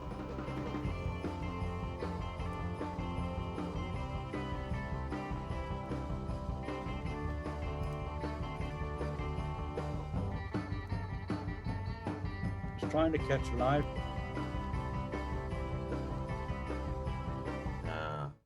They pray for coelacanth conservation. Fishes are harmed by our interventions in the oceans. The coelacanths will suffer as well. We've been very involved in coelacanth conservation, as is Hans Fricker and his group. And here's Karin Hissman painting a drawing on a wall in Moroni. This is at a time when a Japanese fish ship, the Pacific Oak, was trying to catch live coelacanths to display in an aquarium in Japan. And this campaign was called Let Them Be Where They Are. And Hans and his submersible divers even went down and put this message into one of the traps that had been set by the Japanese to catch the fish. Good for them. Fortunately, the Comorans are very aware of the importance of their fish. Coelacanth Conservation Center has been established, and they are actively involved in coelacanth conservation now. And through our efforts and theirs, the coelacanth is now listed as vulnerable in the International Red Data Book and is also on CITES Schedule 1. Now, a question I'm often asked is... Actually critically endangered, I think, under the current CITES roster, but yeah. Should we keep a coelacanth in captivity? Would this be something that would allow us to study aspects of its behavior that we can't do in the wild and perhaps use it as an educational tool? Well, it's distinctly possible. They would be relatively easy to catch. Whether it's ethical is another issue because of its high conservation status. Why? Well, it could only be justified on the basis of research and education. And where? Well, that's a tricky question because many aquaria around the world would want it. And this is perhaps one of the biggest problems in that one can't expect just one aquarium to have it. If one aquarium has it, others will want it, and there would be a rush on coelacanths. So at the moment, there's no action in this regard. Where the action is top right, is that very realistic robotic coelacanths are being created. That's and pretty they neat. May soon be displayed in public aquaria. So I think that's a really, really neat alternative for the time being.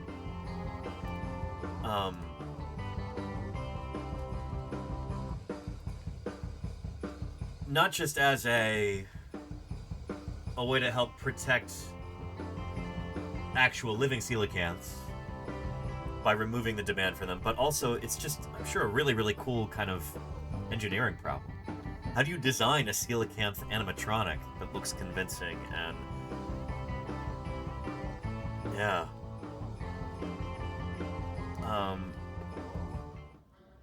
very cool.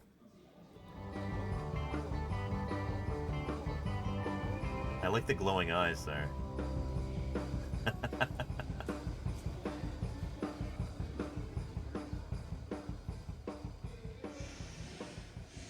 That's really neat.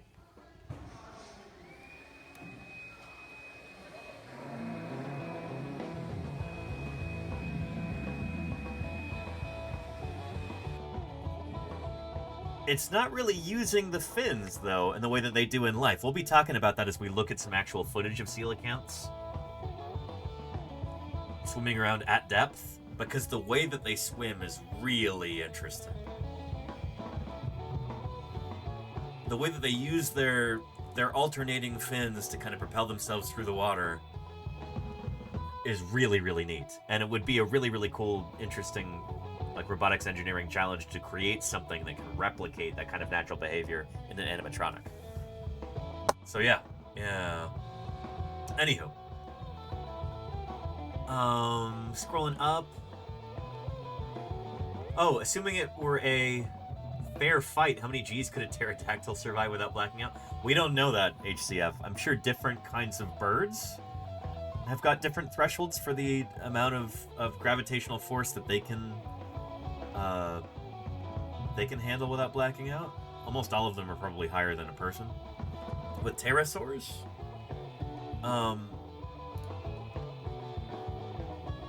yeah, that's a good question. It's a really difficult question to try and answer using fossils. You know, we don't have soft tissue from these critters. We might be able to get some clues looking at like an endocast. So looking at an endocast is what you can create when you've got the brain case of an extinct animal fossilized. You can look at the interior shape and you can figure out what shape the brain would be. But with pterosaurs, that's really tricky because these are critters that have got usually very thin, hollow bones. Their skulls tend to get compressed, just kind of flattened after death. So if they're preserved at all, they're usually in a flattened state. You're not going to have that kind of 3D preservation that would allow for creating an endocast. So even that line of inquiry might be closed off. So yeah, it's a good question. I don't know if we have a way of actually testing. I don't know if we even have a way of approaching the question properly. How many G's they can take. Because if they're removed, HCF, thank you for the America prime. loses them forever. I appreciate it very much. Thank you, thank you. Thanks for that support. For other critters, like for instance, I don't know, think about T-Rex maybe. We can we can actually glean a lot of information about what their senses would have been like, how they would have perceived the world by looking at it, their endocast. HCF, thank you for the 5 gift subs. Extraordinary. I really appreciate that, HCF. Thank you. Thank _0 you. really wants ukulele with those 5 gift subs. Excellent. And Valorant, thank you for the 2 additional gift subs there. HCF, thank you for your generosity. You just prompted those bonus 2 gift subs there too, so I appreciate that very Valorant a much. subscription. Thank you, thank you. Yeah, when we're trying to make inferences about the neuroanatomy of extinct animals, you kind of need an endocast. So with Tyrannosaurus right here, we've got these enormous olfactory bulbs right here. It's the olfactory bulb of the brain. This is how we know that Tyrannosaurus had an extraordinarily sensitive nose. It had just an amazing sense of smell. We can tell at which angle they would have held their heads normally while standing or walking around because of the semicircular canal of the inner ear. So this is the part of the brain that deals with balance in the inner ear right here. And so I don't know if it's this one right here or if it's another one, but I want to say it's this tube right here that can actually tell you at what angle the animal would hold its head while it was alive. Like what would be neutral position for it. So yeah. Yeah. There's a lot that you can tell from a brain like this. It's pretty neat.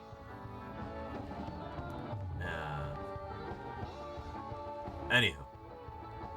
And Kyle Max says, wouldn't the number of G's you can take depend more on the strength for your heart? It's probably got a lot to do with like how your blood vessels are structured. Think about like a giraffe. The way that they keep from blacking out as they go to drink.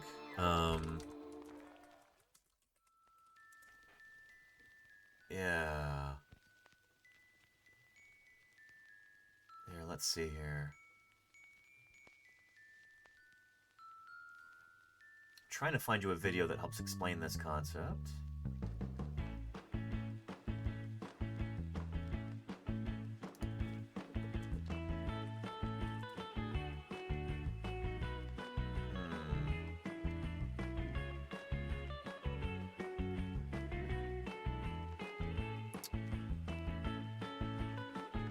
Giraffe blood pressure, maybe?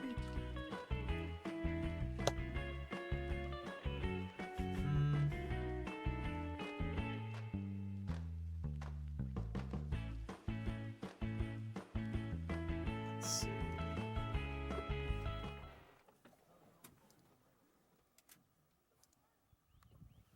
Is this from Wild Earth? So a giraffe's heart can go up to 12 kilograms in weight. So that is a massive heart.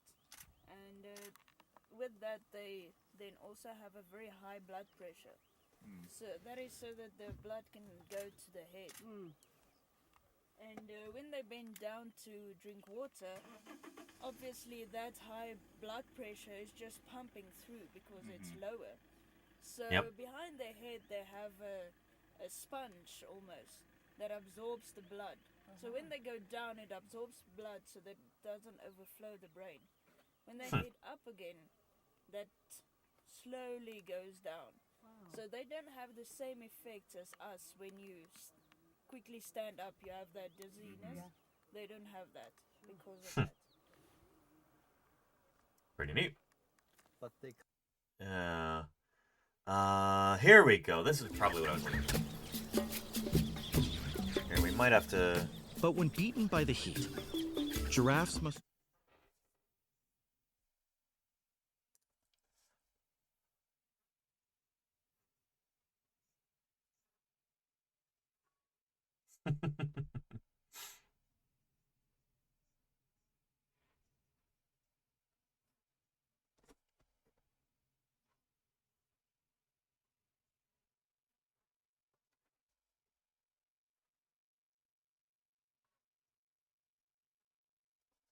And hang on, this is Nature on PBS. I think we can turn subtitles on and we don't have to get rid of the VOD audio.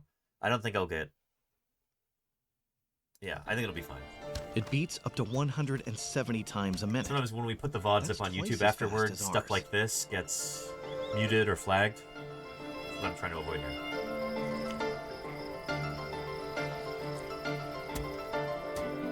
This huge blood pressure, the highest of any mammal, should give a drinking giraffe a bad head rush. But instead, a clever system of valves regulates blood flow to the brain.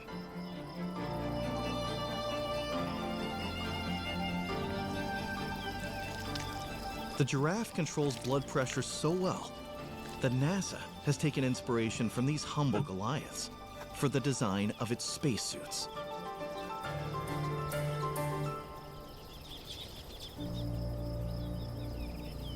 It seems this big beast can even teach us a thing or two. Of course they can. What do you mean? Look, they've got extraordinary anatomy. Oh, they could even teach us a thing or two. There's so much that we could learn from the study of cool critters like this.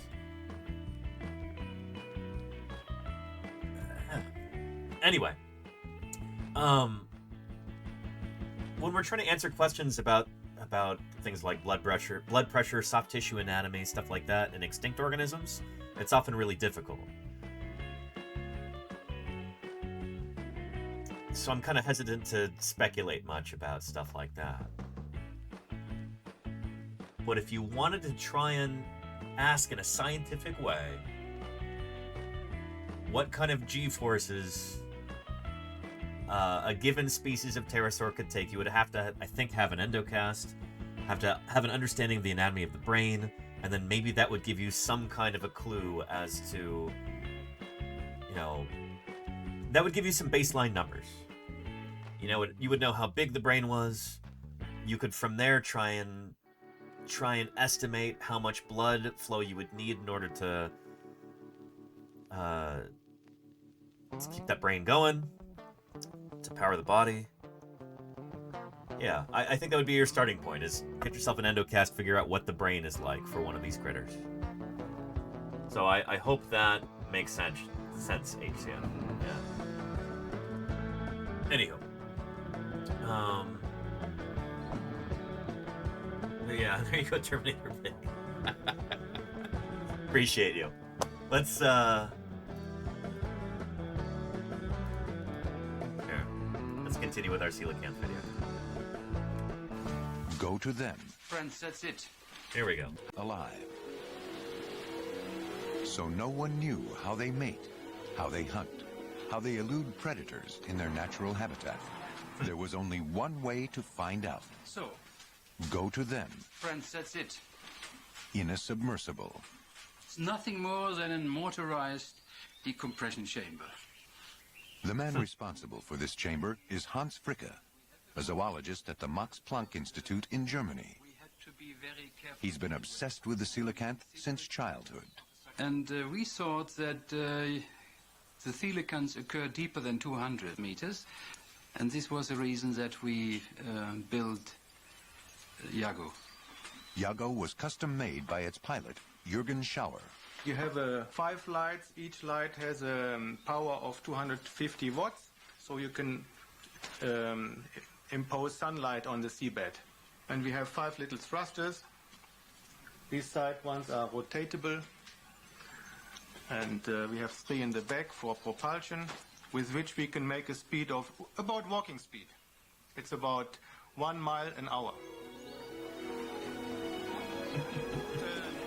Yago was brought to the deep blue waters off the Comoros. where, along with biologist Karen Hiesman, Fricke and Schauer could pursue the coelacanth.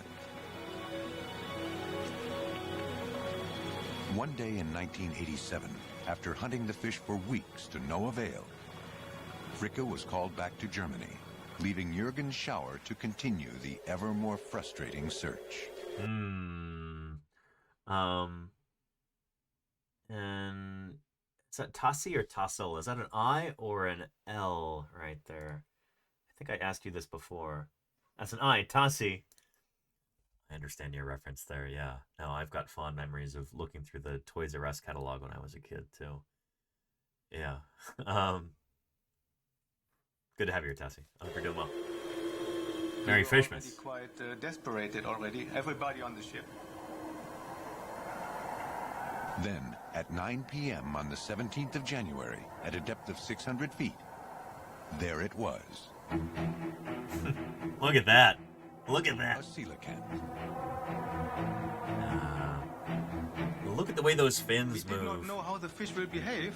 Usually the fish swim away when they see the strong lights of Iago, but this fish didn't care about the lights.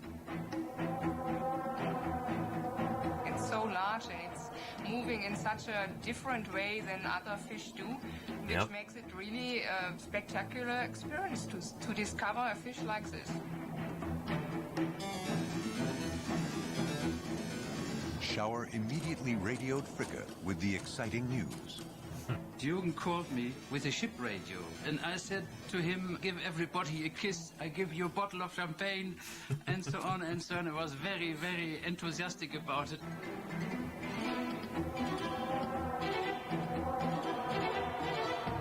And on the end of the conversation, the operator said, what the hell is this, what you were talking about? And I said, the coelacanth. And he asked me, what is a coelacanth? I said, it's an old, ugly, oily fish. They're not ugly, they're beautiful. I mean, holy cow, is it's a beautiful animal.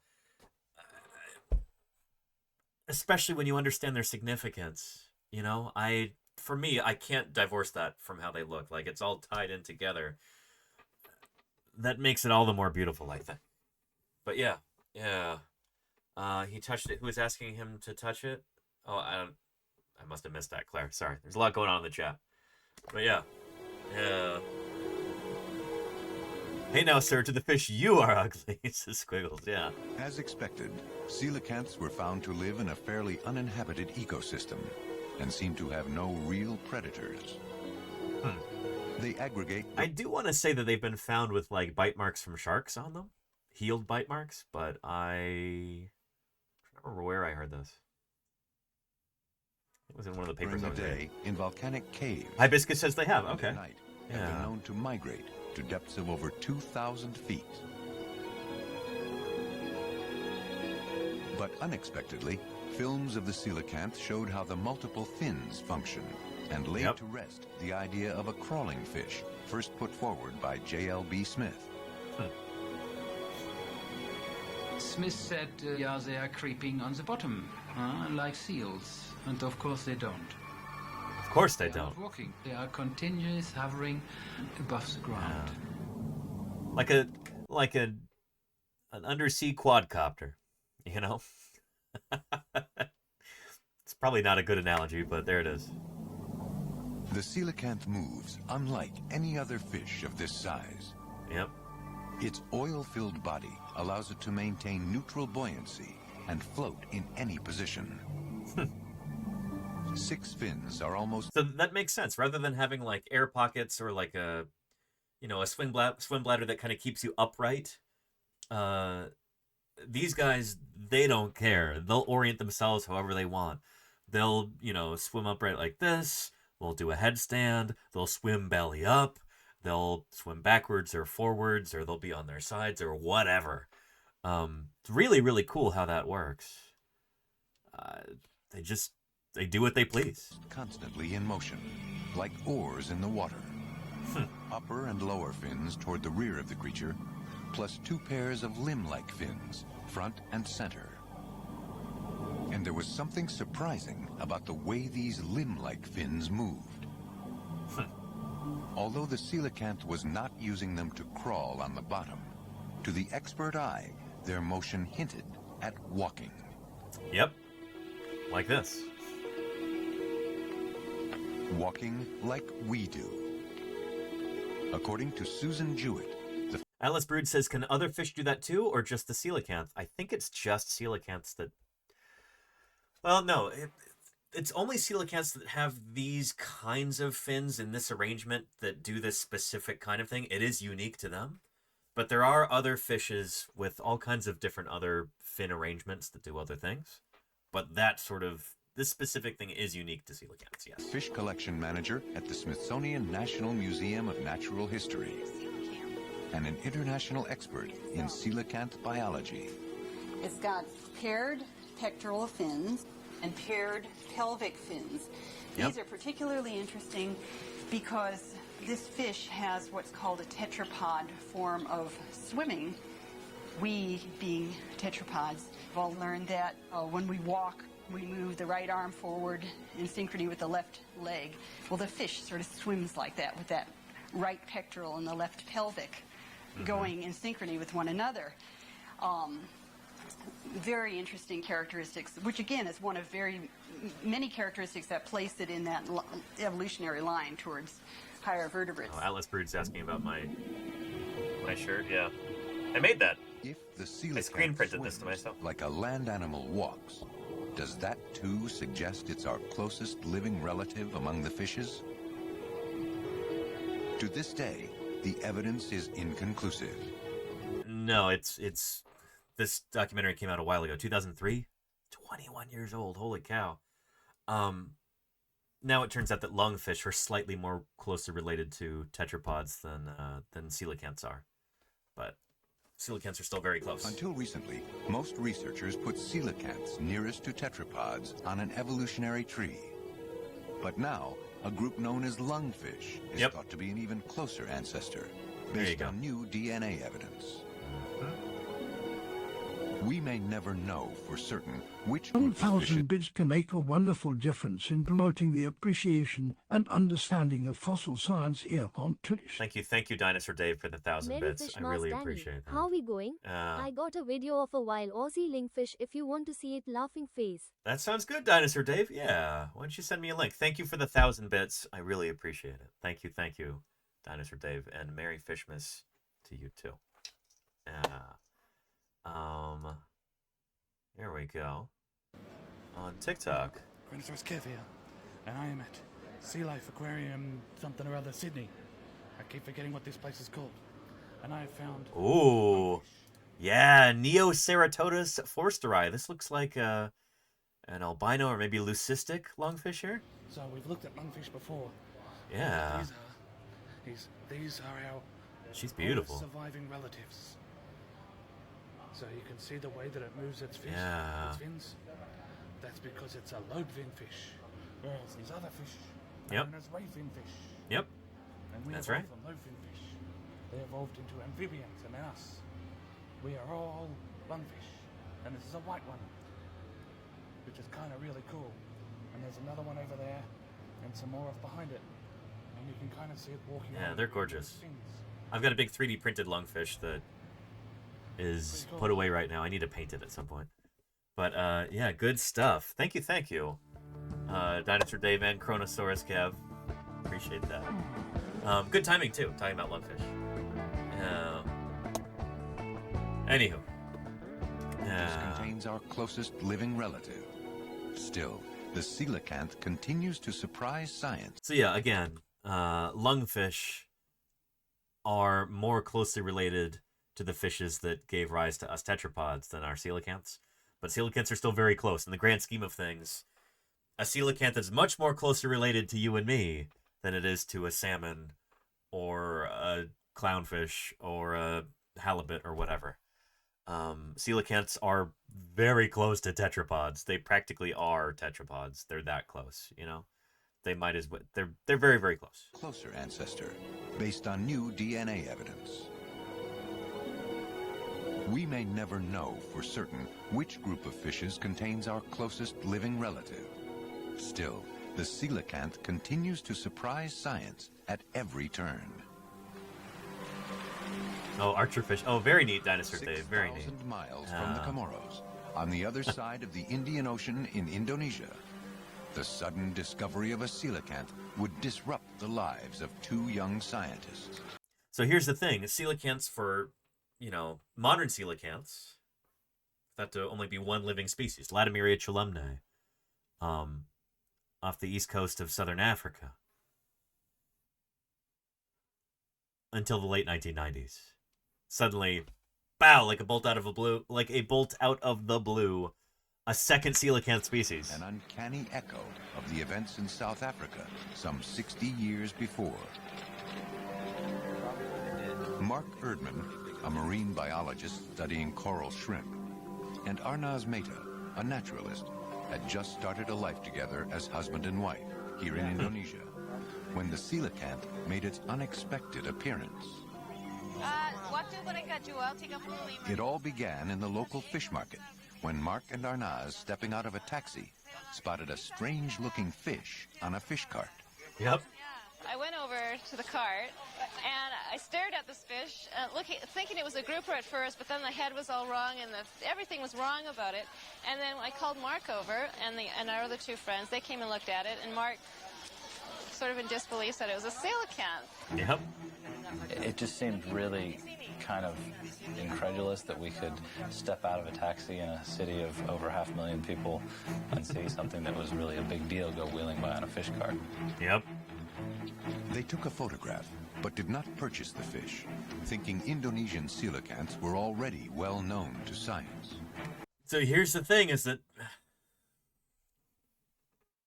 they didn't have that same instinct that Marjorie Courtney Latimer did. Like, oh, this looks really special. Should probably hang on to this. They're like, you know, it's the 90s. There's like, you know, it's probably 1 million people who live on this island at least. I'm sure everybody knows about this. It's probably nothing special, you know. We're probably getting excited over nothing. But they soon learned the uniqueness of their sighting. No scientist had ever found a coelacanth, except near South Africa and the Comoros Islands. Yep. Mark and Arnaz quickly embarked on a quest to find a second specimen. Like J.L.B. Smith before them, they enlisted the aid of local fishermen. A new hunt was on for the elusive coelacanth. As in the Comoros, this fish was known locally. Fishermen called it Raja Laut, King of the Sea. And it's such a cool name, Raja Laut, King of the Sea. Yeah. Very dignified kind of name. Mark wanted to make sure that if one was captured again by these fishermen, that he would be able to get it. So he offered a very modest reward. I think it was perhaps double the market price, and it's not a good eating fish, so the market price couldn't have been very high. But it was enough to entice the fishermen to bring it to him when they caught it, and that's exactly what happened.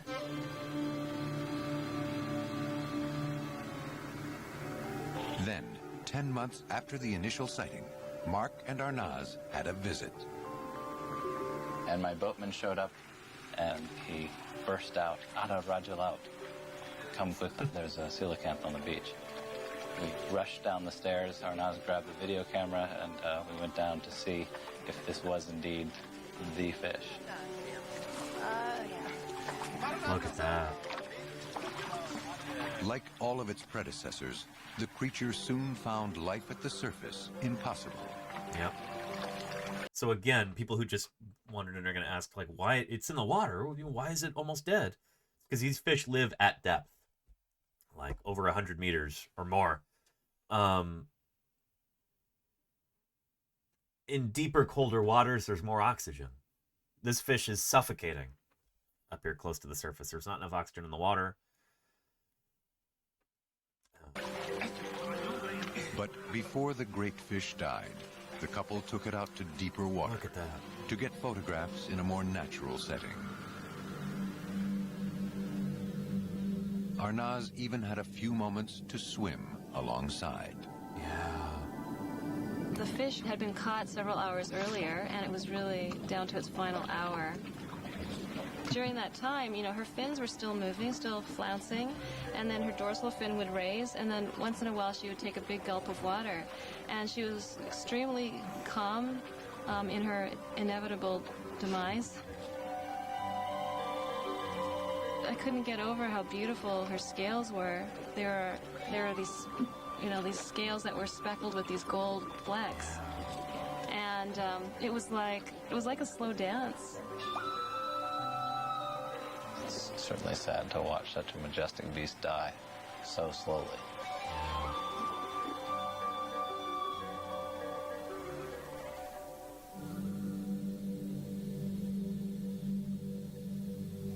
When DNA samples of the Indonesian coelacanth were sequenced, they suggested that this was a new species. Yep. And dissuaded scientists from the idea that the Indonesian fish was a stray. In fact, from the DNA analysis, it seems that the two populations were separated many millions of years ago. Might be like 30 or 40 million years ago, these two populations, you know, you have the speciation event. They do seem to be sister species, but of course we're going to say that because we don't have any other ones to compare them to. So right now there's the assumption that they're each other's closest living relatives. Maybe there are other populations of coelacanths out there. Maybe there are more species somewhere. It is possible. Yeah. In fact, here.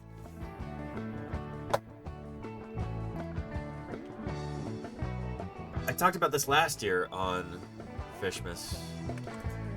I've got an update for you this year.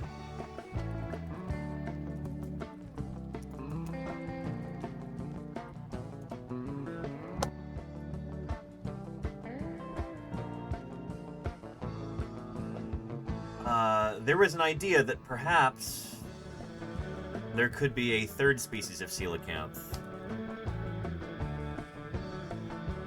around the Gulf of Mexico.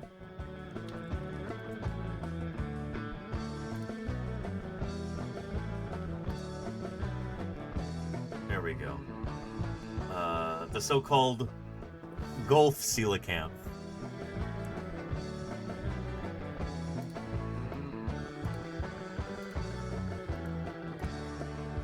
This is a silver figurine that was purported to be from the 16th or 17th century. Supposedly from South America or Central America. I don't know exactly where it was supposed to have come from, but the idea was, well, shoot, this looks just like a coelacanth from a part of the world where no coelacanths are known from. The idea is that maybe local people were aware of a population of coelacanths and then, you know, created these silver trinkets like this. Maybe that's a hint that there could be an undiscovered species of coelacanth somewhere nearby. And then these turn out to be a hoax. So, yeah.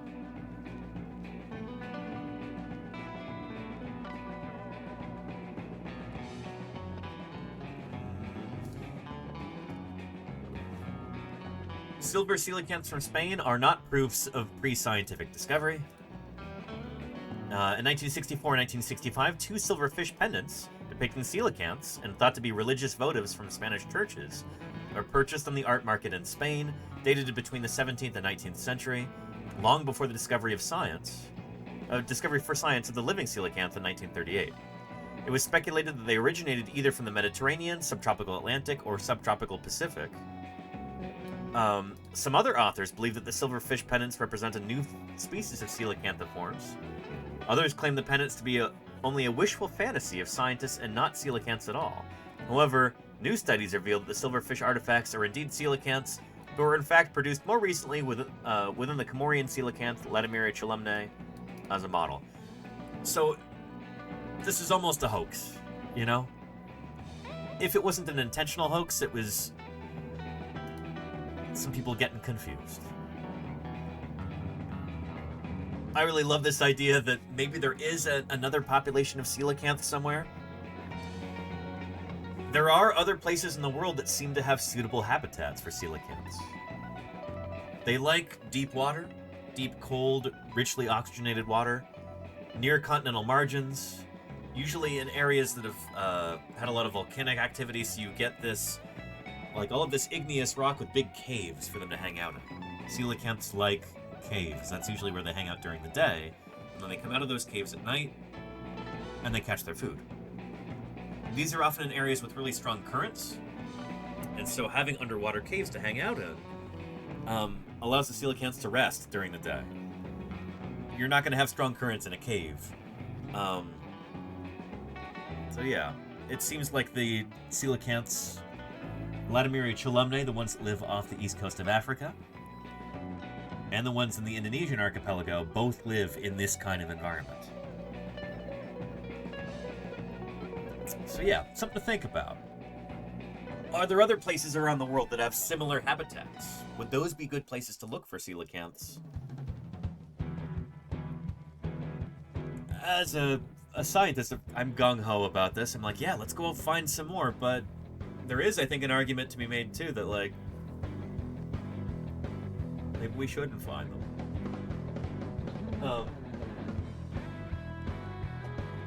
That point is brought up in this book.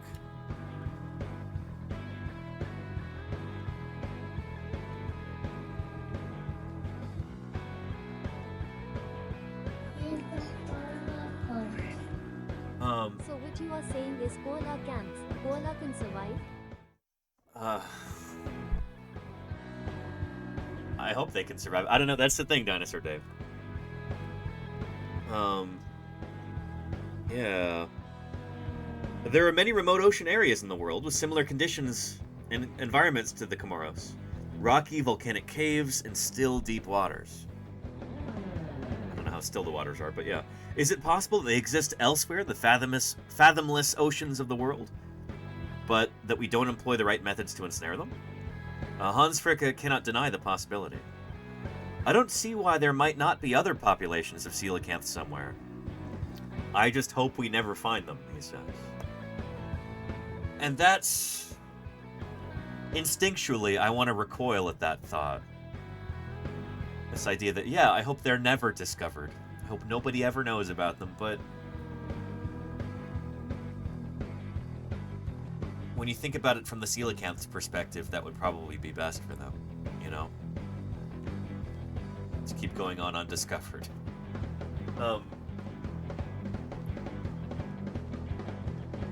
The two living species of coelacanth are both threatened with extinction.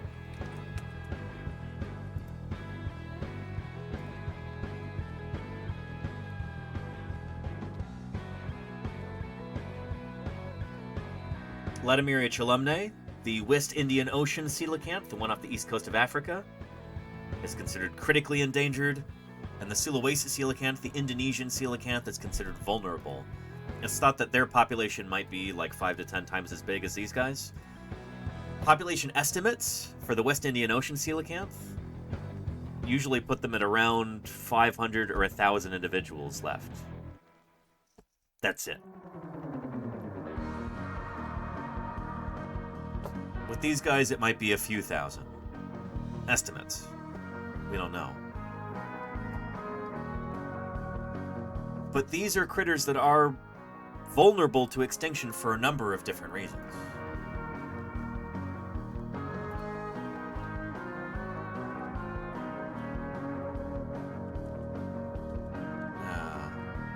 What it can tell us about the past and the present.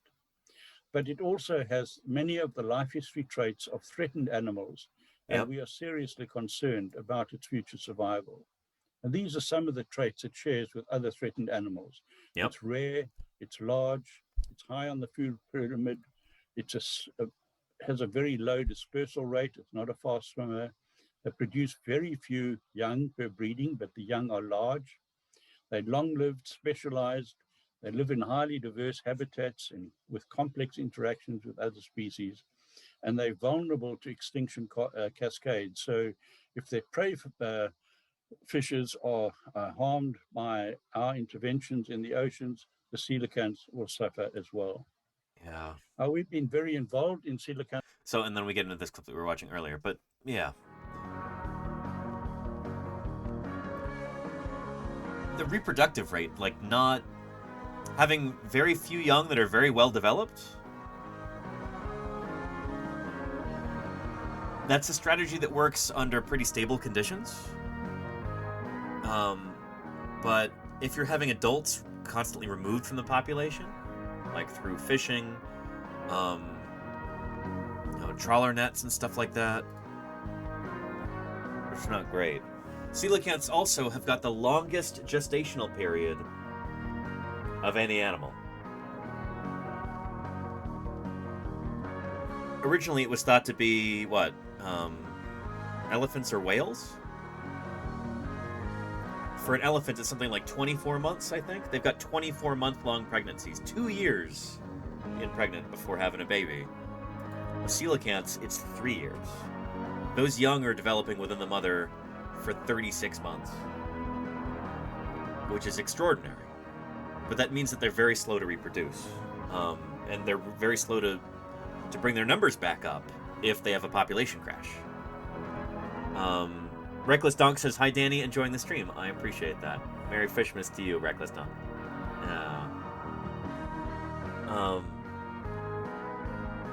But yeah. Yeah, it's tough for them, the coelacanths. Once again, the mysterious fossil fish surprised scientists around the world. The Indonesian discovery upset the whole apple cart. Science was all nice and happy. They'd got these little enclaves in the Comores all sorted out, and that anything that was outside that was a stray. Now, all of a sudden, 10,000 kilometers away, right across the other side of the Indian Ocean, we have another colony of coelacanths. And it's not just one or two, it's not strays, it's a colony. They are known to the Indonesian. It's a population. Yeah. Which suggests to me that they're actually far more widespread than we think. The fact that, I hope so. That we could find this animal in a place that's relatively well known to ichthyologists, it would not surprise me in the least if over the next 50 or 100 years that it is revealed that the coelacanth actually exists pretty much in one continuous population from the Western Indian Ocean all the way up to Indonesia. There are other chains of islands throughout here. And there will be seamounts, there will be, areas with rocky caves way down deep. I really hope that there are other populations out here. I don't want to take the tact that, I hope they're out there and I hope we never find them. I hope they're out there, I hope we find them, and I hope that spurs us on to protect these animals and this entire ecosystem.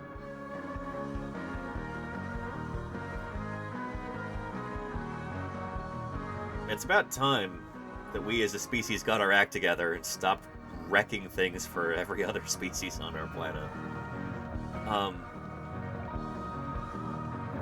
It's by learning about these creatures and developing a deep appreciation for them that hopefully we can change people's minds and enact proper protections for critters like this.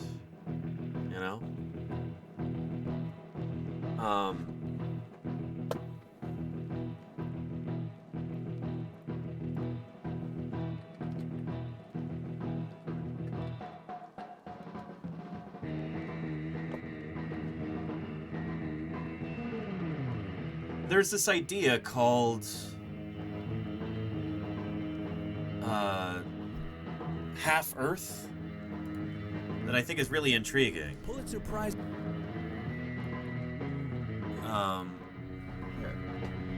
About 65 million years ago, 66. A mass extinction event occurred, wiping out more than 75% of all species on Earth.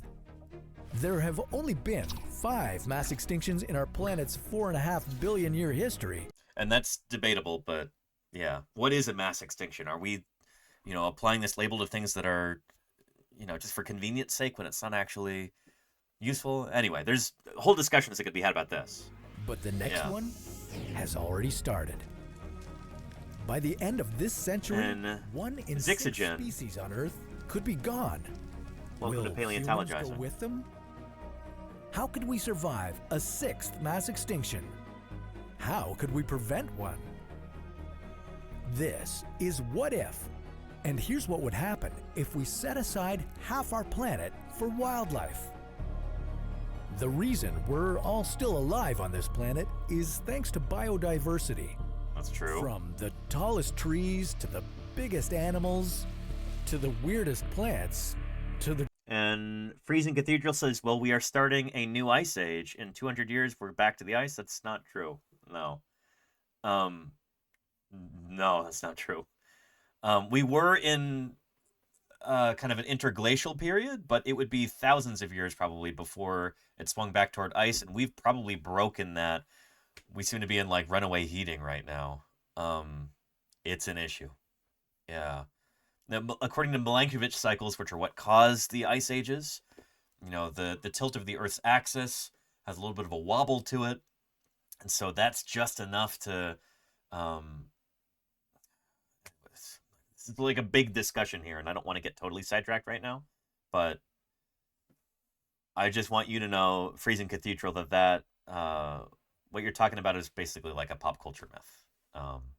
This idea of like, oh, well, you know, actually we need to put more carbon in the atmosphere because, you know, it'll be too cold in the next 200 years. It's not the case. Anyway, yeah.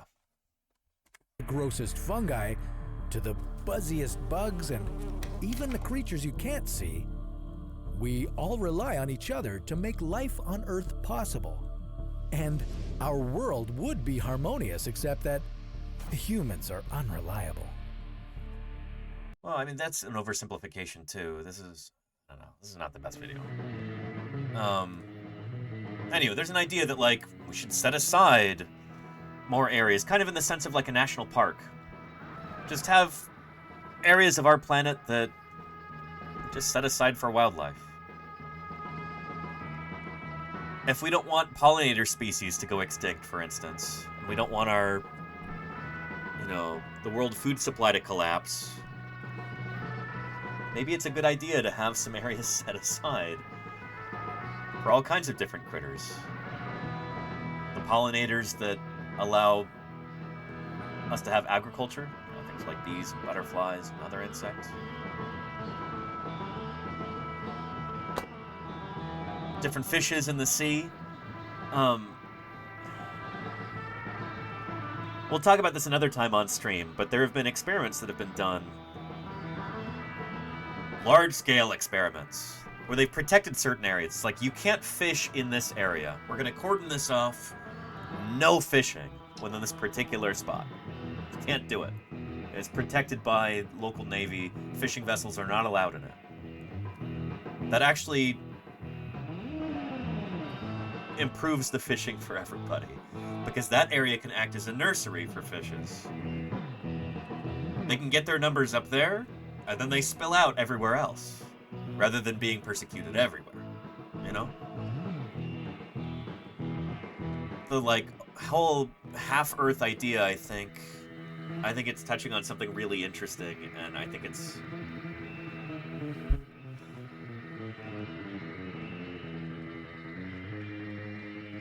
I think it's better than what we've got going on right now. But things will never get better if profit motive is always the primary consideration in every decision that's made about stuff like this. That kind of thinking it's like a gun to the head of our planet. It's not good. That everything being profit-driven is going to bleed our planet dry. It's already doing that in a lot of places. We've had so many different species that have gone extinct over the course of human history, and in the last couple centuries, that's been why. It's because of that profit motive. Anyhow. Freezing Cathedral says, terraform Mars?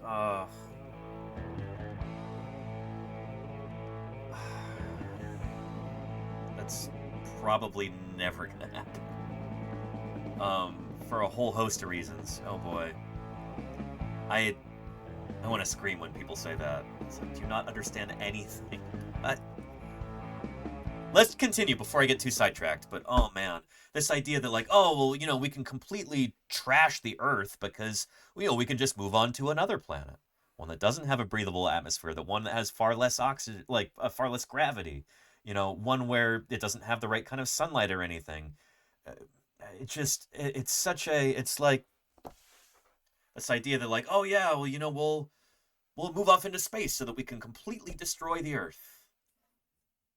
It's the most absolutely naive, unscientific, just bonkers idea, But people in power who have a lot of money want you to think like that because they want to be able to exploit resources here on Earth, until everything's gone, because at least they'll make all the money in the meantime, I don't know. Yeah. But yeah, it will never happen and we'll be ashes before we could ever try. There you go, Freezing Cathedral. Yeah, I agree. But yeah. Anyway, let's continue.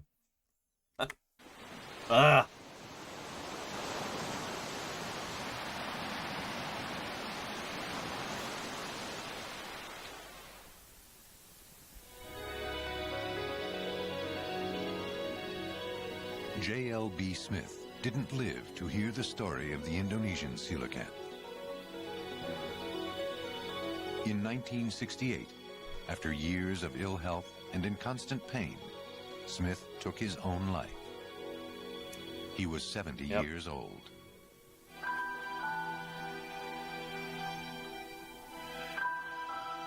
Marjorie Courtney Latimer celebrated her 93rd birthday in February 2000. Wow. She was the first in a long chain of people whose lives were touched by this ancient fish. I think that all my life I was called to do what I did in my life. And it all came as a wonderful kind of circle of events, finding this wonderful fish. There's something about the ancient nature of this fish and the story that goes with it that intrigues people so much and pulls them in. It's just something magical about it. I first saw the coelacanth probably in about 1956. The original mounted specimen in the East London Museum. To me, it was this fantastic creature from the past, which gave us a window into the past and made us kind of realize life began in the sea.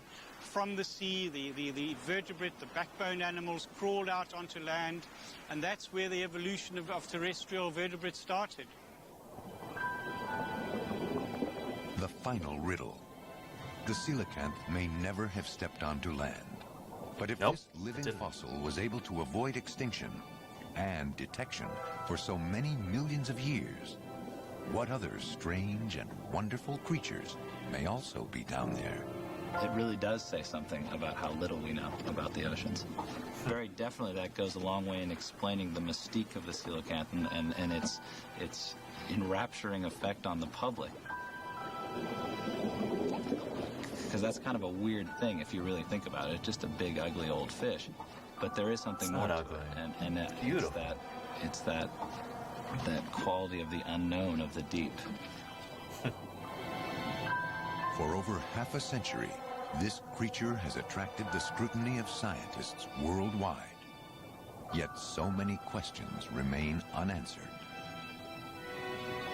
Do coelacanths live in all the world's oceans? How large are their populations? How long do they live?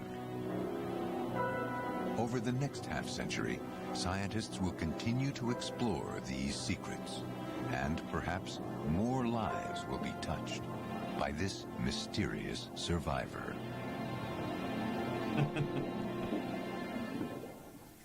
Beautiful.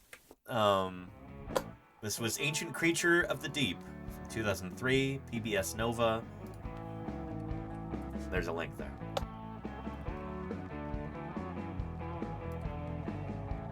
Happy FISHMAS, everybody. We've got...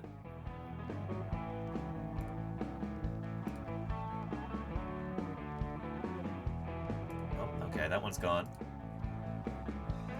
The videos that I showed last FISHMAS are no longer on YouTube, but I want to show you this. This has become a holiday tradition here on this channel. HHMI Biointeractive Video. This is the story of the initial discovery, rediscovery, whatever you want to call it, of the coelacanth by Marjorie Courtney Latimer. Really interesting, I'd say almost unique animation style. Take a look at this.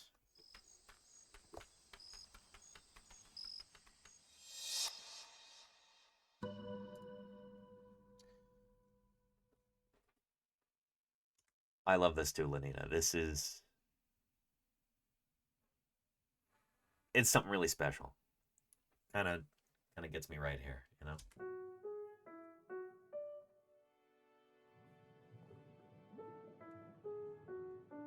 You have this fish that's... It's like a sort of living time machine. It was like looking at a dinosaur. This creature that has been around for 400 million years.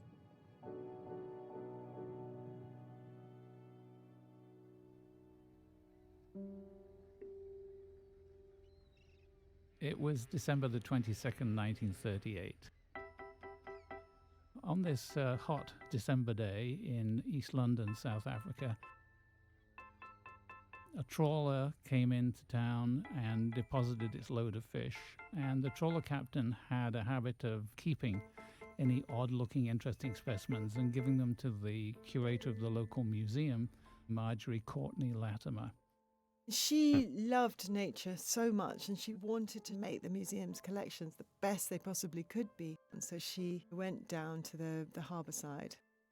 She describes picking through this big pile of slimy fish and eels, and then suddenly she saw poking up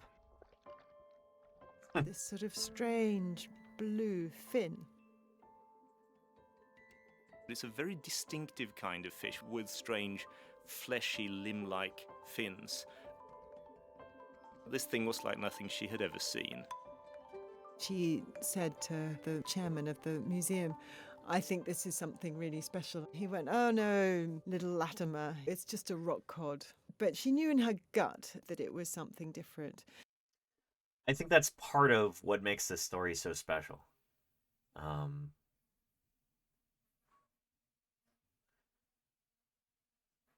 This idea that you can find something and you could recognize the significance of it when other people, they don't want to believe it. And sometimes you'll be right, you know. Golganek says, I remember reading a story about the coelacanth being found in school as a very young child. In a kind of young reader newspaper, Scholastic maybe. I loved the story and remember that more than half a century later. It's a really special one, Golganek. It's something really special about the story of the coelacanth. She thought, well, I've got to find a way to preserve it. So she set off on Christmas Eve in East London. She tried to get the local cold storage company to take care of it. They said, "Oh, no way, go away." She tried to get a local mortuary to embalm it. They said, "Oh, we can't have any stinking fish here." She said, "Why? All the other people in here are dead anyway."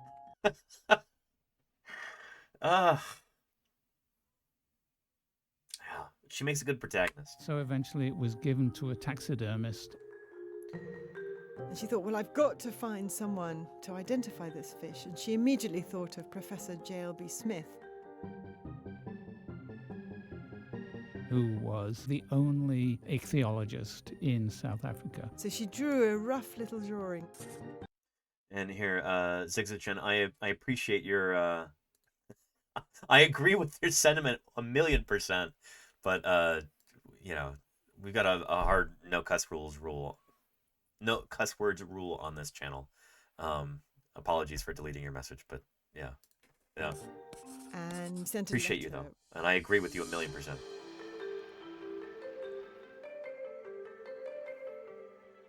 There you go. Yeah. As soon as he saw the fish, he walked round and round it slowly. He practically fainted.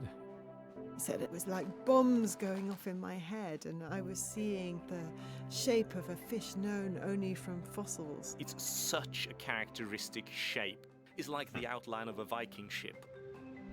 This was the coelacanth, a fish that was thought to have become extinct 65 million years ago. It was like a dinosaur had just come into your living room.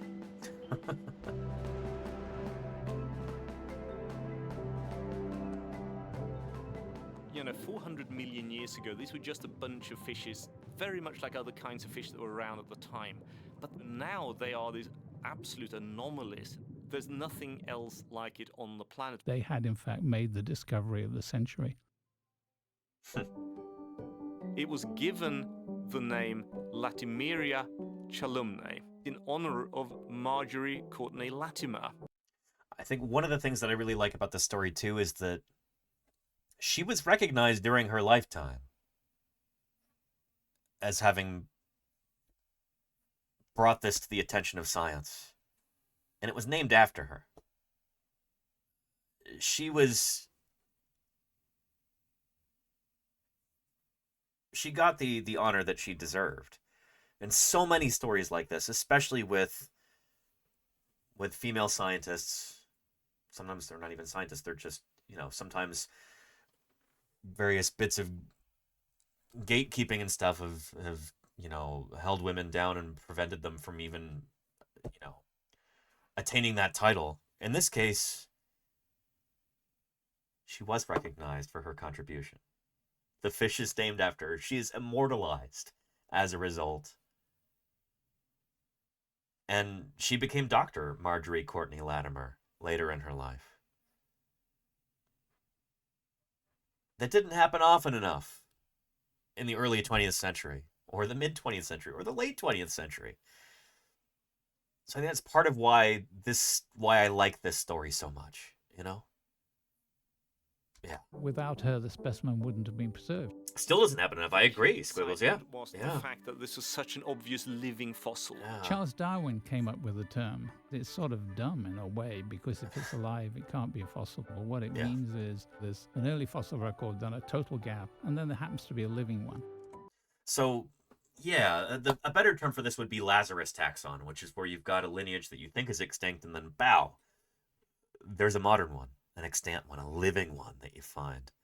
It's like they've come back from the dead, hence Lazarus. Coelacanths have changed a lot since the Mesozoic, and especially since the Paleozoic. But, so calling them a living fossil, if you're using that term to imply that they've survived unchanged since that time, then it's incorrect, because they definitely have changed. But they're... So yeah, living fossil... I have conflicting feelings on whether or not that's a good descriptor for the coelacanth, but Lazarus taxon, yes. It doesn't mean that hundreds and hundreds of its relatives haven't become extinct. Yep. One of the things that I love about the coelacanth is that it's seen history past. When the coelacanths first appeared as one lineage of lobe-finned fishes, among other similar-looking forms, well, what can you say about the world? They shared the waters with strange, armored, jawless fish with sucker-like mouths.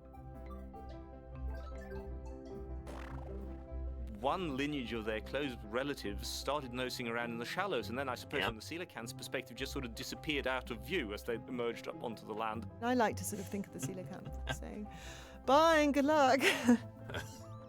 We get into the period of the coal swamps, producing so much oxygen that it becomes possible for dragonflies the size of falcons and millipedes longer than a man.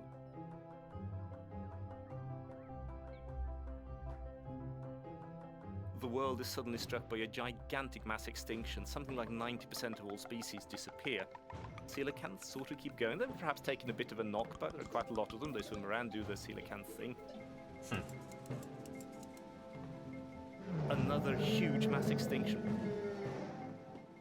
Then mammals diversify on the land, primates emerge, one primate lineage starts standing up on its hind limbs, starts speaking, and here we are.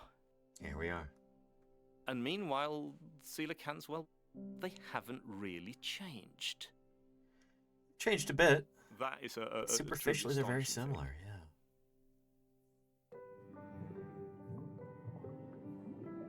For me personally, it is just that the world should have such things in it. That it should be possible to see this kind of improbable ghostly messenger from the very deep past. And I just hope that the coelacanth manages to outlive us all and keep going and witnessing what is to come. Yeah. Agreed.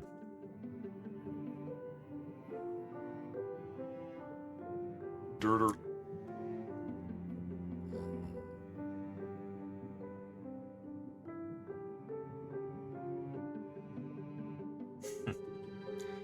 Good stuff. Here's a link to this lovely video here.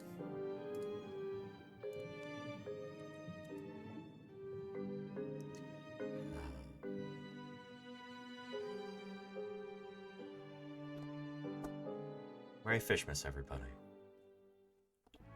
Merry FISHMAS. Surreal says ginkgo are arguably living fossil plants, yes? They're more of a last of their kind kind of thing. They used to be super diverse. I think they've been declining in diversity since the end of the Cretaceous.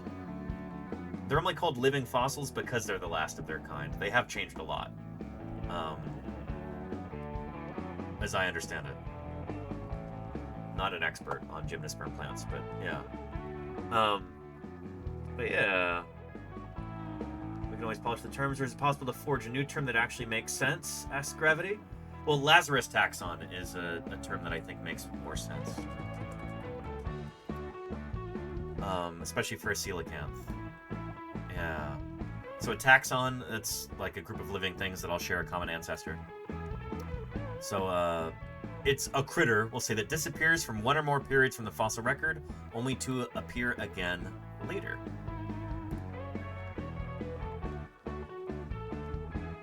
So yeah. A lot of these are observational artifacts, but anywho, yeah. And Header Podge, how are you doing? Hello, welcome to Paleontologizing. Yeah. I want to wish you a Merry FISHMAS too, Canyon Arrow Boy. Yeah. Merry Christmas from Sweden. Merry Christmas from the beautiful sunny San Francisco Bay Area. Although it's not particularly sunny now. It's dark outside. It's late. Shoot. Yeah. And my earbud is beeping at me. It's about to die. Plug this thing in. It's about time to wrap this up. Thank you, everybody, for being here. Merry FISHMAS to all of you. We will, we'll have one more stream this week. This one right here on the 26th. There is a chance, potentially, for some other surprise streams, but I can't make any promises. So, I hope to see everybody on Thursday. If you're celebrating holidays this week, like I am, I hope you have some excellent ones. And holy cow, Murph! Thank you very, very much for that. Extraordinary. Murph. That is brilliant. 20 gift subs. 20. Holy cow, Murph. 20 subs. Thank you for that. And Valorant, thank you for the additional 5 there, triggered by Murph. Murph, thank you very, very much for that. Very Merry FISHMAS to you. Holy moly. There's more. Thank you, Spartan, for 20 more right there. Holy cow. Really appreciate that. Holy cow. It's the last time I'll play with a dinosaur. Thank you, Spartan, for those 20 additional subs right there.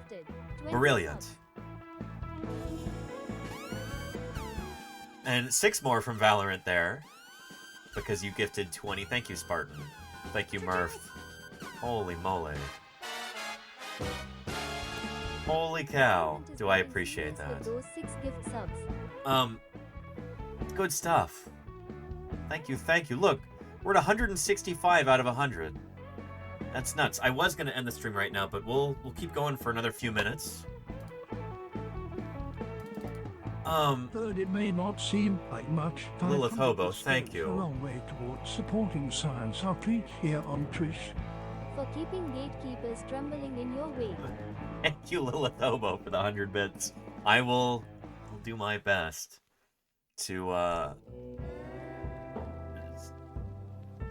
knock those gatekeepers over. Thank you, thank you. Let's see if we can find... Tribute. They're ancient. There we go. Has anybody here ever played the video game Animal Crossing?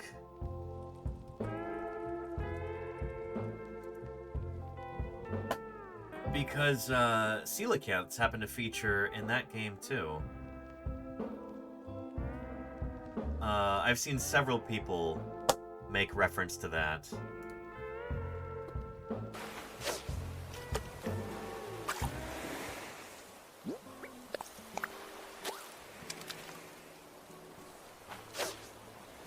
They've got a lovely rendering of a coelacanth in this game. I remember watching Ios and Lordy play this back in 2020. And I think Ios caught a coelacanth at one point, and I was blown away. Beautiful model there. Yeah, just excellent. I'm really glad that they included this. It's a Nintendo game, right? Produced in Japan.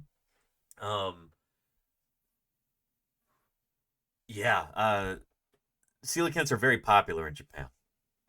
I think for a number of reasons. They featured in a lot of different pop culture things in Japan, and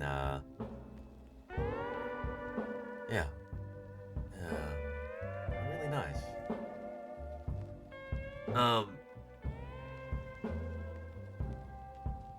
But yeah. And Animal Crossing also lets you dig up and collect fossils. Yeah, we've done some streams in the past where I went through the entire museum in Animal Crossing and talked about all of the different fossil critters there. That was I think we've done 2 or 3 streams like that years ago. That was the whole subject for the day. But yeah. And here. Since we've got a hype train going and we had all those gift subs, let's continue a little bit here.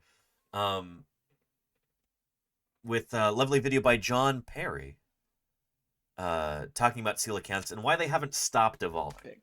Mammals are crazy, right? So, hey, coelacanth. What's the deal? Come on, man. Coelacanths are so similar to their ancient, fossils that they're often referred to as living fossils. I cannot remember where I got this picture of this guy, this man going on a walk with his pet fish in the forest. When the coelacanth was discovered that there was still a species of coelacanth alive, there's actually 2 species of coelacanth alive today. It was just awesome. Everyone's like, whoa, it's a living fossil. That term living fossil, it really bothers people these days. In fact, there are scientific papers saying that we should stop calling them living fossils because when you tell the general public that the coelacanth is a living fossil, what a lot of people think is that coelacanths have not evolved at all. Like the modern coelacanth is exactly like the extinct coelacanth. And really, to the untrained eye, they do look the same. This paper right here is one paper that goes over the changes in coelacanths and argues that we should stop calling them living fossils. Now, Darwin is the one who coined this term, living fossils, and I see the use of it. I'm not going to say who I side with. I haven't really made a decision as to whether or not we should stop using this word, but this paper says we shouldn't. And they show in the coelacanths here, we've got the modern coelacanth on the left and its closest relative in the fossil record during the Cretaceous on the right. Again, it does take, you have to kind of be trained to know how different they are. Peter Podskis says, being a paleontologist, do you believe that there could be land-living dinosaurs or other so-called cryptids that have survived to our day? Dinosaurs are not extinct. We've got how many living species of them? 9,000!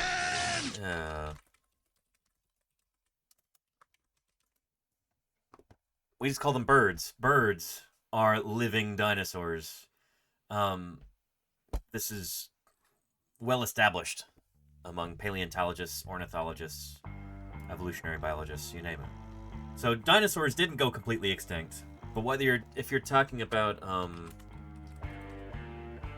like Mokili Mbembe or something like that, you know, like the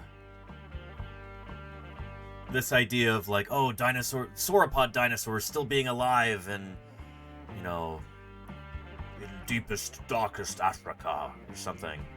Not a chance. No.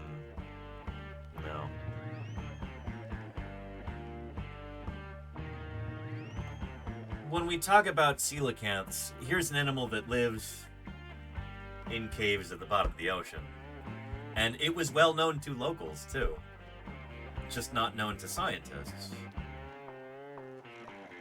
If there were a living sauropod dinosaur frolicking about in the Congo or something like that, we would know about it. Animals that large need a very large territory, typically. They require a great deal of food. Sauropods are also not well suited to living in swamps, so like that's completely the wrong environment for this animal. These were like animals that lived on dry land. Yeah.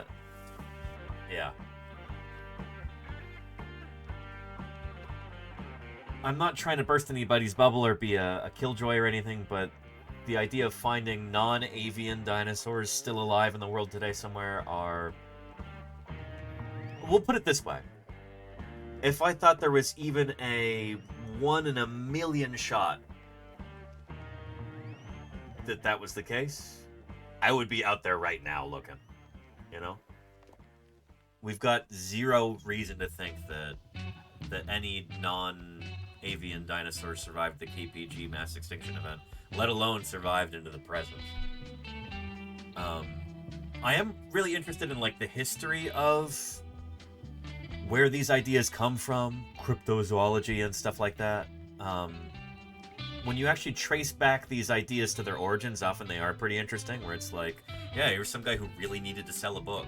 And so he came up with this story, and he invented all of these tales by locals that, oh yeah, there's this giant monster that lives in the woods, and like everybody knows about it. He's just making this all up out of whole cloth, writing it down. When you actually trace these things to their origin, they're often really interesting. And I'm also just really interested in that idea of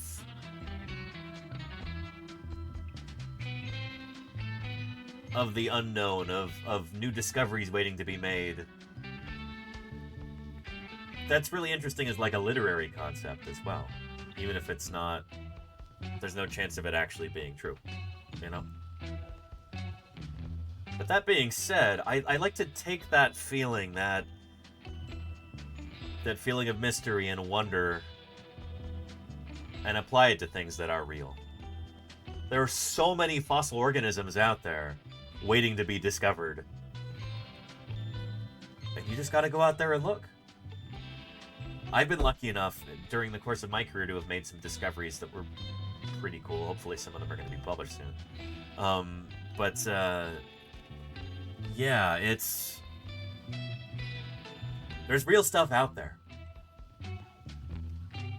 Don't get caught up in the nonsense. There are real scientific discoveries to be made.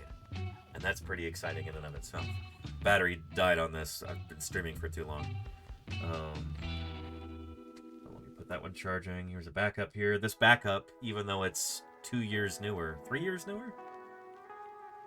The other one lasts for about 5.5 hours. This one usually lasts for about 10 minutes, despite being almost brand new. So, we should wrap this up soon. Anyway, Ken, it's good to see you. Hello, hello, Paleo Ken. What's shaking? Anywho. Yeah. The new ones have smaller batteries. Maybe it was defective, or maybe it's just, you know. This one guy once wrote the rate of profit tends to decline over time, and so the quality of items might also tend to decline as corporations try and cut costs, rather. So anyway, oftentimes I've found that with consumer electronics, like the first one you buy is usually the best. Like, oh, it's really nice, I want to buy another one. After that one wears out, quality is so much worse. Not just planned obsolescence, but like just the next generation is worse. But yeah. And Petter Podge says, is it this correct? What I've read, 99.9% of all species that have ever lived on Earth are extinct? Yeah, probably. It's difficult to like come up with a tally like that actually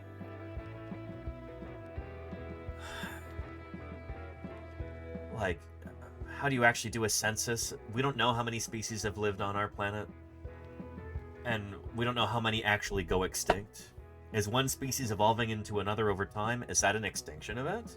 I wouldn't say it is, but the way that some people outline it, like, yeah, it has to be, because that species no longer exists. It's gone after it evolved into another species, so it's extinct. I don't know if it's 99.9% of all species, but the majority of all the critters that have ever lived on our planet are now extinct. But new species evolve, diverge. You've got, speciation events where one species splits into two sometimes, and that's how those numbers get replenished, So yeah. Anywho, yeah. And Garrett said, how are you doing? Oh boy, don't get me started on Kent Hovind. Yeah. But yeah. Anywho. This one's beeping at me now too. We gotta wrap this up. Let's begin our wrap-up procedure here. And let's put an Archaeopteryx under our credits. Thank you so much, everybody, for a phenomenal stream today. Merry FISHMAS to all of you. Big thanks to everybody who's about to be named in our credits. Followers, subscribers, resubscribers, cheerers, gifters. 165 gift subs today. That is phenomenal, and I am humbled and deeply grateful. Thank you for that.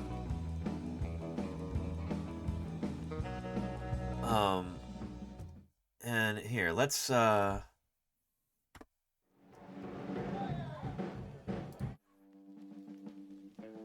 we go. Thank you, everybody. Let's find you somebody to raid right now. Who else is doing some science on Twitch, maybe?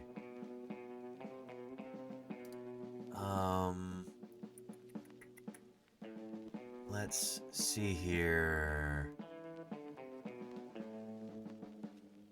Moohoodles is on right now. That was from like. Let's see. And Science Streams is on too.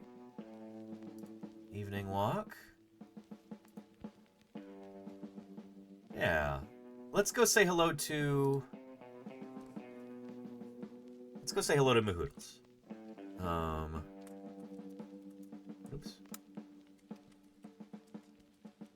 There we go.